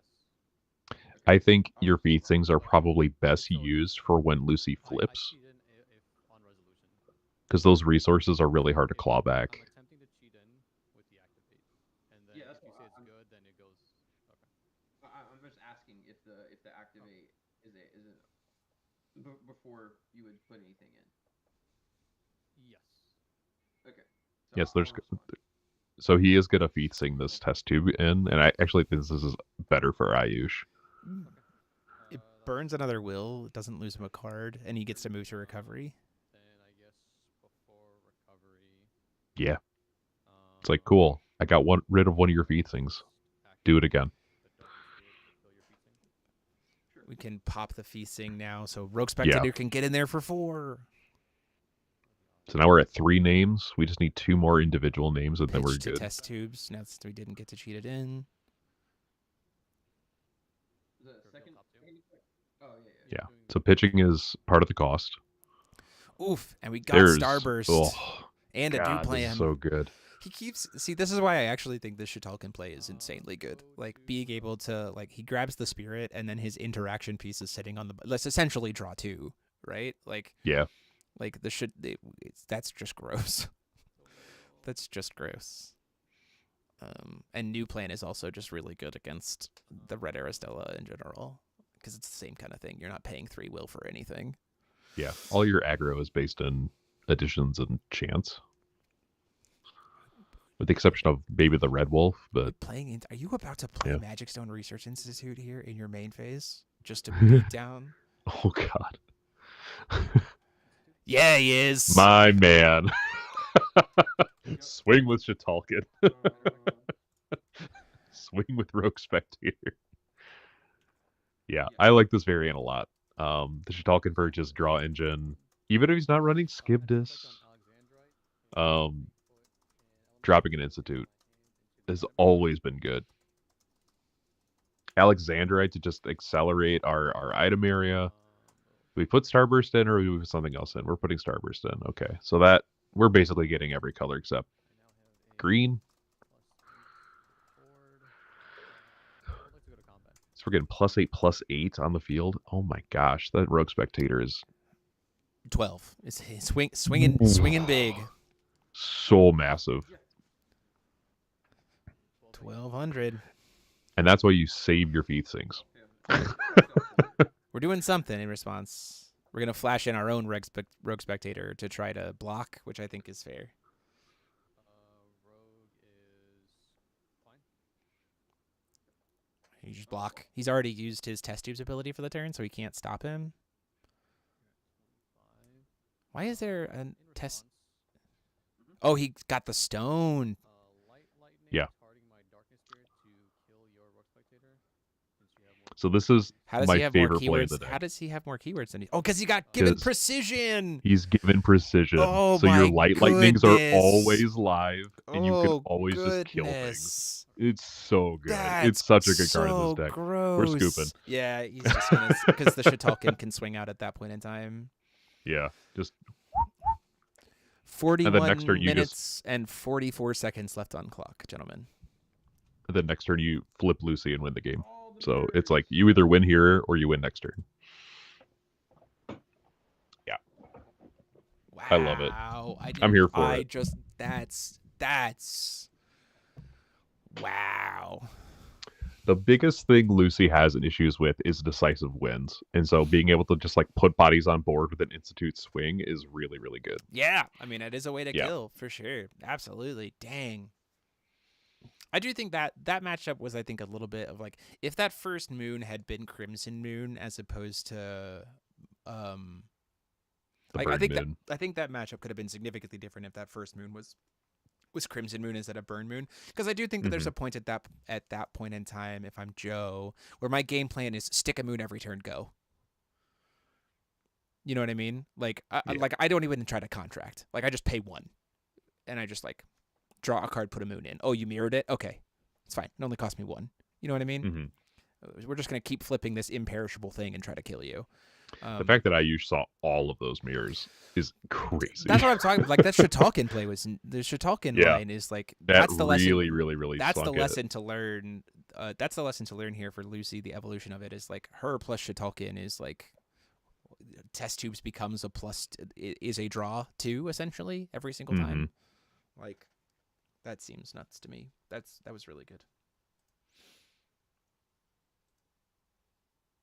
Yeah, I would say it's either Shitalkin or Little Maria. Like those two cards. Like depending on what you're working with. I had cancels for everything but mirrors. Those are your 2 1-drops in blue to play with this. Yeah, for sure. Skip this. No skip this. No skip this. The only thing I could argue, okay, listen, here's the thing. The only thing I could argue is if you're playing one of the synthetic homunculus, that's just a homunculus spirit, that I could see you playing skip this instead. But like, it blows up your own stuff. So like, why? I mean, so does the 5-drop technically, because he destroys all J-Res. So I mean, maybe, but like. Yeah, no, I hear you. I don't really know what the but point then is. Like the thing about the thing about the homunculus though is that he sucks up everything and draws you that many cards. Right. So there's at least something else other than blowing up your own board. Skiptis says, "Please use your light lightning." Yeah, for sure. But well, okay, so does the homunculus, but whatever. Yeah, because he has barrier every color stacked underneath him. Okay. What do we got going on here as we go into game 2? Choosing to go second, I imagine, is probably... I don't know, though. Do you want to go second? It gives you it gives you a potential to play... So it does give you 2 potential will to be able to try to flip on turn 1. The argument can be made, though, that flipping too aggressively too fast could be a problem, though. Like, we saw what happened there, right? The aggressive flip got punished, and then kind of Joe just didn't really get to do much for the rest of the game. Yeah. I think you really have to sit down and tinker with your deck to figure out, like, okay, how do I play into Lucy? Because I know a few factors are going to be here. I'd be looking for shamans. Yeah, Alabaster Shaman, I think would go a long way in this matchup, right? The deck has ways around it. Yeah, but I mean, it'll slow the lightning. deck down enough. Well, yeah, it has light lightning, but you could also just hard cast your grape synthetic. That's true. It's just like an alternative play, and then just pop the shaman. So I mean, it can be difficult for aggro, certainly. Yeah, for sure. It's like, no. Give me time to do my science. Science. I gotta make homunculi. Aperture science. Deep cut. Deep cut. Lucy's new name is GLaDOS. I'll make you a cake. It's made of these different flavors. Rainbow cake. That's the new. See, that's it. That's the name of the deck. That's it. Lucy is just rainbow cake. There you go. Oh, choosing Pure to go Hearthstone. first. Choosing to go first again. Interesting. This is It's a weird toss-up because if you go second, Lucy gets, like, her first test tubes is, like, if she does proactive test tubes, it's free in the sense. Crimson Moon's going to try to come down here. Yeah. Are we stopping it? If there's any moon to stop on turn 1, it's exactly Crimson Moon, right? We're going to do free cost of mirror.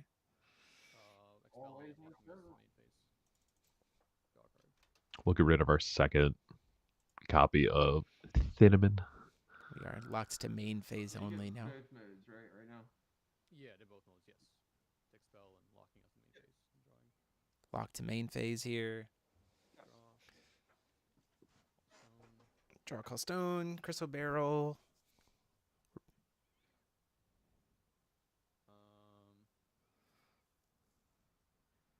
Take 100. We're being proactive here. I think we're playing Shitalkin. Yeah, Shitalkin. Set up the line. Yeah, that's your proactive play. The consistency of this deck is kind of nuts. I do kind of wonder how some of our games might have been if you were also doing the Shitalkin engine. It's very interesting. Yeah. I can imagine he's maybe running only 3.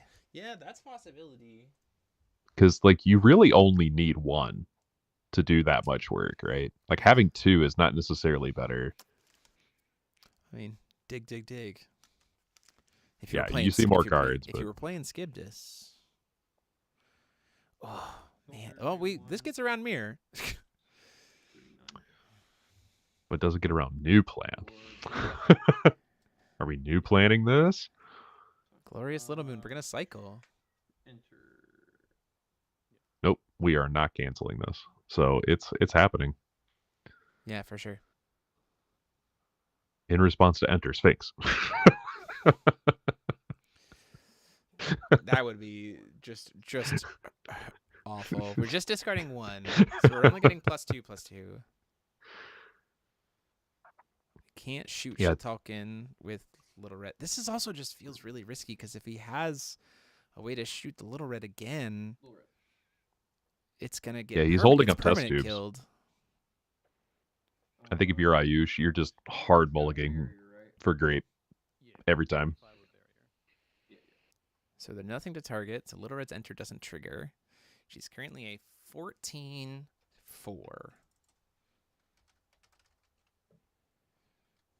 Actually, also, can't Shitalkin just block her? 3/5, right? Mm-hmm. Oh, Shitalkin wouldn't kill her though.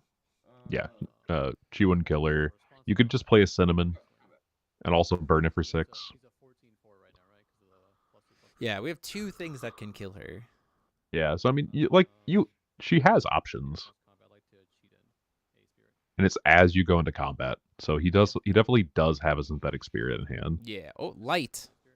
Okay. Lemon. So this does. So because we didn't hit, we're just gonna get to. So we can't kill it, but we can double block it. Oh, it's the pitch affects the gain. Okay. Because if now the Little Red has to attack the white spirit, so it does kind of like serve as a block in that sense. Mm-hmm. And then if he wants to burn God's Art, that the Shitalkin can block too. This is interesting. I wonder. I'm very curious what the hand is, given that this is what we're searching for. Yeah. And then I would like to. Because if we had the grape in hand, we would just play that, right? Yeah. Because you want to get it off the board while it doesn't have imperishable. Or yeah. Yeah. So we're gaining 6 off of test tube dig. Ooh, very good. Very good calls. Yeah, we get Starburst. We'd certainly get Starburst, yep. Because that'll get us to start ripping moons off of the deck. And then we go into combat. 0/3. Yeah. Yeah.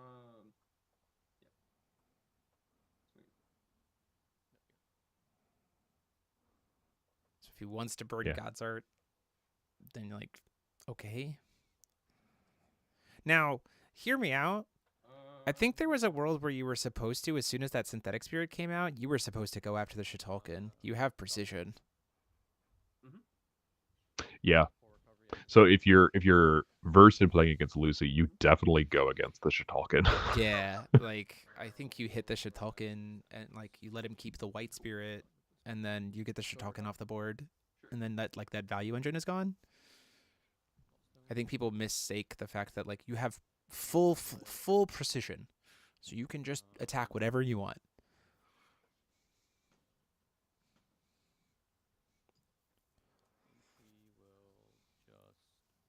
Yeah, but at this point in time, yeah, I think there's nothing that Ayush needs to be doing in this matchup right now except pass.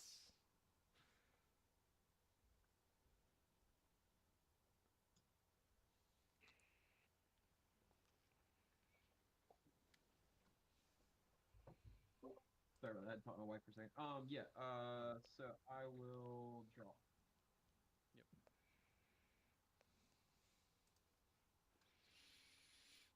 We don't have like any tables matches reported quite yet. Everybody is still in games with 30 minutes left on the clock. People are in the grind. Looking at the pairings, by the way, for round 4, there were 3 people going into round 4 who were undefeated. Only Table 1 was a 2-0-1 versus a 3-0, and table 1 was a 3-0 versus a 3-0. Sure. So, interesting. A lot of draws abound, as usual. Ooh, Godly Aura. Making a moon. Okay. Drawing a card. Lets us flip. Which Yeah. This is good. This is good for Joe. Joe. Yeah. Yeah. It's like Because it's we gonna still keep putting haven't pressure seen, on your We guys. still haven't seen the darkness. We still haven't seen Grape. Now, it would be smart for Ayush. Like, this is like a 10,000 foot play, right? 10,000 IQ play. But it might be smart for Ayush to go this exact route of not killing it the first time to make Joe feel comfortable going for it again and then punishing the second time around. Activate the cheat in a spirit. Thank. Imagine we see a Feith Sync come down here. He can pay for it is the problem, or mirror it. Though I think if I'm in Ayush's position, I try to pay. I probably would just pay for it. I'll respond. Okay. Take 100. Okay. Yeah, there's the mirror. There's the Feith Sync. We're definitely Fair spell. Oh, we're fair spelling. We're fighting. Oh, now interesting. we're fighting. Now we're gonna fight. Interesting. Now we might be fighting a lot. And every piece of will that we can get him to burn. Second Feith Sync. Second V-Sync. Oh, that's great. And this is where we drop the mirror. Do that.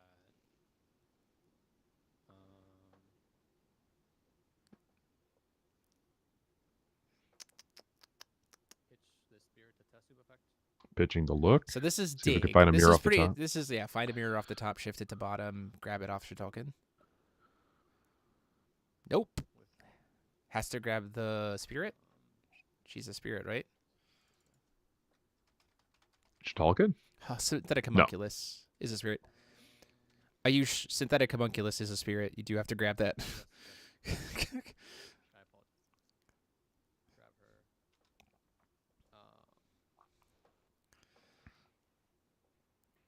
her. Maybe we don't have a mirror. That's Yeah. wow. Please gonna be fine. Yeah. Oh, The other And we get to stop the cheat in. Actually, no, wait. Are you? I mean, I guess it matters. What's the clarifications. What is the Feith Sync targeting? Now that it's resolved. What was the So fairs? I activated. You Yeah. feat sings. I Yeah. fair spell the feat sing. You feat Right. sing. I'm feasting the fairs. Okay, so we're targeting the fairer spells so that the second feasting resolves and then tries to target the test tubes. Interesting. Which is correct. You want both bodies on board, right? Mm-hmm. Oh, we get to go for the Shatalkin.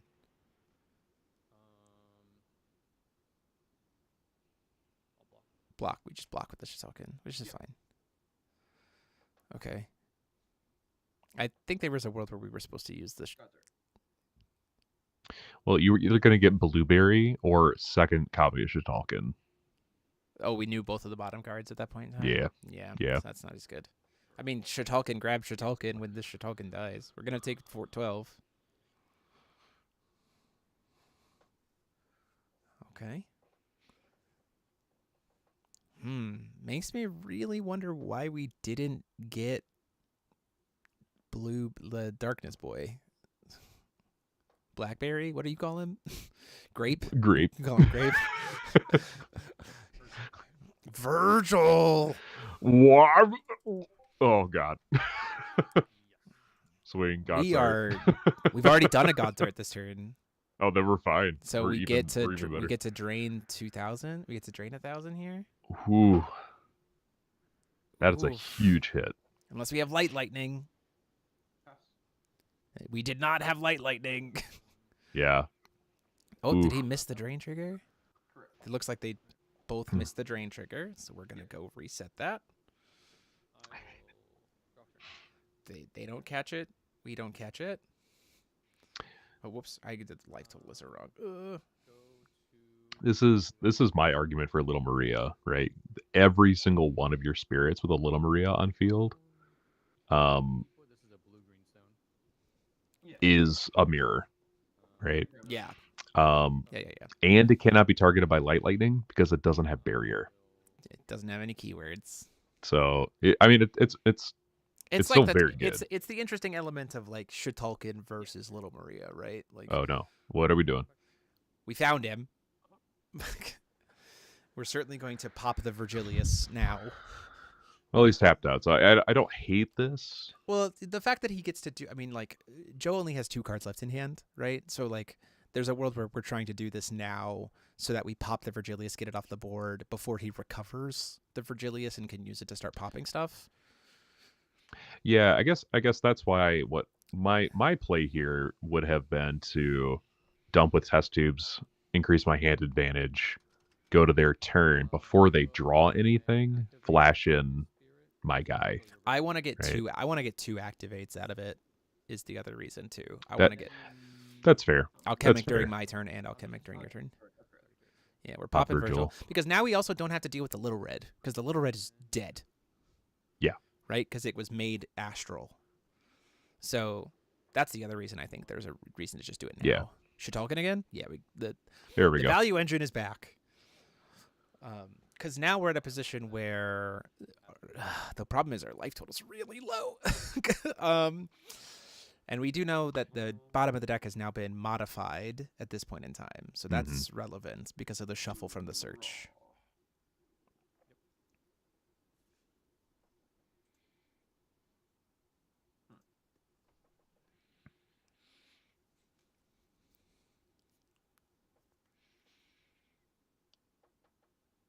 The Feastings can answer the blueberry or the grape though. They are big enough to kill him, which is relevant. He can pop in response to kill one. I don't think you want to do that though. The hope at this point in time is that we have some way to interact with contract, right? Because we got 3 cards in hand on Joe's side. Yeah, that's the biggest concern right now. I would say contract feels very safe right now. Very scary. Yeah. Well, from Joe's perspective, it feels very safe. Yeah, for sure. I agree. Because we didn't see a mirror come down and hit the feasting. All right.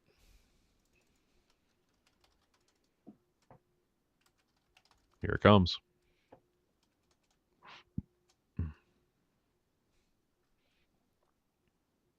Girl staring at. Oh, interesting. Ooh, I don't.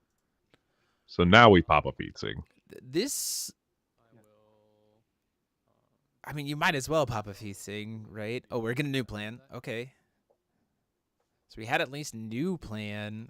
This makes me think we have to have we have to have a mirror in hand, right? That's expelled. They caught it. Yep. Good. Thank you.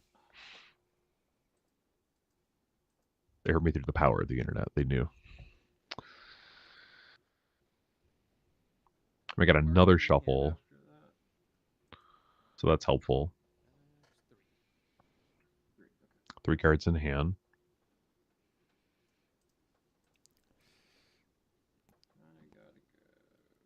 If we have a mirror.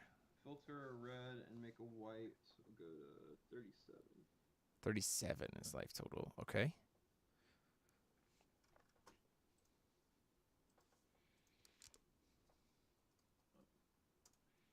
Now we play contract. Yeah. There's the mirror. That's the. Oh wow. Very. Whew, he found it. Very confident mirror cast. That was. Yeah. Ooh, that was a little scary for like 2 seconds. Yeah. Whew. And my turn. I think he has a synthetic engrave, so we can't just pop this feasting. Yeah.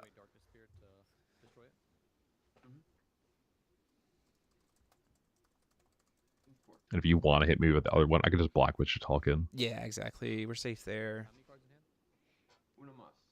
1 more card in hands.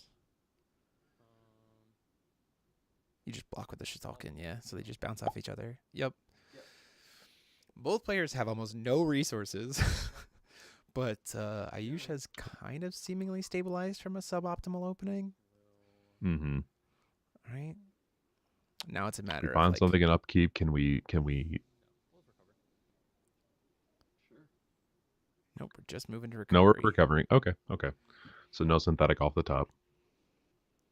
That's a really helpful. 1, 2, Oh my 3, 4, 5. gosh. That is 5 stone types. That's really good. Oh, that's such clutch. What That is what incredibly the important. Name? Black Pearl. The Black Pearl Jack. Yeah, that's really huge. We will be able to, I mean, we're going to start digging through our deck really fast, but that is going to be able to help us start really replenishing. That was a light lightning. We put to On the bottom. We tuck back to pop the feasting. Murky Waters is going to start triggering.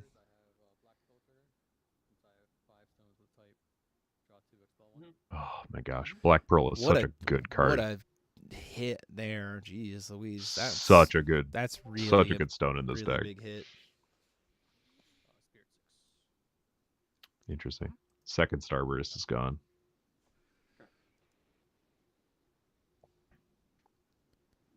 Yeah, if I'm Ayush, I feel really good right now. We're seeing so many more cards. We've seriously stabilized, right? Like the little red is dead. The little red is dead. He's got 2 cards in hand. Like he's got the Shiva and the Rogue Spectator outside the game, but who cares?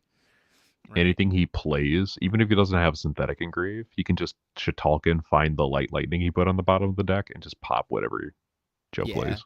Unless it has Eternal. So like Shiva. There's the Crimson Moon. Gets us another contract if it gets to resolve.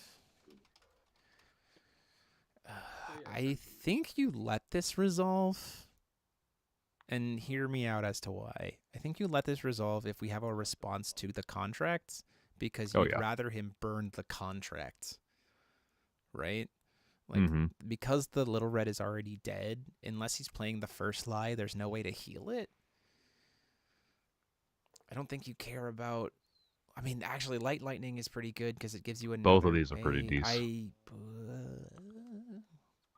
I don't know.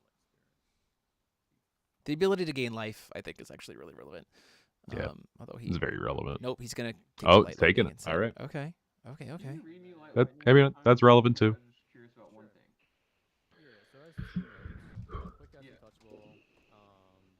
We're reading the text of Light Lightning to verify some stuff. With fewer or more keyword abilities than its printed keyword abilities. The second mode is choose a resonator with barrier or a darkness resonator, and then if you don't control a J ruler's mana, the chosen... Yeah, we're just reading text. So Light Lightning will be able to kill red Aristella, because it'll have choose a resonator with barrier or a darkness resonator. It'll have precision. So you'll be able to use Shital like in response to interact. The problem is we need life. Because if we have enough moons on field, like Aristella can just, his enter effect can kill you, which is a problem. Red Eyes can sometimes just be like, hey, die. Yeah. Which the thing that's hard about Red Eyes is that it burns upon entry. Yeah. So like it's definitely still getting work done. Right. So it's like, well, like what do I do? do I take a bunch of damage, or do I just take a bunch of damage? So he has 2 cards in hand. We don't know what one of them is. The other one is Ascending to the Crimson Moon. He's gonna go for it. I mean, I agree. You might as well slam it, right? Like, if he doesn't have it, this is a lot of damage, right? Yeah. And it clears the board. It gets the Shitalkin off. It's potentially lethal. The problem is that it can't... Oh, we're hard casting Zackies. Oh my gosh. Hard casting a Zacky's new plan? Yeah, we certainly are. Wow. Expel that. Okay. This wow. means that what is left in the hand that we didn't want to free cast it? What are we worried about in the hand that we're not free casting it? It's got to be gas.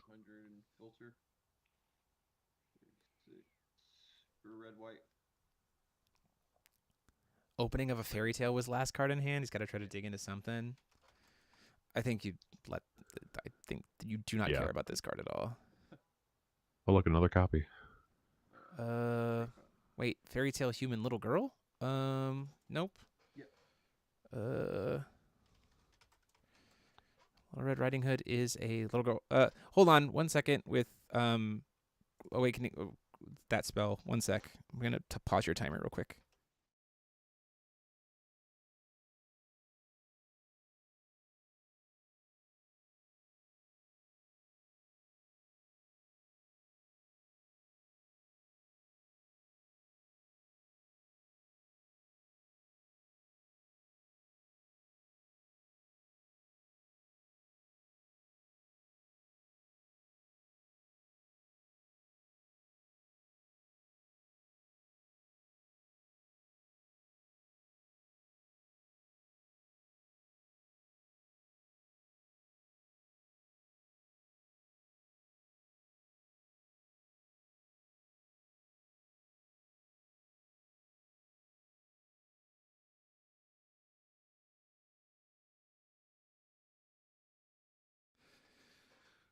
Okay, we're back. So I just jumped in there really quick because Opening of a Fairy Tale shares a race with Little Red, so he wouldn't put the face down card. He would get Opening of a Fairy Tale in his graveyard. Songstress, that does not share a race, so that will hit him. That's relevant. So that stays on top of the deck. That goes into his hand. We just wanted to make sure cards were where they needed to be. This is still not a great spot for Job to be in right now. Wait, like, we don't know what the one card in his hand is, but we know what he's about to draw into. And I don't really know what Songstress is doing here in this matchup.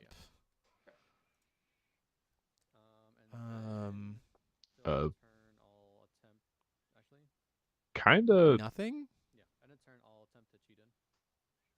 Well, you can't activate your alchemic research, right? Why?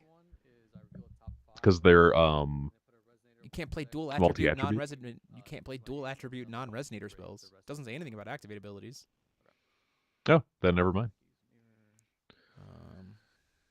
Wow, We full whiff on are Synthetic Spirit. full whiff. But he can stack it however he wants, so he draws them with Shitolkin.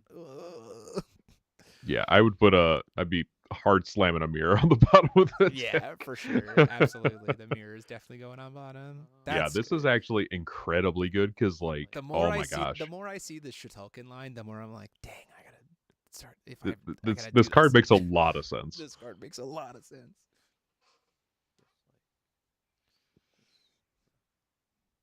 Oh boy. That's so amazing.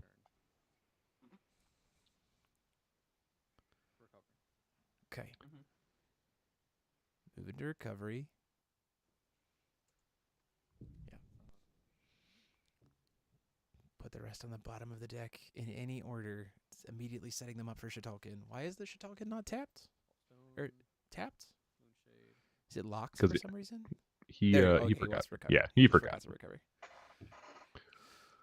If we could just get one synthetic in the grave. Technically do. You have an elemental spirit in grave named Synthetic Homunculus. Yeah. So then you could Judgment, but he called Stone this turn, so we're not doing that. Yeah, dang. Because that would have been ultra game. Missed trigger on Black Pearl, but we don't interrupt for that. So I usually, if you're watching this back, you forgot. You did this. You needed those other cards. I guarantee it. So we know that one of the cards is Songstress. We don't know what the other card is. Songstress ain't doing much, so it's about the other card, right? I gotta play this card more. We're just gonna play it, which I think is fine. I'm gonna play Songstress. Yeah. It does. Oh, interesting. This does lock us out from. I actually, you know what? I know what this is for. This is used to stop our us from being able to play Institute. The problem is he has Light Lightning, so he plays Light Lightning in the deck, so he can kill it. But it is being used to stop Institute 100%. I kind of weirdly think that we should have put the Institute on bottom of deck to be able to grab it and push through lethal next turn. You know what I mean? Like capitalize on the opening being given to you. I'm gonna. Maybe. I mean, I think that's valid. I think that's a valid We casting observation. Shiva But here? I also Yeah, we're think casting Shiva. just having mirror to give you security. Hard casting Shiva doesn't kill anything here. Let's go for Shiva. Yeah. I'll respond to the cast.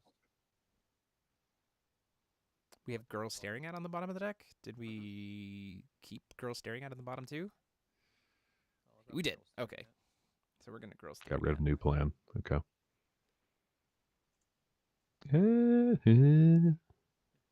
Oh, he's keeping the Zackies. Okay. Keeping the new. Okay. Are we gonna pay 3 for the new plan? Take the Force of Will and Force of Will. Yeah, we'll hard cast the Zackies. Hardcast Force of Will. Yeah, hard cast Zackies just to expel it. That makes sense. Wait, but You it can. doesn't. You can target a spell its controller expels it. It's only the free Yeah. mode that can't target a resonator. But now he can just recast it. No, you can't. It's Right. it's the reveal ability of Shiva that allows you to cast it. If Shiva gets expelled, you can't recast it. Oh, okay, good. Okay, great. Yeah, deck is getting thin. Pass the turn. Probably like around 25 cards, I would Yeah, imagine. for Like sure. 20, 25. I would like to. The year. That's us. Right now. What does The bad timeline. barrier? The paradox timeline. Blue black colorless. So we just use Wild Alchemic. Oh, we're gonna Light Lightning. Okay. Light Lightning is in hand. We'll light lightning. Whoop. Second mode. We're pushing lethal next turn, right? Like we're gonna Light Lightning the Probably. We're gonna Light Lightning the Songstress. We're going to Synthetic Homunculus for Wild Alchemics to use Grape. Expel, remove. Mm-hmm. Expelled. We just got to make sure that Ayush recognizes that the homunculus is a synthetic homunculus and not a synthetic spirit. So he There we doesn't judgment this turn. Is it specifically things with synthetic spirit in their name? I thought it was elemental Synthetic spirits. spirit in your name. Synthetic spirit. Oh, okay. So he can't. Yeah. Can't judgment quite yet. If we pitch, But if he to gets another one. or like right now. Yeah. Nothing before cover. I'd like to attempt to go to recover. 5 or more resonators with synthetic spirit. Oh no, we didn't do anything. Okay, cool. Yeah. We'll step in if he tries to judgment because he does not have the ability to judgment. Yeah. That's a huge balancing feature. All first activation token. Shitoken proactively. Maybe trying to see Yeah, if we got to they- find another name. Hopefully that there's Institute engrave. I mean, you have to grab that Light Lightning, right? Like, I don't know. No, I think you grab. You I have- think you have to grab the synthetic spirit. Yep. Light That's Lightning. okay. You know, that's all right. That's okay. I think he has a synthetic spirit in hand. I just cast it. I would just cast it and save test tubes for later. I will pitch the darkness spirit. He's gonna to pitch. There we dark. go. So that's his 5th. Mhm. It's top 2. Girl Staring At and Oh, he's playing the Hellfire package. Nice. okay. We like- Hellfire we like- there. What is we the like Hellfire there Hellfire. for? So Hellfire is there to just get rid of anything. I mean, it's the same thing as Light Lightning. It just gets rid of anything with stuff. Eternal That makes Barrier. sense. Um, Okay. Now Lucy's gonna judgment. Possible this turn. And then I'd like to judgment Lucy. There we go. We still have coin. You still have 6 coin. will to interact. I mean, that's the thing about this deck. You like it's so economically viable. Like you just save Yeah, will so much economy. will. Yeah, will economy is huge. So we're gonna get to swinging for 1,000. 5. 25. It's per attribute. But the other one's gonna get to swinging for 1,000 too, right? Or for 500 too, right? Yeah. So it'll be 1,000 total. Right. That's what I mean. Yeah. I will just go to end of turn triggers. Depth zone trigger to draw to expel one. We got the trigger this time. Yep. Draw 2, expel 1. We will expel. Is there a world where if we have a girl... Okay, hear me out. You're here with me, right? Is there a world where if we have a girl staring at before recovery, like before even on draw on Joe's turn, we just slam a girl staring at. He only has one will. Like I'm talking about for Ayush. Like if we have girl staring at, we slam it before Joe even draws a card to just say like so much of your actions are main phase stuff. Just turn you off for a turn. I think we saw both girls staring up. That's true. We So, might see both. Yeah. He's gonna I'm pretty pitch sure we another already saw him. copy. He's just been, unfortunately, his opening of a fairy tale is just kind of whiffing here. See if it costs him another 500 life. So far, he's taken 2 elemental spirit swings It's worth of damage. contracts on the top. Why couldn't that have been the face down one? It's he gets the face up, face down card instead. Looks like that was a moon. He was an ascending to the Crimson Moon. Yeah. Yeah. That's it. Yeah, he's just gonna scoop it up at that point. It's a clean 2-0. All right, man. Good luck in the rest. Thanks, guys. Go ahead and report. All right, y'all have a good one. Yeah, that was about what I. There's an element of that was about what I expected that matchup to be. It was going to be like the first couple turns were the most scary for Ayush, but if the opening was possible, then the later the game goes, then the better it gets for him, right? And that's just how Lucy plays. Like if you can get under her, she's one of those rulers that like the later the game goes, the harder it is to kill her. Like you and eventually, it didn't ever come up, but like she can eventually hit a point where she throws out unlimited blockers. Yeah. So like with the new synthetic homunculus, she can generate unlimited blockers. And if for those of you who aren't aware of how that works, is if you have 6, the safety play is to have 6 in your item area and a bunch of synthetics that can block, and then synthetic homunculus. And so the way it works is you let all of the blocks happen. Oh, my camera is goofing out for a second. There we go. You let all of the blocks happen. Everybody dies. You put 3 back to then reanimate all of the blockers again. And then the synthetic homunculus then takes those 3 that you used to pay for the big reanimate and shoves them back into the item area, because that board-wide reanimate for 3 is not hard once per turn.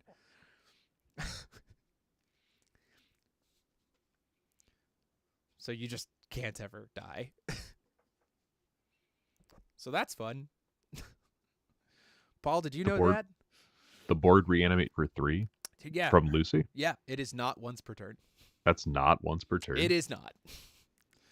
Are you kidding me? The put 3 back, reanimate as many as you can is not once per turn. Only the first 2 parts of her are once per turn. I never noticed that. That's really good to know. She has infinite blockers if she gets with because of the new synthetic homunculus. So, yeah, that's a thing. So, again, the later the game goes for aggro, the harder it is for them to kill her, right? Because she just eventually hits a point where you either have to burn their face or you just will never be able to hit them. And if all of your reach is hitting their face, then if all of your reach is just more bodies, then the bodies will never kill you. You just can't win the game, unfortunately. Yeah. So, yeah, that's that. Yeah. Learn your Lucy matchup, because she's coming for you, man. Yeah, I mean, she's coming. It seems like JPK might have been the one playing her over in Germany and top 8'd with it. So like Lucy is a deck. 100% Lucy is a deck that you have to respect. I thank Ayush for showing us the nastiness that is the Shutulkin engine. That was crazy. Just wow. Like I wouldn't have even, I'm not in the testing mindset, so I wouldn't have thought about that because I was like so focused on like Great Works version for the channel, but competitive Lucy using Shutulkin makes a whole lot of sense. Like, dang, that was really good. So just so much card selection, card value, hand manipulation was really cool. So that's going to be it for us for right now. We're going into round 5 in a minute. Still got some minutes left on the clock there, about a minute before we hit into overtime, and there are still several matches playing. So we will be back in just a little bit for round 5. 2 more matches to go today. We're having fun. Matches have been real fun, really cool. Interesting play lines, interesting techs. Probably gonna look to see how one of these books decks is doing. See if I can see that. Oh, here's the other thing that I want to point out. There's only 2 guilds today. Yeah, where are the guilds at? And there's no luminary players. There's only a solo Mars. No luminaries at all. What is happening? It's people are just playing what they want to play, which I think is great and I think it's fun. So curious to see what comes out of it. We'll be back in a little bit for round 5. See y'all soon.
Okay.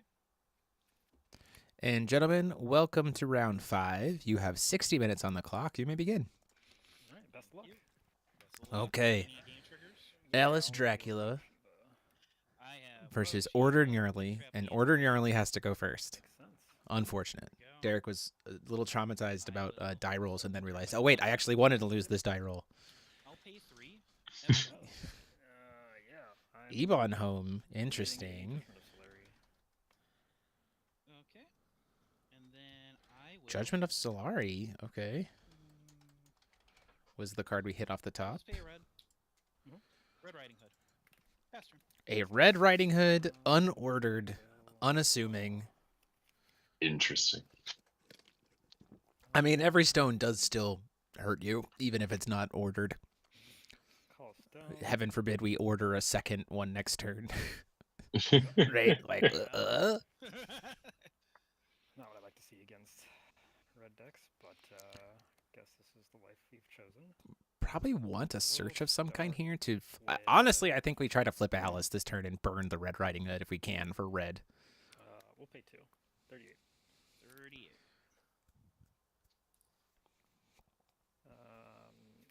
Activate Baby Cheshire. Cheshire Cats. The search for good. Cheshire Cat the Pilgriming's going to come down here. That gets us a shuffle. Small trash. Which lets us then... you want a Judgment Alice here to pop the... Like, that red is scary, right? Like, Yeah. Counter. The damage very quick. very quick. Yes, Like, you the could just search get Yeah. exploded on. Okay. And then resolve enter. Yep. Draw 2, put one back on top of the deck. 2, 3, 4, 5, 6, 7. Gonna have to discard the hand size at end of turn. Oh yeah. We're gonna have to... We're at 8 That's a- cards. Put one back. Yeah, we'll unreveal the Cheshire. The Cheshire's getting put back on top of the deck. See here. I do think we just... Interesting. Judgment for red here to pop the little red off the board just feels so good here. We'll produce a red. There it is. There it is. Yep. Yep. Judgment the Alice for Flip. the burn Whoopsies. effect. Yep. Okay. 10. Fix that. And we will make her astral for Virgilia. Oh, we're going in. You got the astral. Yeah. Virgil. There we go.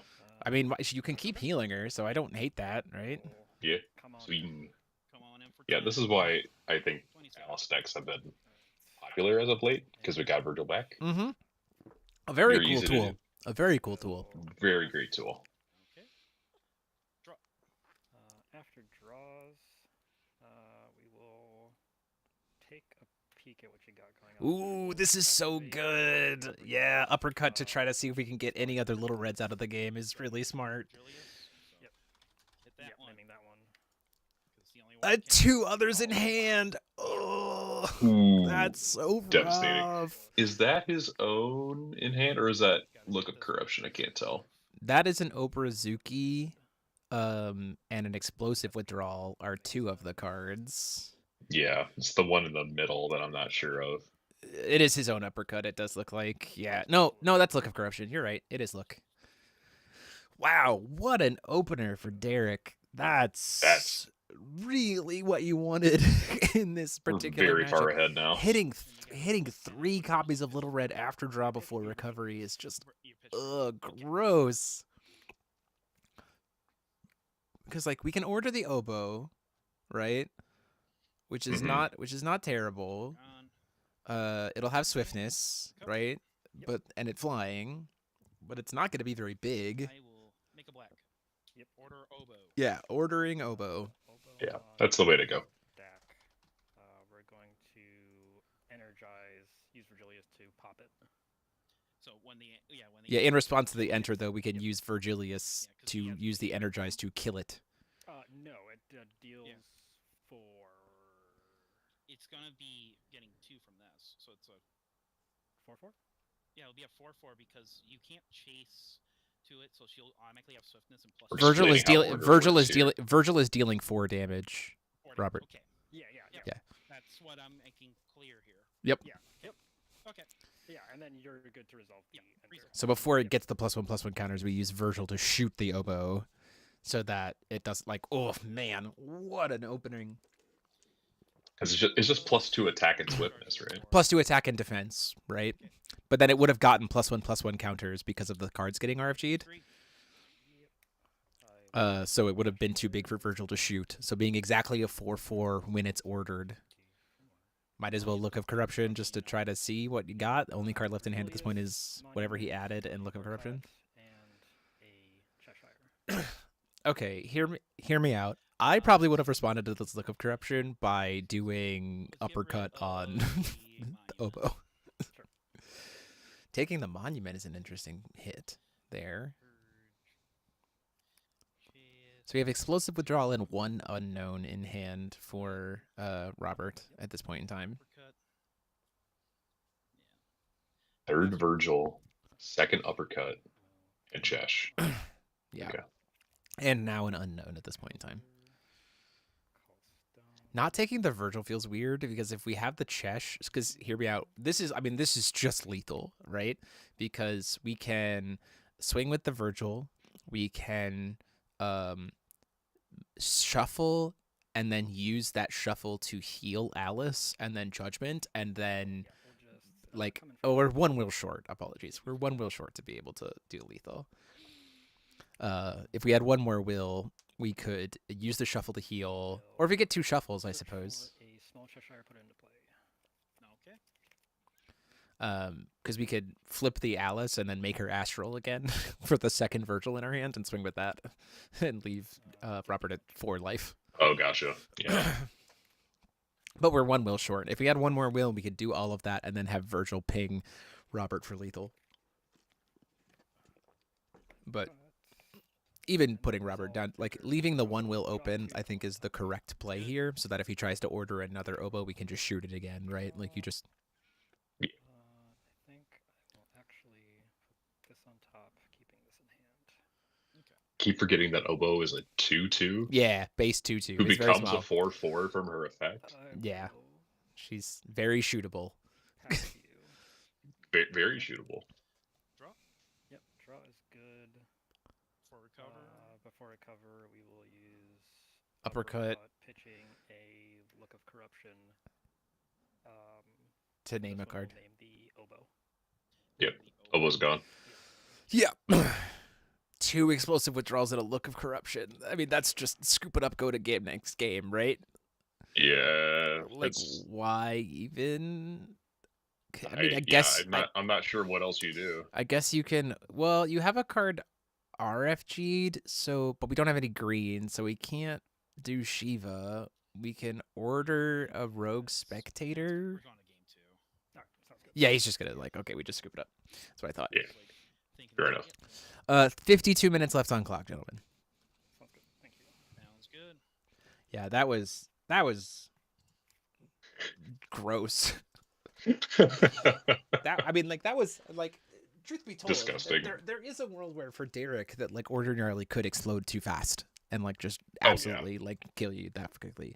That was the exact right sequence of stuff for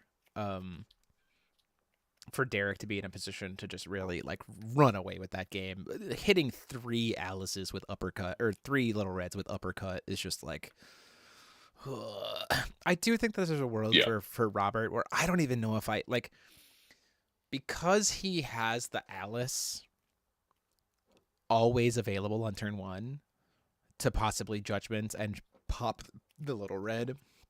Do you even commit to Borderless? I don't even think there was a world where I would have played that Little Red in advance. Because think about it, if he hadn't, right? If he hadn't played the Little Red in advance, like Derek could do the Virgil line or whatever, but then on our next turn we just order the Little Red, and he doesn't have enough will to be able to shoot it because she'd be a 4/7. Yeah. Right. So then you're just like, okay. And then the uppercut doesn't get any value. We have the second Red Riding Hood in our hands to go off again, and then it's just like, I don't know. I feel like we could have really punished Derek's line if we hadn't played that Little Red proactively. Clearly, I mean, it's certainly a world. Clearly, as Robert, we're going to go second here in game 2. Yeah, there's an element of surprise here because this is the only Alice Drac in the tourney, right? Correct. But I mean, Derek did play Alistrak last GP, but I don't know if Robert saw the match or got to play against it or whatever. Yeah, So- this is a relatively unknown matchup. I'm gonna be real. I have never played against an Alice deck since probably we were testing for camera on Grim Alice. Pilgrim Memories. Yeah. Right. So it's been a long time. Yeah, it's very cool. Like the Virgil brought some really cool tools for this deck. Virgil and Uppercut give some really cool tools to this deck.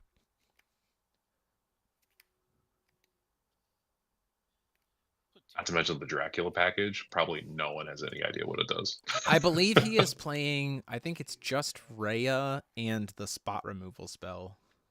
Yeah. That like if he RFGs it from graveyard, he can like pay life to have Dracula shoot something. The idea being that it's just like it's a quote unquote free piece of removal. Let's go. Beginning game triggers. Games. Yep. Yep. All stone. Another Moonshade. All right. Sounds like. I think you just We'll pass to you. Yeah, I think you just pass. You always want to be prepared to potentially punish whatever. Summon the Charger of Wars being used by Robert. Like there is a turn where we just die immediately. Order is good. Enter on the stack. We're trying to kill this oboe. Getting your Rezo stolen is always scary. Yeah, for sure, Citrus. Absolutely. That's very real. Pay 2 for Makage Ray. This is what I'm talking about. So Ray is going to come. It costs a little bit of life. I'm at 38. We're gonna gain it right back. We don't get to gain it all right back. With your Rhea swing, right? Like you get Yeah. refunded pretty easily. And so now we can use Alucard's blood to pay 4 life to shoot the oboe before it gets its enter to resolve, and then it dies. Right? This is crazy good.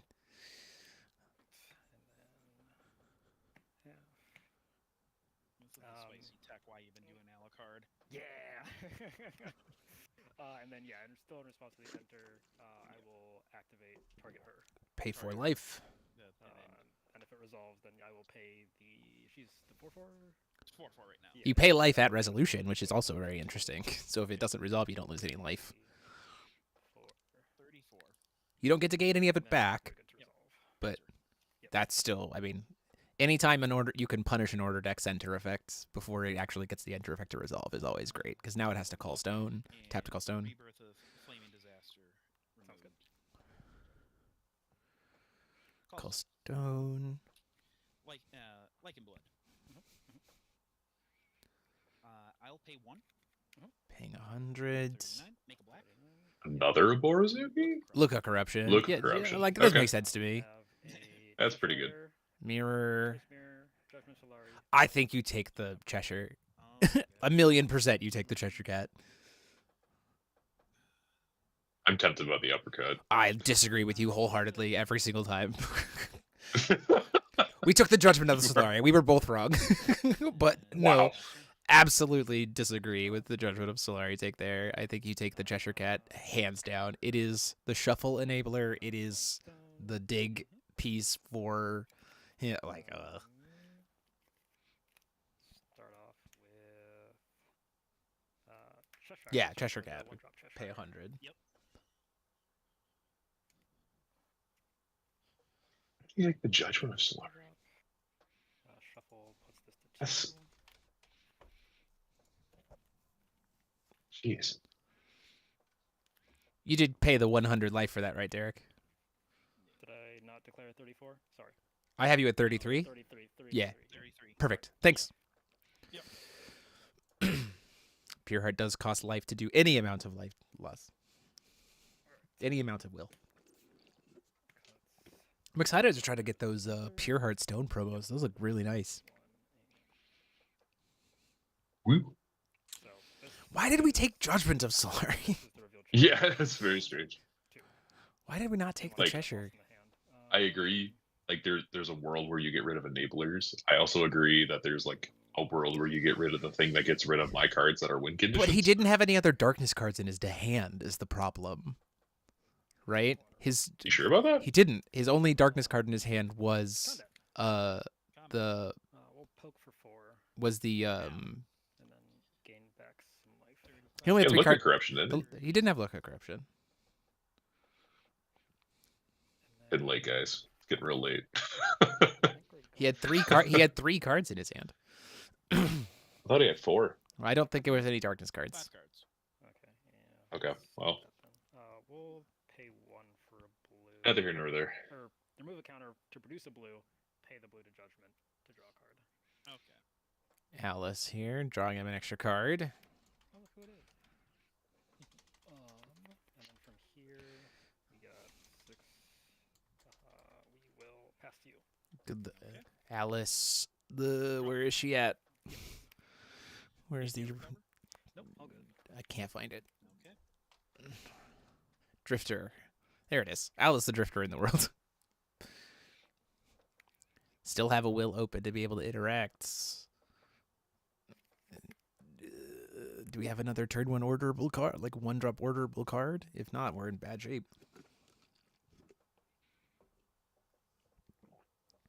I will call. We do not. Ooh. Scorch Bales. Scorch Bales. Okay.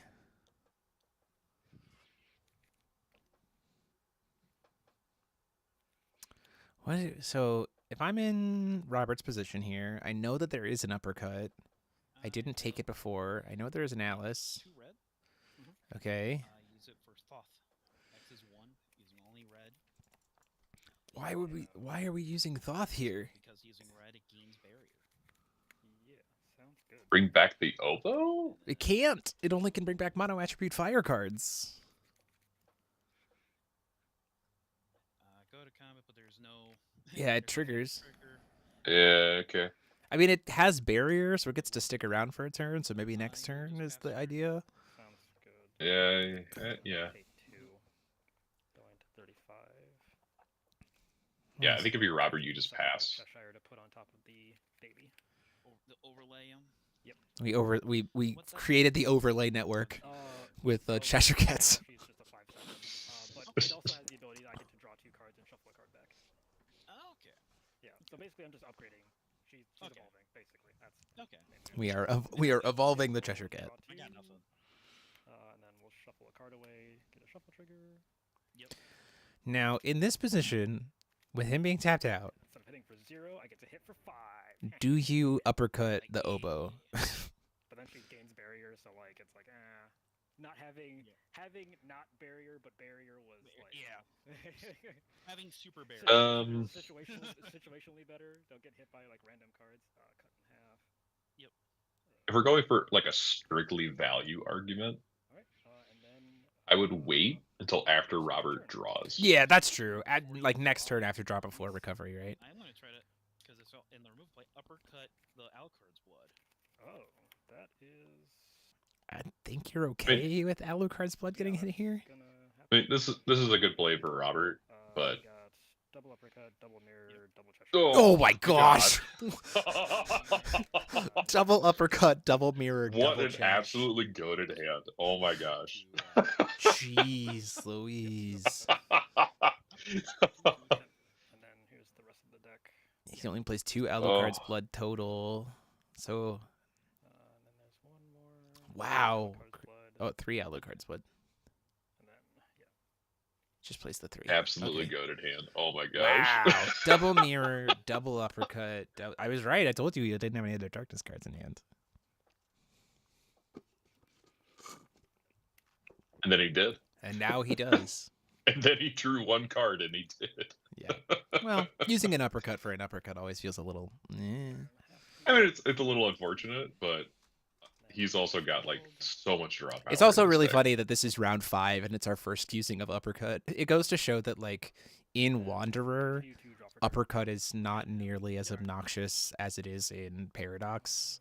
Like there's a lot more counterplay and play around it and ways to mess with those kinds of things in Wanderer than there is in uppercut, as there is in Paradox. So which is really interesting to kind of should be able to showcase.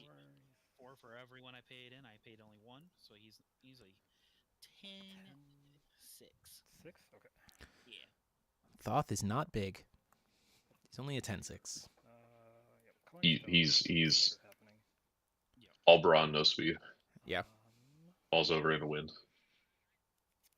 Let's start with.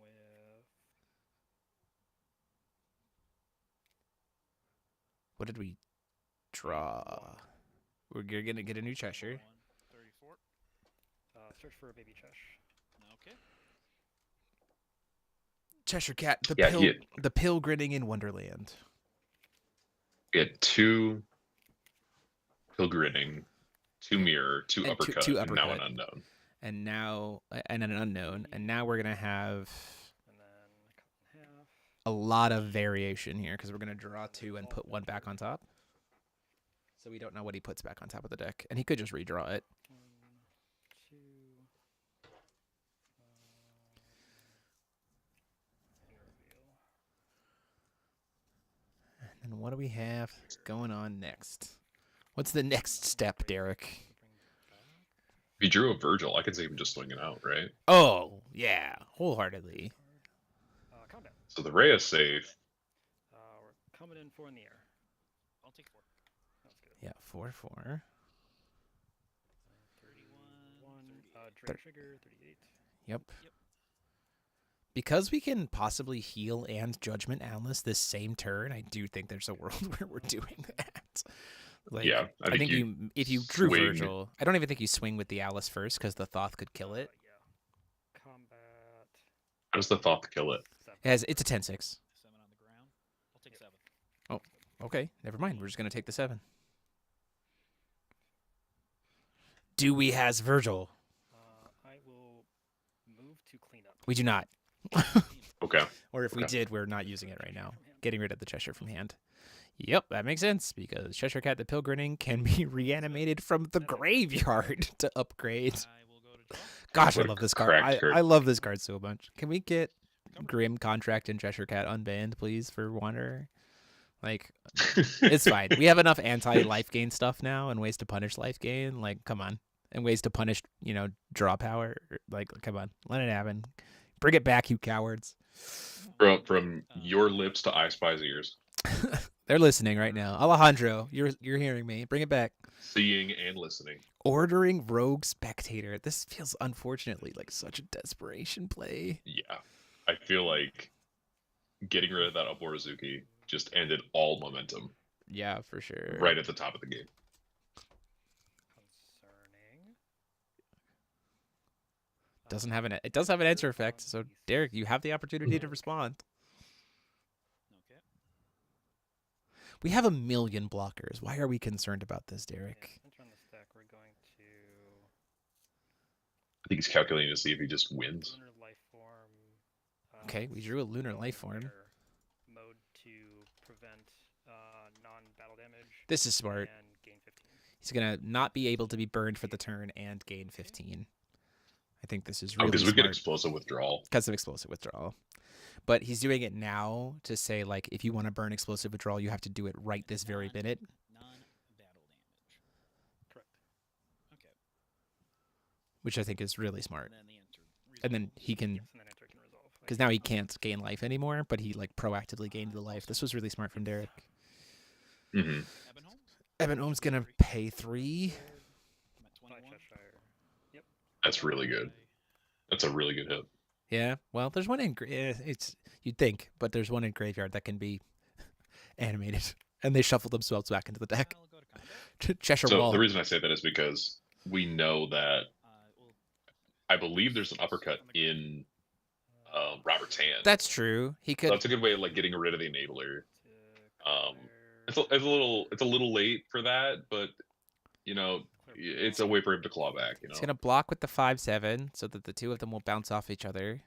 Thoth has now triggered and does nothing because the combat's already happened. Stopped. Like in end phase, we animate another Cheshire Cat. I will make a red. I'm gonna use the rebirth. To That's destroy. Token generator. that's gonna get. We're gonna mirrored. pop to make tokens. That's gonna get mirrored. I mean, immediately. that cost to destroy. Just double check. It destroys at resolution. It's destroy target J ruler you control. Put a 4/4. I have the text here for you. Thank you. Put a 4/4. Put a 4/4 4/4, and then because I'm gnarly, I get also an extra 4/4 for each of my stones. Okay, Yeah. that's the part that I was missing. That's getting mirrored immediately. I will pay 1, go to 52, and attempt to mirror the rebirth. You've mirrored it. If he has a second one, I mean, that's just game, right? Like, if he, sorry, I guess I should say, if he has a second one and he has a Virgil, that's the game. Like a way to stop whatever this one drop play is off of. I will attempt to do this then. I'm going to pay a red. I'm going to go Raging Messiah. Raging Messiah? Raging Messiah activation on the stack. I think you don't care. We're going to... You can't take any burn damage. The Thoth. Does Thoth still have barrier? He still he has gains into the next. I mean, does not have barrier anymore, so he's free. So this is, I mean, it's just 2,000 damage. Like, what are you concerned about off of Raging Messiah? So you paid 1 into him, so he's a total cost 2. Yeah, we're gonna attempt to.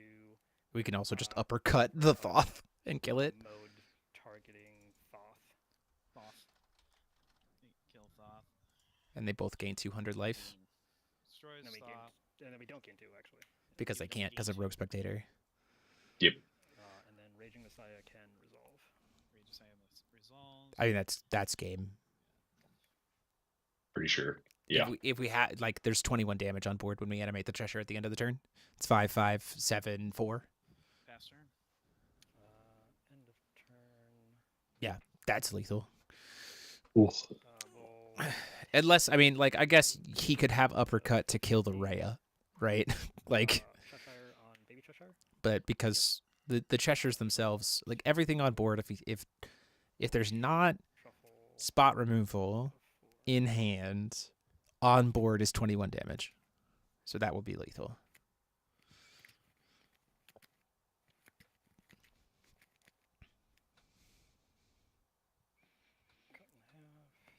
Heck, good. Yeah. He's played this really well. Derek has played, like, knowing the outs and the concerns about what could be exploded here very well. Stone. We will Just move to combat. go to combat. Yep. We got 5. 5. Yep. 16. 16. He has a mirror in hand, too, so, like, I don't know if there's any way to, like, Derek isn't lethal here. 5. Yep. 7 and 4, right? 7 and 4. You got it. And, yep, there is nothing there. I'm making you do the math at least. Yeah, no, absolutely. Yeah. So there it is. Going to the math stuff. Going into the math step, making him do it. I was one off. Yeah. Thanks, guys. Go ahead and report. All right. Have a good one. Thanks, Jeremy. Thanks, Jeremy.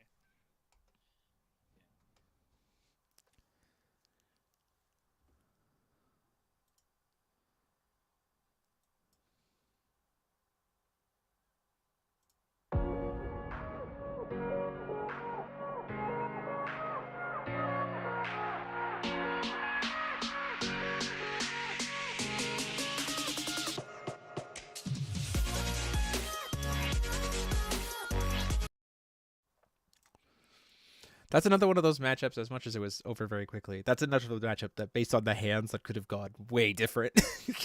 Like, very easily could have gone the other way in, like, 2 seconds. Like, Derek just, I think, played that really smart in terms of making sure to hold up the stuff to...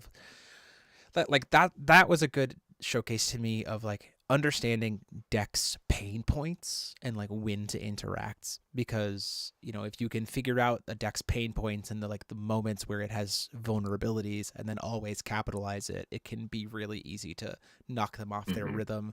I think a good kind of similar illustration to that I experienced this past Wednesday was playing against Leica, and, like, in the early turn where they went to go do, I was going second, and they went to go to Tiger God's Art, and I had, like, hard mulliganed for Lorite in both games with a green Energize. So I was like, I can't respond to the God's Art. I can respond to the Enter effect, stopping the Tiger, and therefore making all of your next tiger costs 3, and like when you do that to Leica, it's like, that's a lot of value. Like that's a lot to have to like be set back by. So it's like learning a deck's pain points and when to interact, and then planning accordingly with like mulligans and like what you're teching for, I think is really, really important. Which is why I think also in deck construction, I think it's still really important to diversify your answers and threats, so that you can, in Wanderer especially, the field is just so insanely wide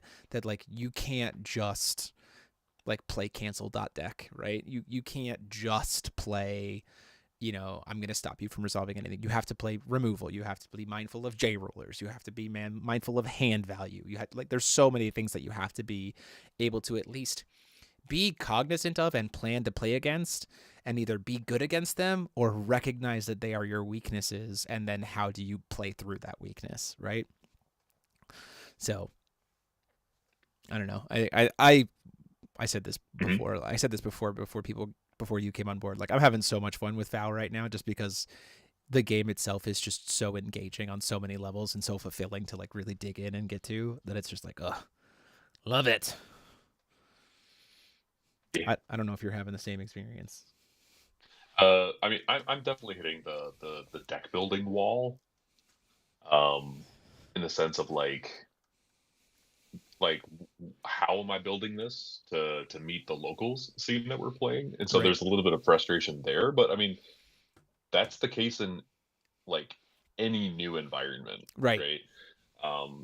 There's so much to consider, especially at locals, where like anything can literally show up. So it's like, okay, and like, all of our people are good, like they play well. So we had so 11 this past week, which was awesome. That little wall, we had 11 people, some of whom were completely new. Yeah, brand new people. And so I mean, just hitting that space and just being like, okay, I gotta push through that. I mean, that's where I'm at. Yeah, and there's some enjoyment in that.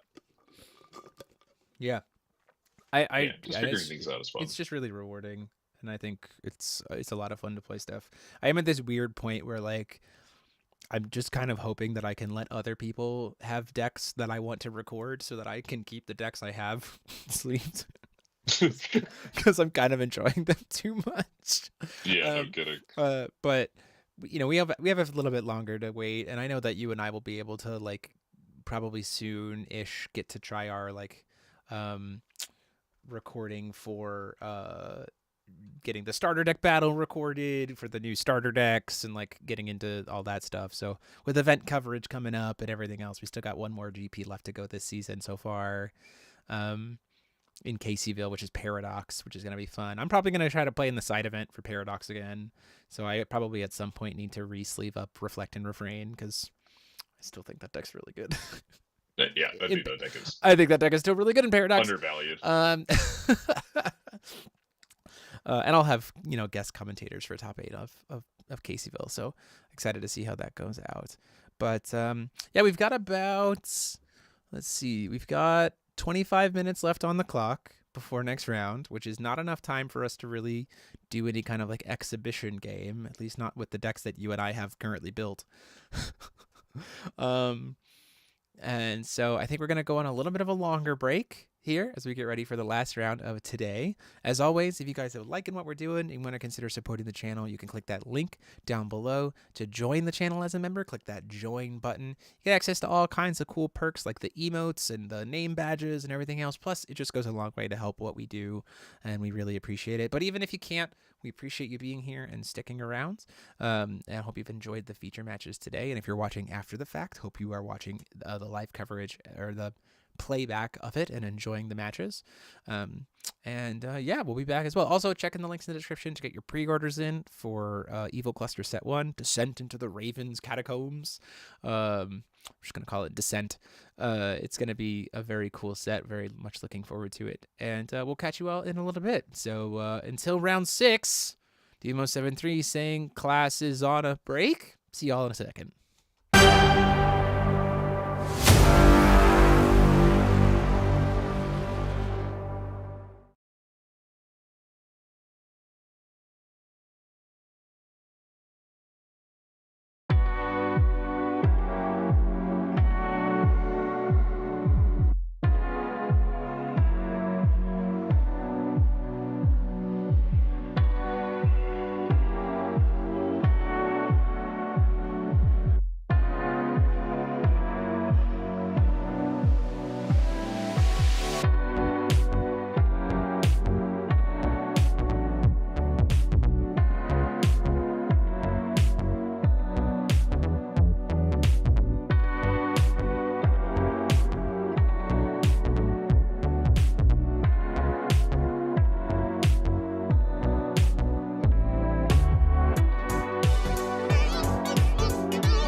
Hi Rez, are you enjoying the new format, Paradox?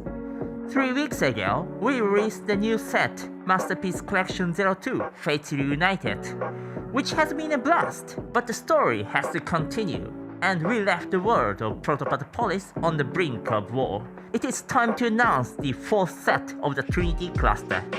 Alex Sansta and Zaki have achieved the impossible, preventing the kingdoms of Protopolis from plunging into all-out war. A peace treaty has been signed by all nations surrounding the sacred ruins, and yet war has begun. But this will not be just any war.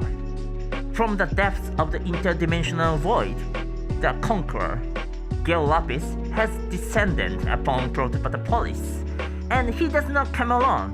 At his side march, his most loyal and fearsome allies, Ashwin, Commander of Darkest Fires, Sylvia, Blade of the Primogenitor, and Blazer, Gil Rabus, behind them. An army of Cryptis spreads like an unstoppable plague. But this is only the beginning. Two unexpected allies have joined him.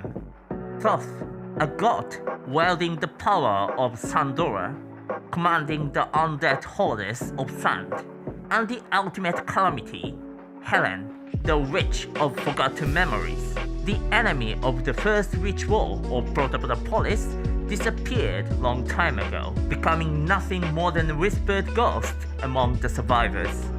With the entire world on the brink of disruption, its fate hangs by a thread. The Coalition, Academy City, the Hanada Group, and the three kingdoms of the Underworld, the Light Castle, the Federation, and the Forest of Amilsol must unite under a single banner. The heroes rise.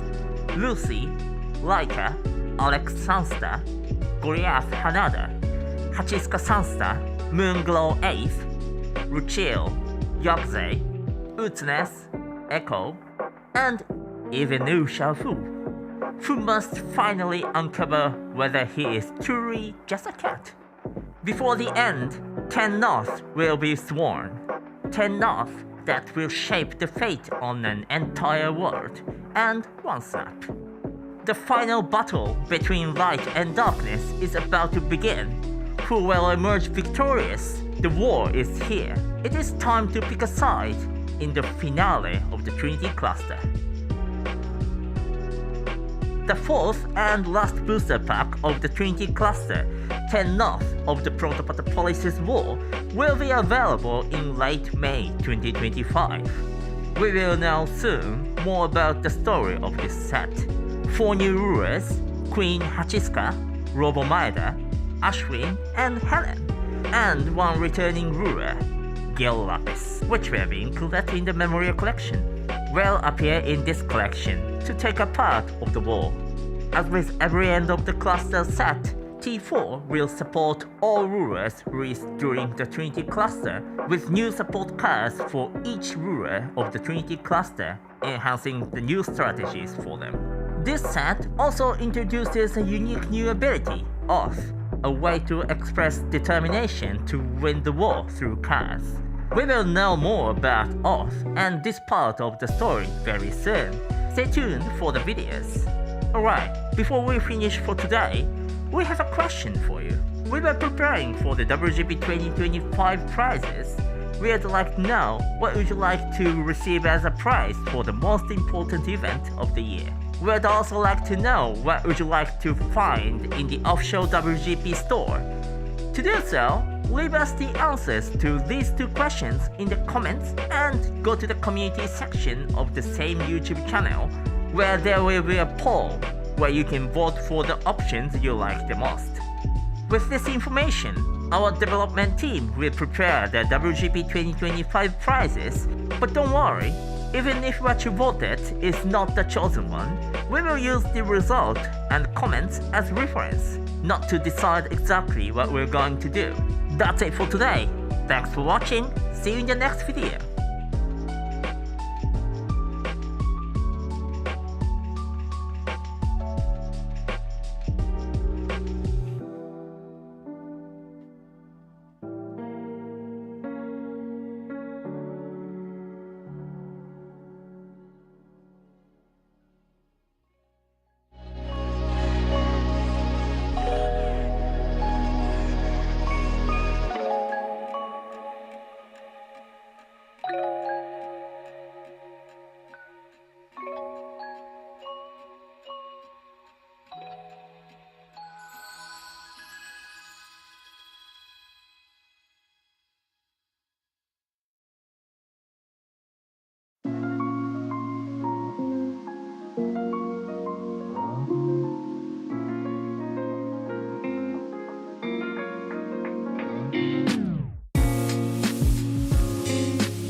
After much effort, peace has returned to Protopaterpolis.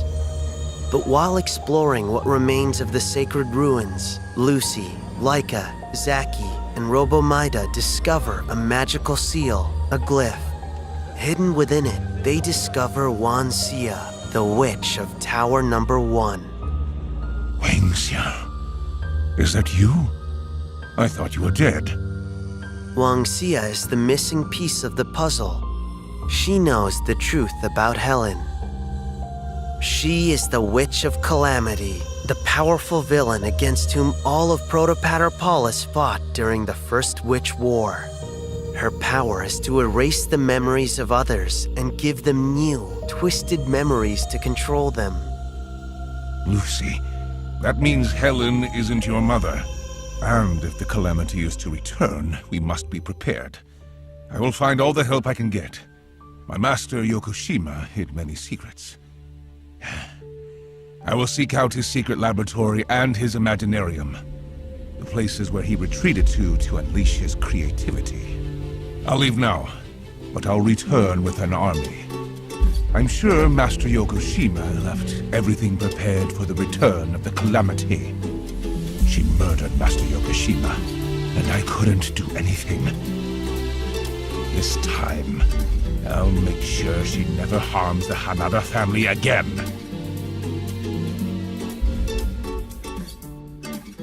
For many years, Robomida has been the guardian of Hanada family, the protector of his master Yokoshima's bloodline, and, in a sense, the true leader of the Hanada group. Saddened by his inability to save Yokoshima's life, now that Robomida knows he'll have a chance to avenge his master, he will do everything in his power to defeat the witch Helen, also known as the Calamity, and take revenge. Robomida has two very different playstyles. He can focus on following the order of his current master, Goliath Hanada, and use build and demolition, or he can use what he learned from his former master, Yokoshima Hanada, and use Call of the Monarch. If he follows the Goliath Hanada strategy, Robomida will have the full support of the Hanada group, the new automatons, and the technology designed thanks to the knowledge acquired at the Yokoshima's secret laboratory. But if he follows Yokoshima Hanada's strategy, Robomida will have the support of his former master's creations, which are still active after all this time hidden in Yokoshima's Imaginarium. The final confrontation between Robomida and Helen will happen very soon. Will Robomida be ready for the ultimate clash of magic and technology? We'll find out very soon.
Hi Rules, are you enjoying the new format, Paradox?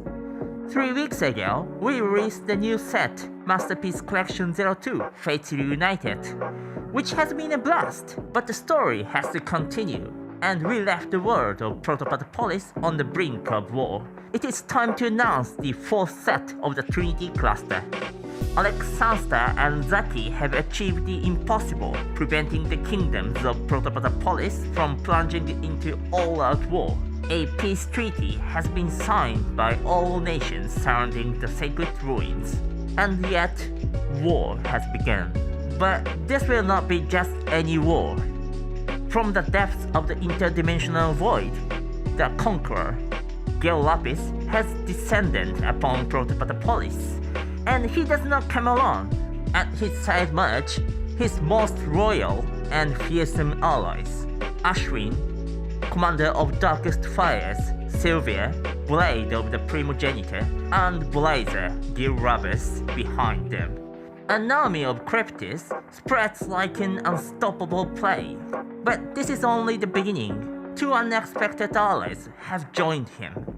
Thoth, a god wielding the power of Sandora, commanding the undead hordes of Sand, and the ultimate calamity, Helen, the Witch of Forgotten Memories. The enemy of the first witch war of Protopolis disappeared long time ago, becoming nothing more than a whispered ghost among the survivors. With the entire world on the brink of destruction, its fate hangs by a thread. The Coalition, Academy City, the Hanada Group, and the 3 kingdoms of the Underworld, the Light Castle, the Federation, and the Forest of Amilsol must unite under a single banner. The heroes rise. Lucy, Laika, Alex Sansta, Goliath Hanada, Hachiska Sansta, Moonglow 8th, Ruchil, Yogze, Utnes, Echo, and even Wu Xiaofu, who must finally uncover whether he is truly just a cat. Before the end, 10 North will be sworn. 10 North that will shape the fate on an entire world and one snap. The final battle between light and darkness is about to begin. Who will emerge victorious? The war is here. It is time to pick a side in the finale of the Trinity cluster. The 4th and last booster pack of the Trinity cluster, 10 North of the Protopolis War, will be available in late May 2025.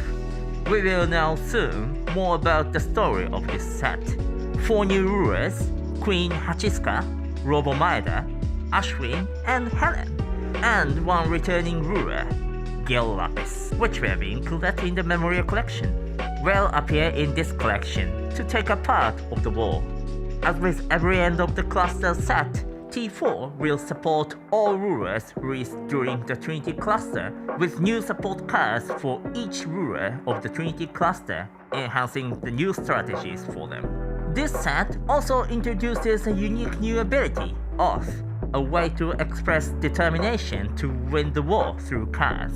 We will know more about Oath and this part of the story very soon. Stay tuned for the videos. Alright, before we finish for today, we have a question for you. We were preparing for the WGP 2025 prizes. We'd like to know what would you like to receive as a prize for the most important event of the year. We'd also like to know what would you like to find in the official WGP store. To do so, leave us the answers to these 2 questions in the comments and go to the community section of the same YouTube channel, where there will be a poll where you can vote for the options you like the most. With this information, our development team will prepare the WGP 2025 prizes, but don't worry, even if what you voted is not the chosen one, we will use the result and comments as reference, not to decide exactly what we're going to do. That's it for today. Thanks for watching, see you in the next video.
are my sunlight.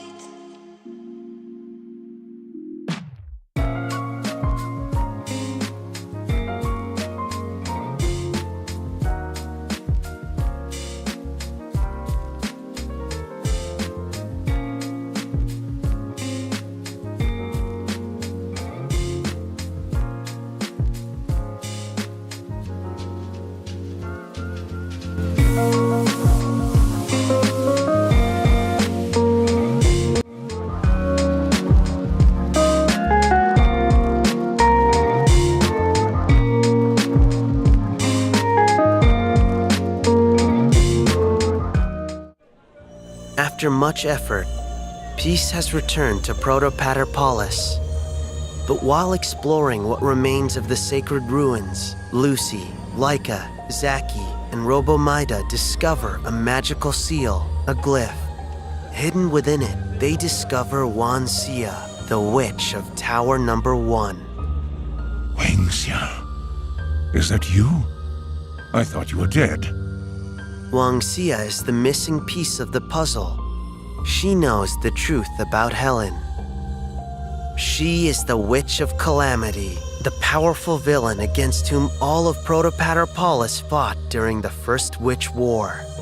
Her power is to erase the memories of others and give them new, twisted memories to control them. Lucy, that means Helen isn't your mother. And if the Calamity is to return, we must be prepared. I will find all the help I can get. My master Yokoshima hid many secrets. I will seek out his secret laboratory and his Imaginarium, the places where he retreated to unleash his creativity. I'll leave now, but I'll return with an army. I'm sure Master Yokoshima left everything prepared for the return of the Calamity. She murdered Master Yokoshima, and I couldn't do anything. This time, I'll make sure she never harms the Hanada family again.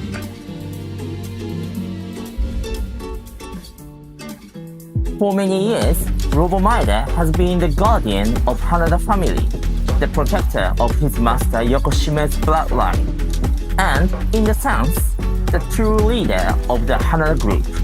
Saddened by his inability to save Yokoshima's life, now that Robomida knows he'll have a chance to avenge his master, he will do everything in his power to defeat the witch Helen, also known as the Calamity, and take revenge.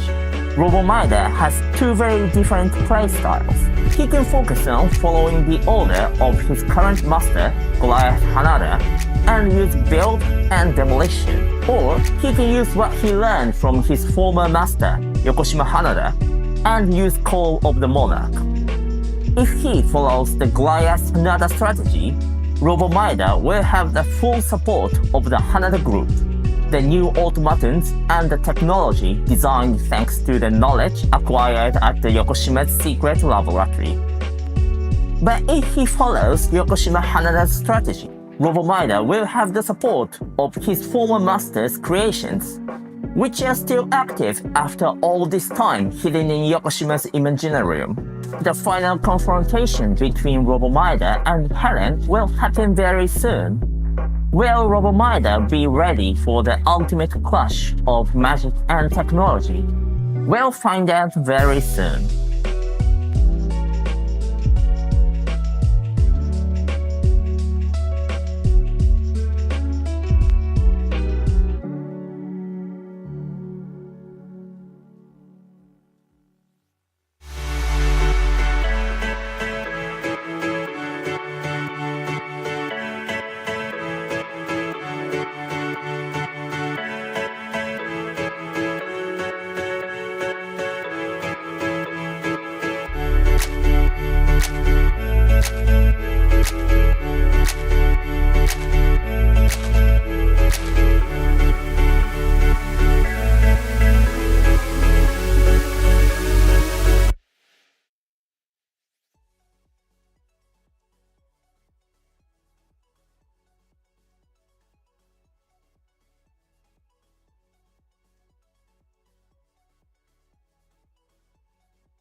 pushing us back to talking.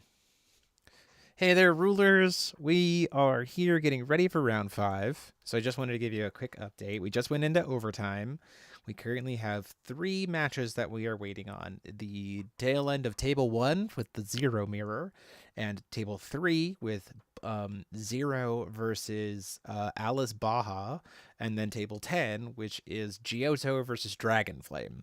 So just waiting to see which one of those, how those come out on top, and then we'll get started with round 6, final round. So just wanted to give you a quick heads up. We'll click over to the other little short break scene, and we'll be back in just a little bit. So thank you all so much for joining in. Again, catch you in a little bit for round 6.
Okay, we're getting ready here for our last match. These guys are currently sitting at table 5. Both potentially in contention for top 8. This is a win and in for the two of them. So we'll see exactly what comes out of it here.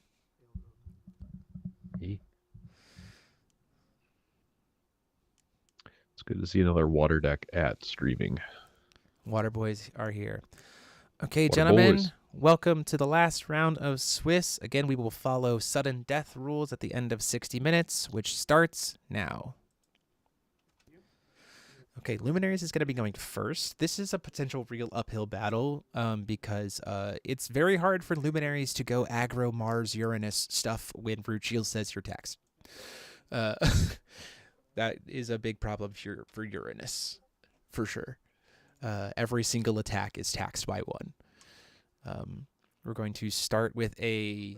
okay, Professor Shiitake. Ruchiel's going to start expelling stuff. Do we hit a something to cast? We did not. No fishing spot. I did see that's an antibodies. Yeah. Okay, we're playing Ruchiel antibodies here, so some spice. I'm so here for it. Okay, very interesting. So we're definitely not playing Star Scale on the main. Yeah, for sure. Yeah. And the reason why we haven't investigated here is because investigates during the next recovery phase, and both players skip the first recovery phase. So there is no Shiitake investigate here during Tomas's first turn. Antibodies is out. Antibodies is going to kill Shiitake. This is a 6/6 antibodies. It is absolutely going to kill Shiitake.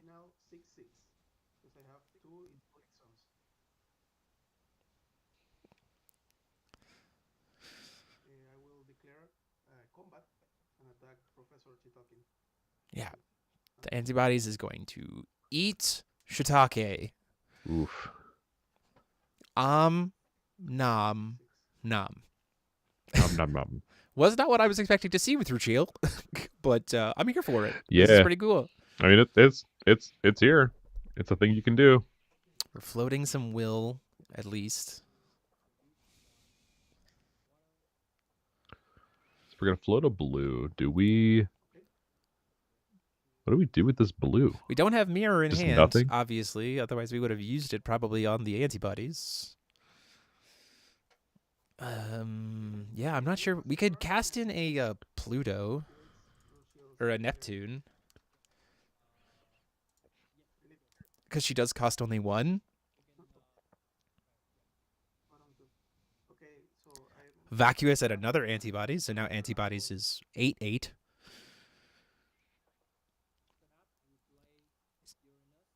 Oh, that's right. You can use it for Uranus too. Because you can use a mana counter to get rid of the red. So we get Uranus in. Interesting. Yep. He makes a token. He'll be able to swing in a little bit this next turn, right? It's a 7/5. Draw for turn.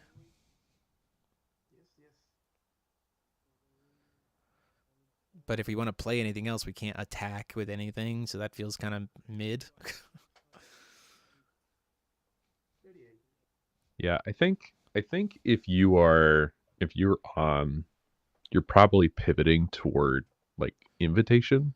Yeah, burn at this point in time. I think at least until we can generate some extra will. Like, there is a point where you can, if you have multiple Uranus, you can kind of get more value out of the tokens, recovering more things. But it still sucks that every single piece of it, like aggro that you want to be doing here, is going to cost you will just to even perform the aggro piece, right? It's like, oof, that's rough. And you still have to deal with the fact that there's, antibodies on board. Second Uranus. Now we're out of mana counters.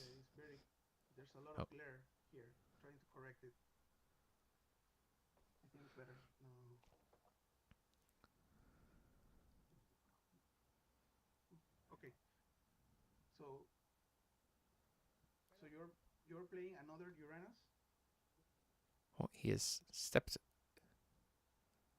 There we go. 2, right? To play it. Cost 2. What? So you just pay. He's You pay fixing 2 his life glare. to produce red, and He's burning a mana counter to reduce its cost by 1, so he burned the second counter off of the Mercurius because of the extension rule.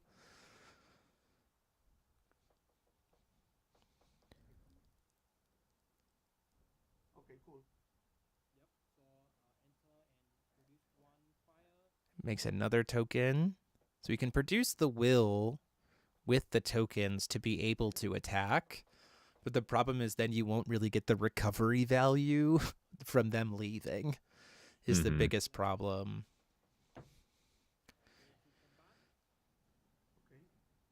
We can kind of chain attacks here, right? I think, hold on. I'm going to hold you there real quick. The text of Ruchil, I've stopped your timer and putting you to a judge call.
Okay, you guys are good to continue. We have 55 minutes left on the clock. So yeah, what you were trying to do does work. Thank you guys for letting us pause in there. So he essentially can use the token to pay the 1, which will then recover it. So it's a little bit of a buffer protection for Uranus. And he has 1 floating. So the 1 from the token then gets paid essentially to allow the Uranus to attack, kind of giving it like pseudo-vigilance. Right? Or defiant, but defiant, essentially defiant 1, I guess, in some cases. And we're going to pitch to try to maximize damage. We're using Mechanized Blade Dragon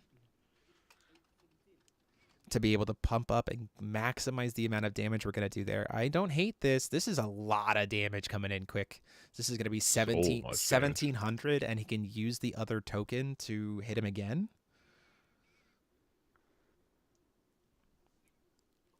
Down to 21. And then he can use the other token by banish to be able to attack again. He's just deciding if he wants to do it. He's going to banish the token, recover him. He's got another, and then the red is burned there. Hits him for another 17. Woof. Well then, that's one way to get past Ruchiel's tax wall. Knowing that works with Uranus that way. Crazy. Do we have a way to stop it? Wow. It's a barrier quick cast. Unless we have a blocker.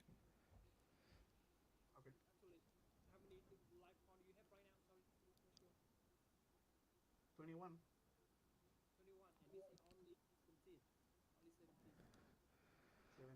And then the other one attacks. He doesn't have the will to be able to attack anymore. Yeah, so And then that's the end of the turn. We're going to expel 2 at the end of the turn. Mandatory trigger. I will expel bottom 2. Hit some things that can block. Unfortunately, no blockers That's there. a new plan, it looks like. Now, one of these Uranus is going to die, right? Like, if we have another antibody, then we can kill both of them, but we're at 200 life at that point, which doesn't feel great. Because antibodies could attack into one of them and kill it. And On only has 2 cards left in hand, right? So it's like... It's kind of a thing. Do we have another antibodies to be able to attack into the second Uranus? That would certainly be helpful. Yeah. How many do you run in this scenario? I probably run anywhere from 8 to 12. Going down to 2. King's Hopeless Scream will be an answer as well. But we're gonna last movement to pitch back to the hand. He gets 1 Uranus back in hand. So now we can't afford to block with the antibody. We can't afford to attack with the antibody here. Unless he's got mirror. Mirror in hand would be great. Because now we know he'll have the will to be able to play the Uranus and swing out. And swing twice. So you can't possibly swing with the antibody here. Because you need it to serve as a blocker. At the end of turn, I will go to the end of turn and expel the bottom 2. Uranus doesn't have first strike, does he? No, just quick cast swiftness. So. Yeah, just quick cast swiftness. Oh, we got a fishing spot. This is helpful. If we've got a chance to be able to cast. Whew.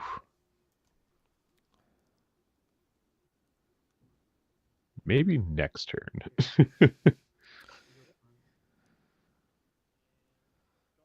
Because we're essentially down to 1 stone. Yeah.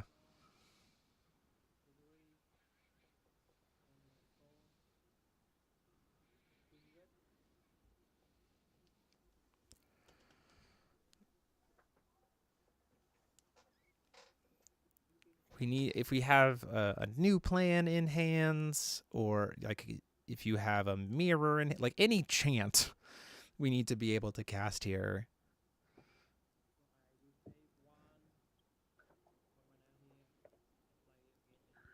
Here comes the Uranus. He's got 1 card left in his hands. Uranus is able to swing multiple times, but we've got the antibody that can block it.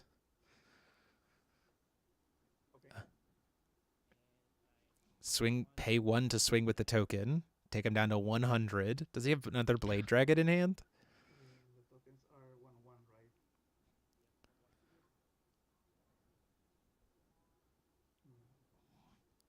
Can't. This is wild. This is... Okay, no blocks. No blocks. Did we have Blade Dragon? There it is. Pitching Raging Messiah to make it double exactly damage? Lethal. Wow. What a draw. 49 minutes, just under 50 minutes left on the clock, gentlemen.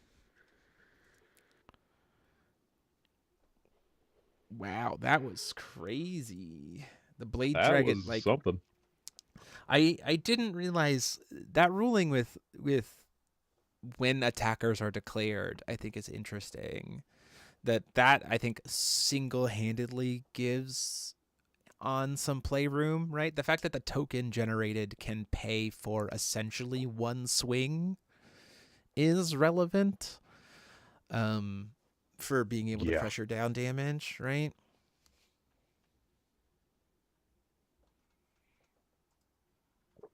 It essentially means the only thing the deck needs to do is downshift and say, instead of killing you on turn 2, I'll kill you on turn 3. Right. certainly, and not seeing. It doesn't seem like we saw any, like, not seeing fishing spot early kind of sucked. Not seeing any token generate, like no chance to be able to generate blockers there kind of sucked. Yeah. Like, no removal either. Outside of antibodies. At least not that we saw, right? Yeah.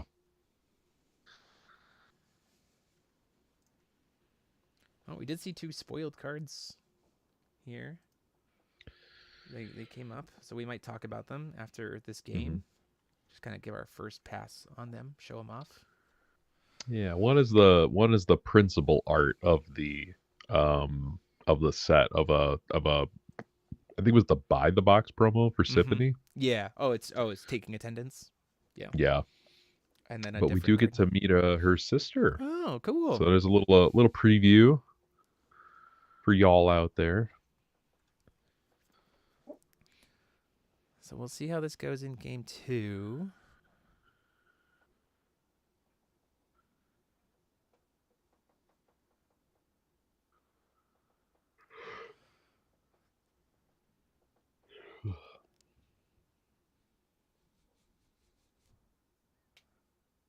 What are we? I'm curious how many antibodies are being played. I also do believe that while on a win and in is also from a region, given that he has that playmat, I believe is from a region that also is ineligible for invites from this event. So, because he, I believe, is from the Singapore area, and they have their own GPs. Just doing it for style points. Hey, playing events, just doing it for reps, I think, and the promos, and just wanting to jam more Force of Will, I think, is never a bad idea. That's been the cool thing about this season with the Discord GPs, is that, like, you know, players from international regions have been allowed to play. Just had to recognize that, like, they are ineligible for invites if they are from a region that has an invite, and if they want to get the promos, they have to pay extra for the international shipping, which I think is a fair compromise. I do know that several of the international players have said, like, I don't care about the promos, I just want to play. So, like, I think that's also a fair point, which has been really cool to see. It's led to some really cool Discord events this season. So I'm happy that that was able to get worked out, and kudos to Games and Geek for getting all that worked out. Putting Luminaries on the draw.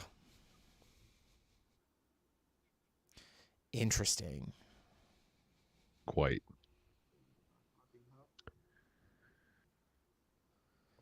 Why are we putting Luminaries on the draw, giving him more will to potentially attack you with? Yeah. I would think I would want the extra will and the extra card to increase my chances of finding mirror. Yeah, I agree.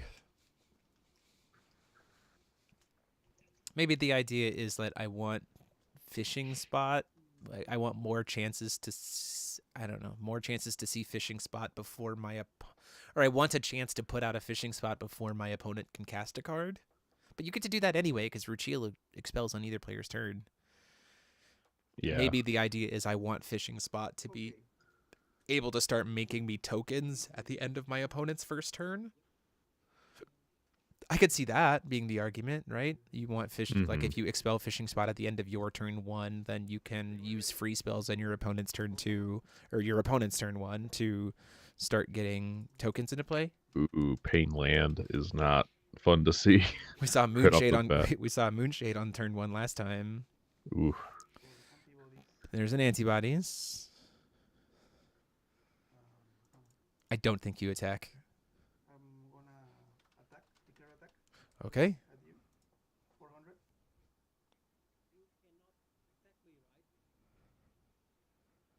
So swinging. This is a choice.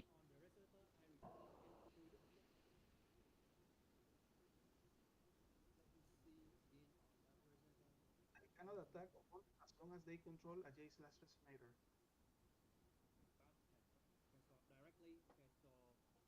Yeah, if you have nothing on the field, I can attack you directly. So right now it's 4/4, right? Yeah, 4. It's only 4. Takes me down to 36. Neptune. Okay. I think that it has untouched. It has. You have no will, so I don't know if there's anything we can do about it.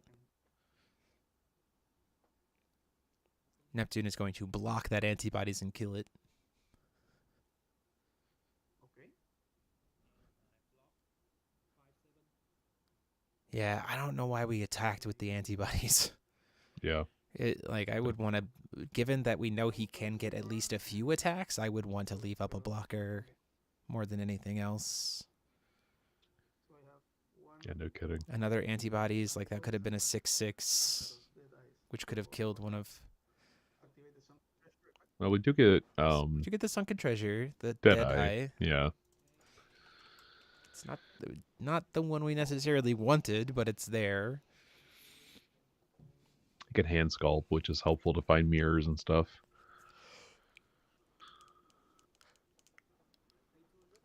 We don't. The Neptune doesn't get to recover. That is a relevant point. He does skip his first recovery phase. Shitake's here. Oh, we missed investigate trigger last game, by the way.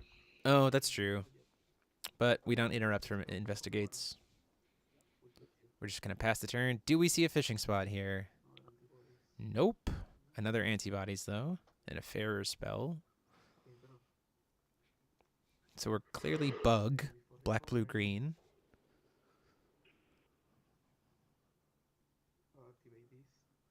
We're going to draw one, shuffle a card from our hand into the deck. We forgot to foresee. Which is interesting. You can stack these triggers so that you can foresee and then expel. So I actually, that's a nice little lineup, right? Yeah. We need to find fishing spot like now. Is the thing. So I hope he maybe catches that he can do that first to try to sculpt a little bit. Investigate. We have a Uranus and a new plan out on field. We can't possibly cast the. Oh, that's kind of helpful for us. We can't. Oh no, we can still cast the new plan because of Shitake.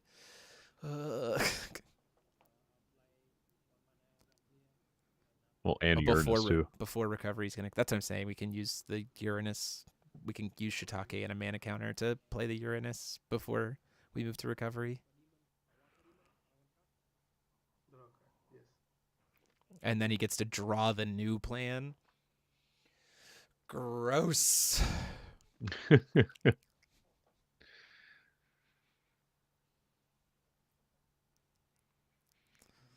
a lot of stuff on board.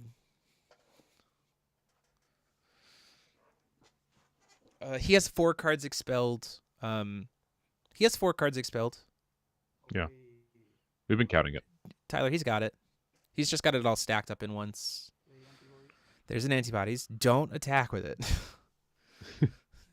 I guess actually there's something to be said about attacking the... Because of what he has for blockers, go after the Uranus here. Yeah. Threaten the Uranus. Because even if he blocks with the token, it's enough pierce damage to kill the Uranus. This is where a Hellfire would be really helpful too. I agree. But the Uranus is certainly the card you want to attack here. The problem is he can banish a token and save his own Uranus, though, too, because of the Neptune.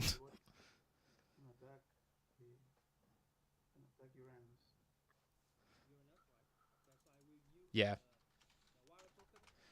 So Neptune can banish her token to put 2 counters on it to essentially gain 2 Luminaries mana, and then when that token is bounced back to hand or leaves the field, you can then bounce the Uranus back to.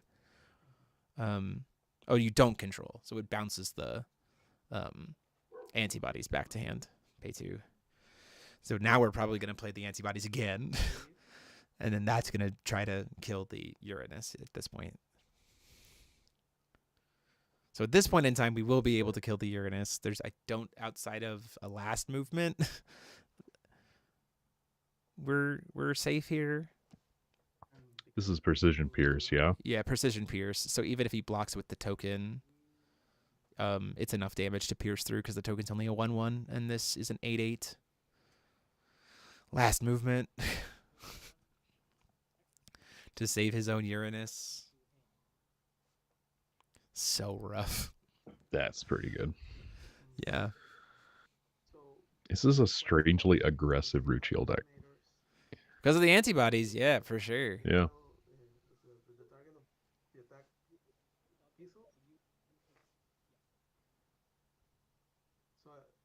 What happens with the attack? If the attack target is gone, the attack is then gone. Okay.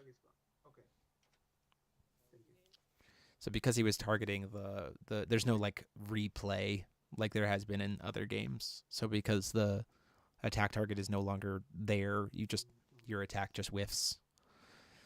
Think of attacking like a targeting spell. If the target is gone, nothing happens. Fizzles. End of turn. I will foresee one. Foresee 1. Okay, so we are foreseeing then expelling. Hopefully it's staying on top. Okay, we are going to expel this card. Hoping it's a fishing spot. Activate this. Okay, nope, we're shuffling, so we don't want to expel that card either, but we also didn't want it in our hand. Come on, fishing spot. You want to see the deck do something. Like, you want to see it try its move, right? It's got the token generation absolutely. stuff. Or eggs. Yeah, eggs will at least make some blockers, right? Yeah.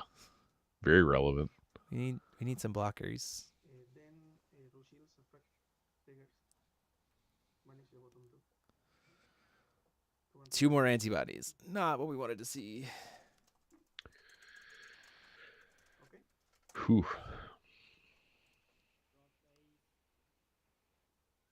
That is, in fact, a 12/12.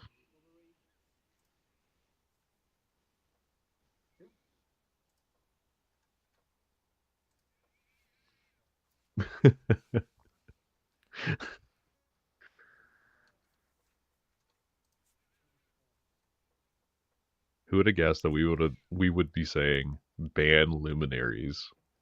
Well, wow. But I'm just like given what they were in Lapis Cluster. I do think that I don't think they need to necessarily be banned, but I think in my personal they have something has to be hit from them.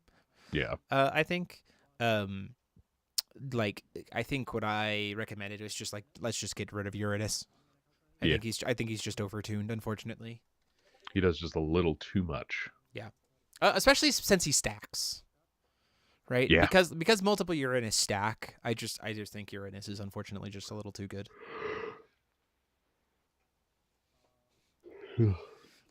Ruchil is the anti-aggro deck, and we are seeing it get aggroed out just because of the number of ways that it can recycle this Uranus and just keep using it. Well, because the rules also don't benefit Ruchil in this moment. Yeah, in this particular moment, it's a little unfortunate.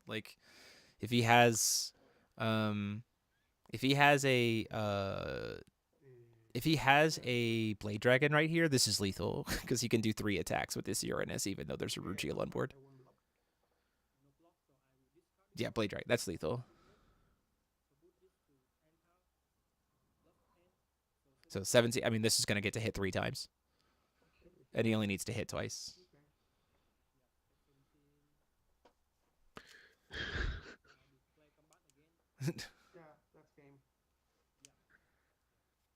Yeah, that is unfortunately the game. Wow. Okay, go ahead and report, guys. Thank you very much. yeah, I mean, I think glad to be able to kind of show that on stream a little bit here, because again, I just Luminaries for Wanderer is something that was already on my radar for the ban list for Wanderer, of like I talked about this before, of like Wanderer is very wide and diverse, and there's a lot of cool stuff that you can play. There are still elements that need to be like fine-tuned and brought in, because there are some outliers in that space. And I think we just watched Luminaries, especially because of the like, if the, like you said, if the ruling was more like you pay one then declare an attack, then like that's way less annoying, right? Because then the against the Rachel matchup, because then like you can't possibly get multiple swings off of the same Uranus. But we just saw him just like completely not care about Rachel, about Rachel's tax like that entire game. And then just the number of ways that you were able to just save the Rachel, save the Uranus from like any kind of big hits there, I think is pretty relevant. I think you need to pay mana to even to declare an attack. Yeah, that's what I thought too. That's why I jumped in and said like, hey, we need to double check. And that's why we went to the judges. But we learned what we learned. I'm going to grab this card real quick, and so we're going to talk about it live here. Just our thoughts, because it came up live. So might as well talk about it live. This is Iris, Symphony's blessed sibling. 2-cost little girl student, so Symphony can pay this for 1 from her hand. Mythic Defiant, 2, and Bane, 2/5. Misfit, pay 1 white and 1 void, remove a merit counter, put target card from your graveyard into your hand, play 1 Misfit ability per turn. Teacher's Pet, tap and pay black, remove a detention counter from a J ruler you control, destroy target resonator. You can play 1 Teacher's Pet per turn. Solo mode, whenever another player plays a spell, if it was their second addition spell they played this turn, the second chance spell they played this turn, the second resonator spell they played this turn, draw a card. So if you do multiple of the same thing, you get to draw a card. Possibly drawing 3 cards a turn. So that's kind of nuts. Yeah, so Hulshizers, the ruling was that you tap and pay the 1 at the same time into Ruchil. So you then could banish, because will abilities don't use the chase, you can banish the Uranus token to pay the 1 as the Uranus is tapped, and thus trigger the token to then recover the Uranus. So it gives like pseudo defiance for the Luminary. So if you have, so you do actually get to kind of still get the everything and more off of the token. It's just paying for the attack as opposed to then paying for something else later. So that's just pretty crazy. Iris here is pretty interesting. I need to know how we generate more merit counters. So they can't play 3 Uranus on 1 turn. That's fine, but we just saw him kill on turn 2 with 1 Uranus. Like, it doesn't really matter. Getting these rulers and then who they sacrifice to pack with their demons is kind of brutal. Yeah. I don't think she sacrificed her sibling, though. She, in the storyline, Symphony sacrifices Valentio, because apparently they were dating and no one knew. Deep space. Yeah, I do like Luminaries needs a hit, and I think the easiest way to hit it is just to get rid of Uranus. I think he's just overtuned. Unfortunately, he's just a little overtuned, which is okay. This is fine. We can admit we made mistakes and make changes. It's okay. It's okay. But yeah, Iris is pretty neat. I'm curious to see more of Symphony's stuff. I want to know I want to know if there's ways that we can. I wonder if there's ways that we can generate extra misfit or merit and detention counters. That's what I want to see. But I'm curious to see exactly how that comes out. So plenty of time left on round here, guys. About 30 minutes left. So we'll see how that goes. And we'll wait and see how things go here. We'll be back in about half an hour or so to see our final top cut stuff announcements. So taking a little break, maybe go. I'm wondering if the ruling is correct because Ruchil states each attack costs 1. Yeah, the way it was ruled was that paying the 1 happens while you are declaring the attack, which you have to rest to declare the attack. That was how it was ruled. So we'll have to see kind of how that carries out. That's what it's now been ruled at this event, which is why we did a judge call for it. And go take a little bit of a break here, and we'll be back to let you know how final standings go in for today. So we see what kit's on the top cut for tomorrow. So see y'all in a bit.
Hi Rez, are you enjoying the new format, Paradox?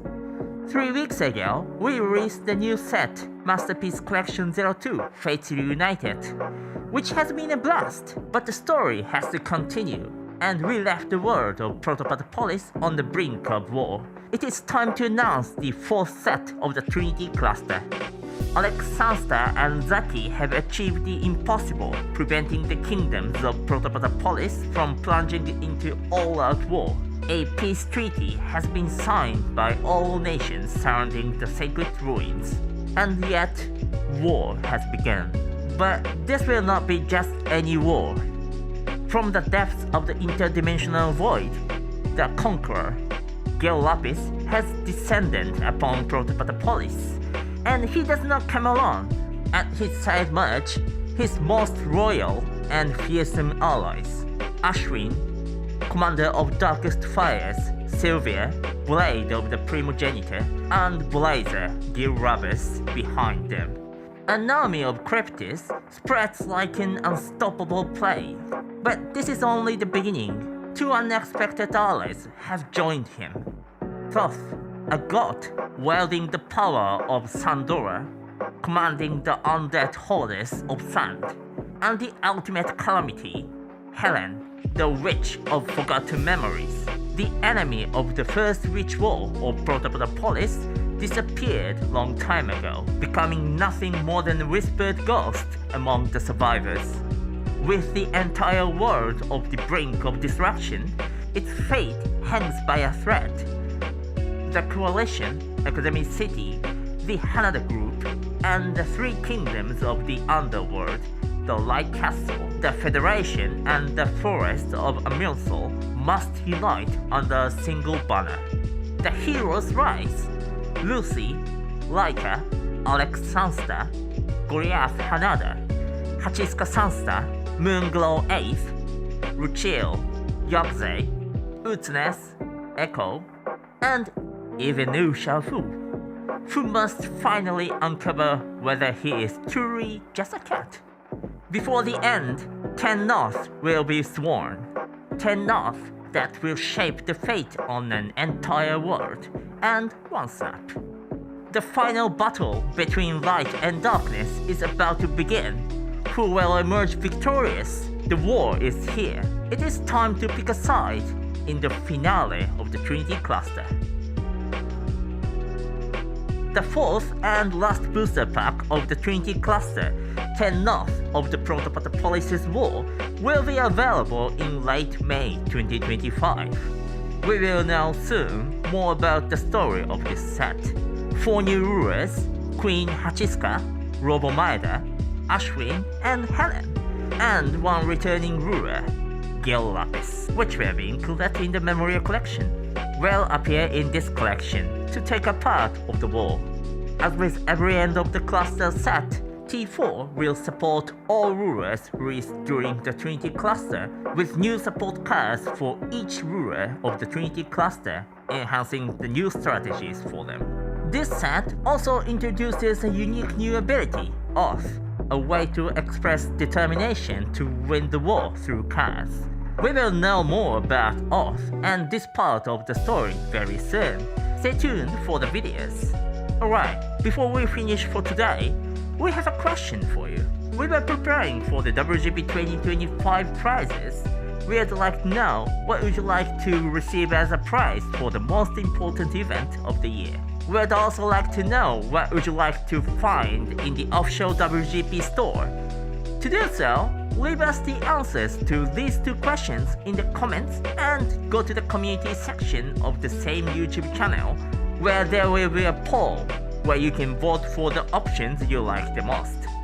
With this information, our development team will prepare the WGP 2025 prizes, but don't worry, even if what you voted is not the chosen one, we will use the result and comments as reference, not to decide exactly what we're going to do. That's it for today. Thanks for watching, see you in the next video.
After much effort, peace has returned to Protopaterpolis. But while exploring what remains of the sacred ruins, Lucy, Laika, Zaki, and Robomida discover a magical seal, a glyph. Hidden within it, they discover Wanxia, the witch of Tower Number 1. Wanxia, is that you? I thought you were dead. Wanxia is the missing piece of the puzzle. She knows the truth about Helen. She is the Witch of Calamity, the powerful villain against whom all of Protopaterpolis fought during the First Witch War. Her power is to erase the memories of others and give them new, twisted memories to control them. Lucy, that means Helen isn't your mother. And if the Calamity is to return, we must be prepared. I will find all the help I can get. My master Yokoshima hid many secrets. I will seek out his secret laboratory and his Imaginarium, the places where he retreated to unleash his creativity. I'll leave now, but I'll return with an army. I'm sure Master Yokoshima left everything prepared for the return of the Calamity.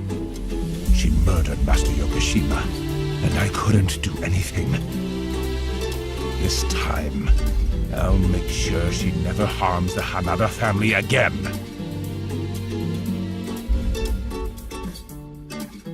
For many years, Robomida has been the guardian of Hanada family, the protector of his master Yokoshima's bloodline, and, in a sense, the true leader of the Hanada group.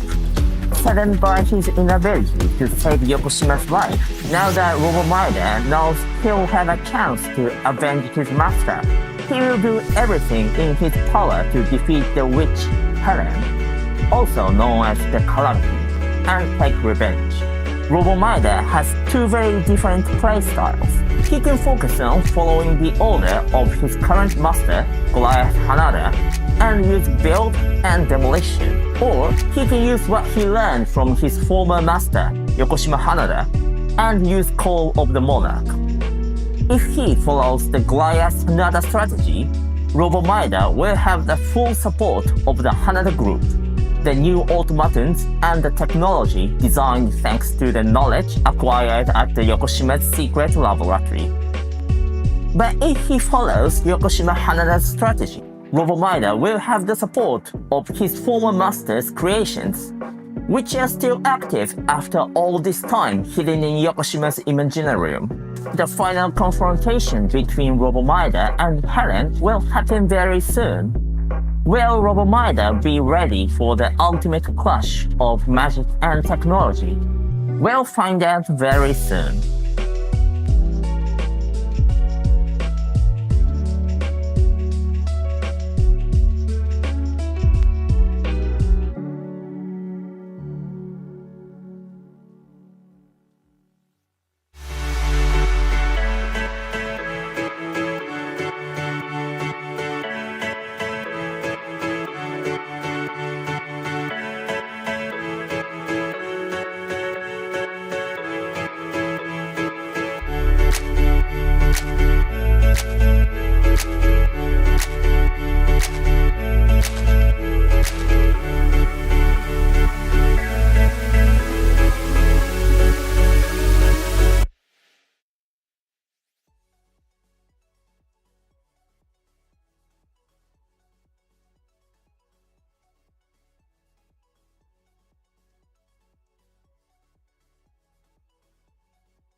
Hi Rez, are you enjoying the new format, Paradox?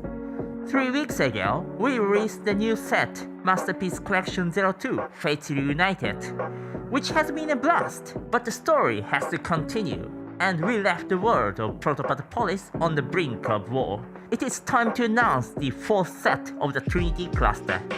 Alex Sansta and Zaki have achieved the impossible, preventing the kingdoms of Protopolis from plunging into all-out war.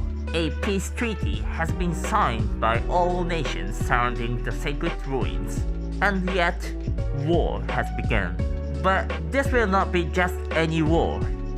From the depths of the interdimensional void, the conqueror, Gil Lapis, has descended upon Protopolis, and he does not come alone. At his side march, his most royal and fearsome allies, Ashwin, Commander of Darkest Fires, Sylvia, Blade of the Primogenitor, and Blazer, Gil Rabus, behind them. An army of Cryptis spreads like an unstoppable plague. But this is only the beginning. 2 unexpected allies have joined him.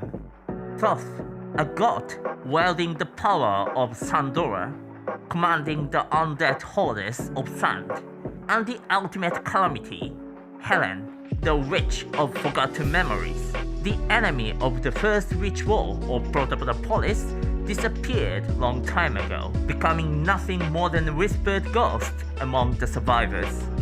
With the entire world on the brink of destruction, its fate hangs by a thread. The Coalition, Academy City, the Hanada Group, and the 3 kingdoms of the Underworld, the Light Castle, the Federation, and the Forest of Amilsol must unite under a single banner. The heroes rise. Lucy, Laika, Alex Sansta, Goliath Hanada, Hachiska Sansta, Moonglow 8th, Ruchil, Yogze, Utnes, Echo, and even Wu Xiaofu, who must finally uncover whether he is truly just a cat. Before the end, 10 North will be sworn. 10 North that will shape the fate on an entire world and one snap. The final battle between light and darkness is about to begin. Who will emerge victorious? The war is here. It is time to pick a side in the finale of the Trinity cluster. The 4th and last booster pack of the Trinity cluster, 10 North of the Protopolis War, will be available in late May 2025. We will know soon more about the story of this set.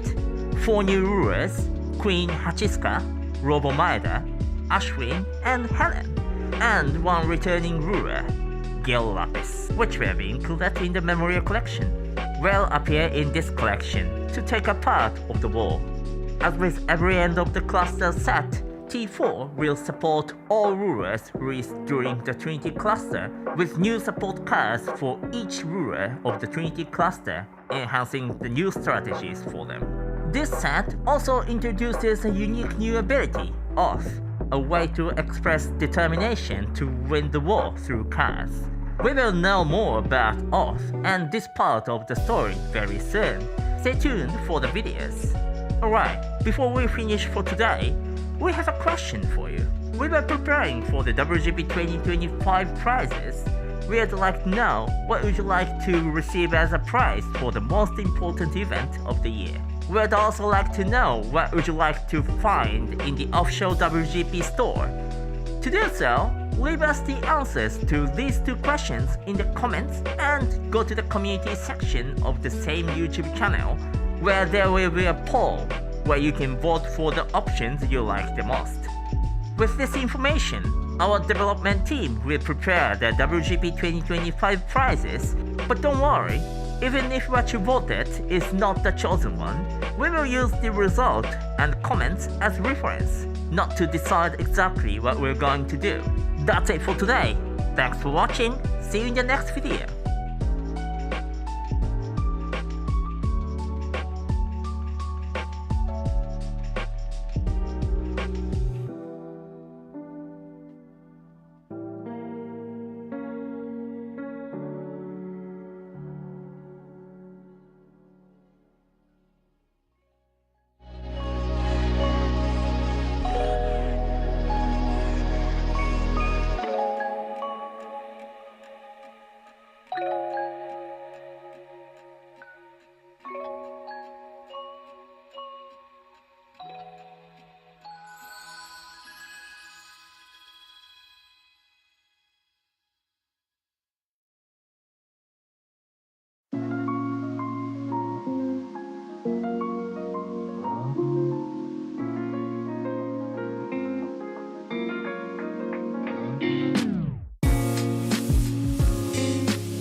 After much effort, peace has returned to Protopater Paulus.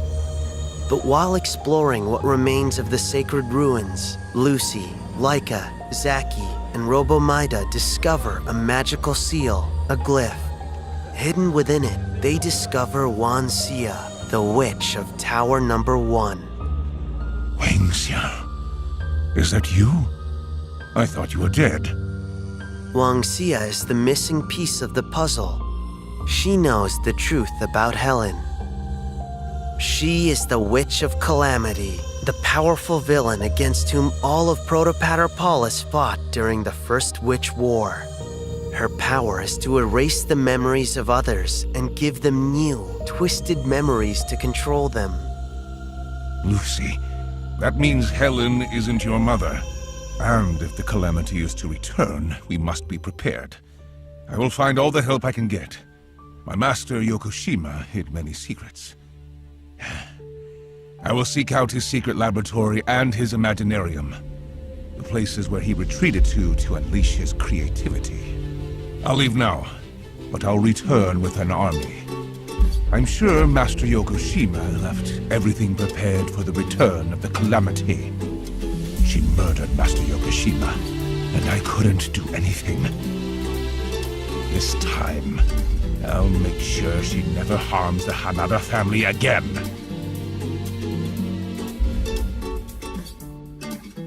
For many years, Robomida has been the guardian of Hanada family, the protector of his master Yokoshima's bloodline, and, in a sense, the true leader of the Hanada group. Saddened by his inability to save Yokoshima's life, now that Robomida knows he'll have a chance to avenge his master, he will do everything in his power to defeat the witch Helen, also known as the Calamity, and take revenge. Robomida has two very different playstyles. He can focus on following the order of his current master, Goliath Hanada, and use build and demolition, or he can use what he learned from his former master, Yokoshima Hanada, and use Call of the Monarch. If he follows the Goliath Hanada strategy, Robomida will have the full support of the Hanada group, the new automatons, and the technology designed thanks to the knowledge acquired at the Yokoshima's secret laboratory. But if he follows Yokoshima Hanada's strategy, Robomida will have the support of his former master's creations, which are still active after all this time hidden in Yokoshima's Imaginarium. The final confrontation between Robomida and Helen will happen very soon. Will Robomida be ready for the ultimate clash of magic and technology? We'll find out very soon.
Hi Rez, are you enjoying the new format, Paradox? 3 weeks ago, we released the new set, Masterpiece Collection 02.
Hey there, rulers. We have our final standings here after the 6 rounds of Swiss. Let's talk about it. In first place, with 16 points on 0, we have Will Miller. In second place, with 15 points, we have Acroma Munoz on 0 as well. In third place, we have Alberto de la Piedra, which on 14 points with 0. So 0 is first, second, and third seed. In fourth seed, we have Jeremy Lindley on books. In fifth seed, we have Derek Muguneza on Alice Dracula. In sixth seed, we have Misha Skarlatov on books. On seventh place, we have Paul Martinson on Order Shiva. And in eighth place, we have on 12 points with the Breakers, we have An Win Lee on the list that we saw with Luminaries taking the 8th seed. And in 9th place with 12 points because of the Breakers is Joe Bay on Araceli Red. So that is your top 8. Pretty cool spread. So 3 zeros, 2 books, 3 zeros, 2 books, Alice Drac, Order Shiva, and Luminaries. Interestingly enough, as far as I can tell, only one person in that top 8, I might be wrong, I might be wrong about it, but I believe only one person in that top 8 doesn't already have an invite. So that's pretty interesting. We're going to break that down for tomorrow. We'll be back showcasing off these matches with what gets played tomorrow. Thank you all so much for being here. Congrats to everyone for top 8ing, and congrats to everybody. Hope you all had a great time. Thank you all so much for being here, and until tomorrow, this is DMO73 saying class dismissed.